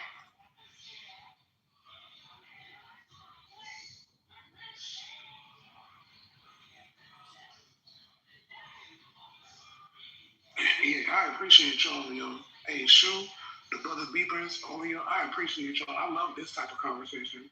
I love the shit where we can find our understanding in trying to, really do this journey together, because everybody is finding out. Even if we might have different stories, they're still all intertwined. A lot of the things that we consider to be African in terms of food came from the Americas. So we can't say that the Americas weren't a thing, because a lot of these fruits and vegetables only exists in the Americas. What lets you know that lets you know that there was a connection between here and there, but that connection existed before documentation. You're not going to find any books. You're not going to find any papers. You're not going to find any documents that say that this is where it came from. But when you go and do the archaeology and you do the research, you'll find out that, oh yeah, the shit started here. There's a reason why you find coca leaves in the fucking mummies in Egypt. You know what I'm saying? Like how? Yes, sir. I don't mean to interrupt you. I just wanted to agree with you. I wanted to say that I know that Drew, because the nigga Jamal a fruit and he from America. Go ahead. I'm just why you do that, man? Why you do that, man? I'm just fucking with y'all. Go ahead, man. I'm just let Jamal live, yo. Let Jamal live, yo. I made an agreement with myself that I wasn't gonna joke on nobody in 2026. You know what I mean? It's okay. Hey, you remember Jamal said that he thought I was a light-skinned nigga? He thought I was a light-skinned nigga? I'm like, yo, that shit crazy. Like, that's crazy. I'm a crunchy black nigga. I'm black as they come. That shit was crazy.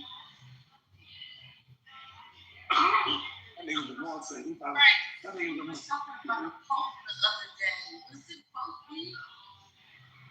You talking about Pepe? Is that Pope Leo? You talking about Pepe? I get it probably, but I feel like the gray Pope? The gray Pope? Yeah. Yeah, that's Pepe. But that's not even his real name. What was his Pope name? His nickname was Pepe. Are we talking about the first Pope? That was Pepe. Are we talking about the first one, or are we talking about the one that's alive right now? Because there's a great Pope that's the first Pope Pepe. I'm talking about whoever this is dead. Okay, yeah. The person you're talking about is the original Pope that was named.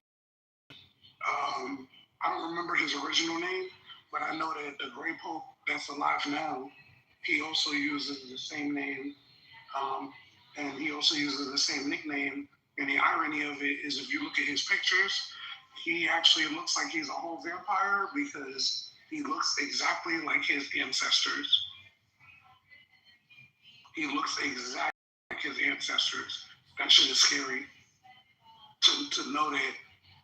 Hold on, let me see if I still have the picture. Give me a moment.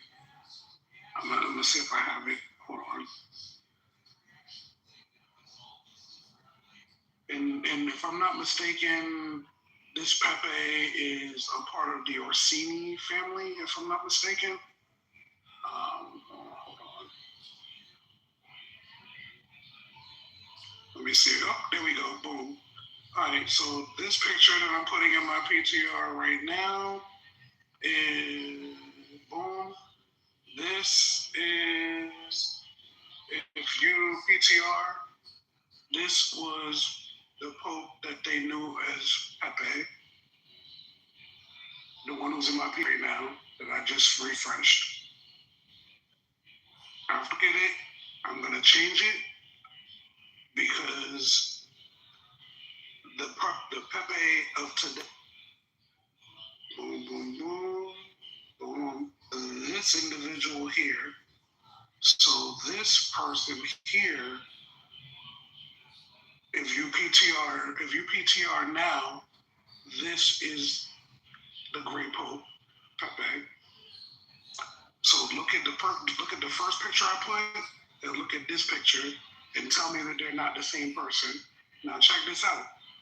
His nephew, quote unquote nephew, is this individual who also has the same name, but he's not in the church. Give me 1 second. Boom, boom, boom. Here we go. There we go. And one. So if you PTR again, this young man is related to the man in the preview that I put on my PTR. And he uses the full name of the original Pope that was named Pepe. They're related, by the way. Tell me they don't all look alike. Of crisis. So Pope Leo III, he didn't write this book. Historians dates back to the 16th to 17th century of Europe, long after his lifetime, but it's called the Enchiridion Lioness Pepe. It's not really Pope Leo. Hold on, can you say that again? It's spelled Enchiridion.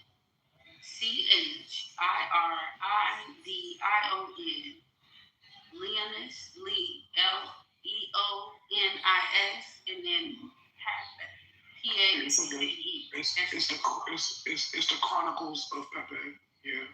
Well, it's a handbook. It's a handbook or manual. That's what Enchiridion means.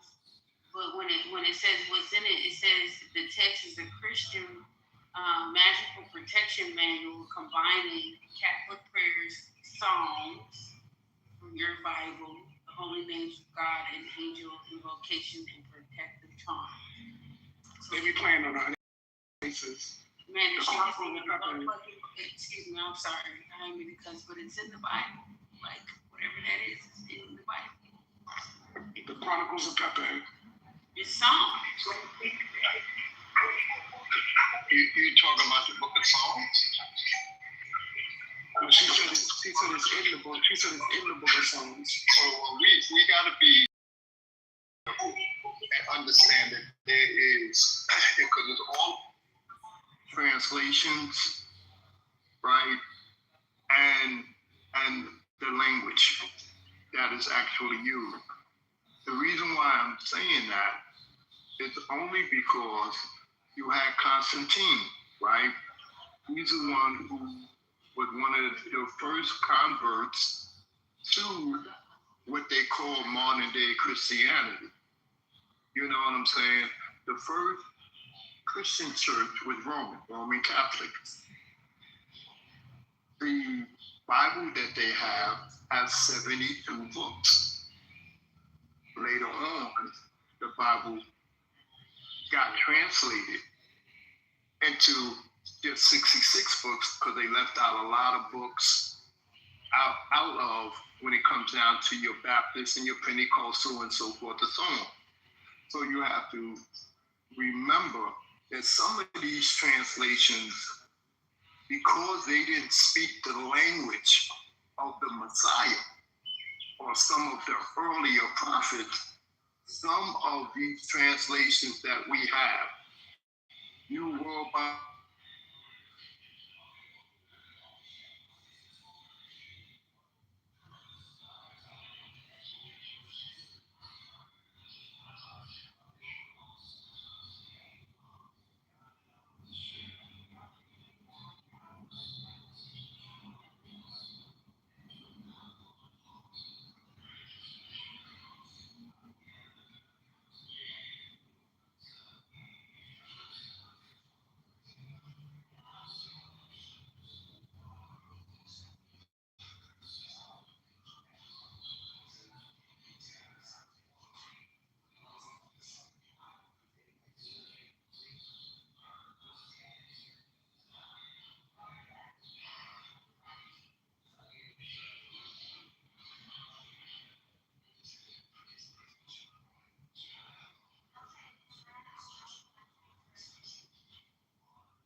stop. What's wrong with that?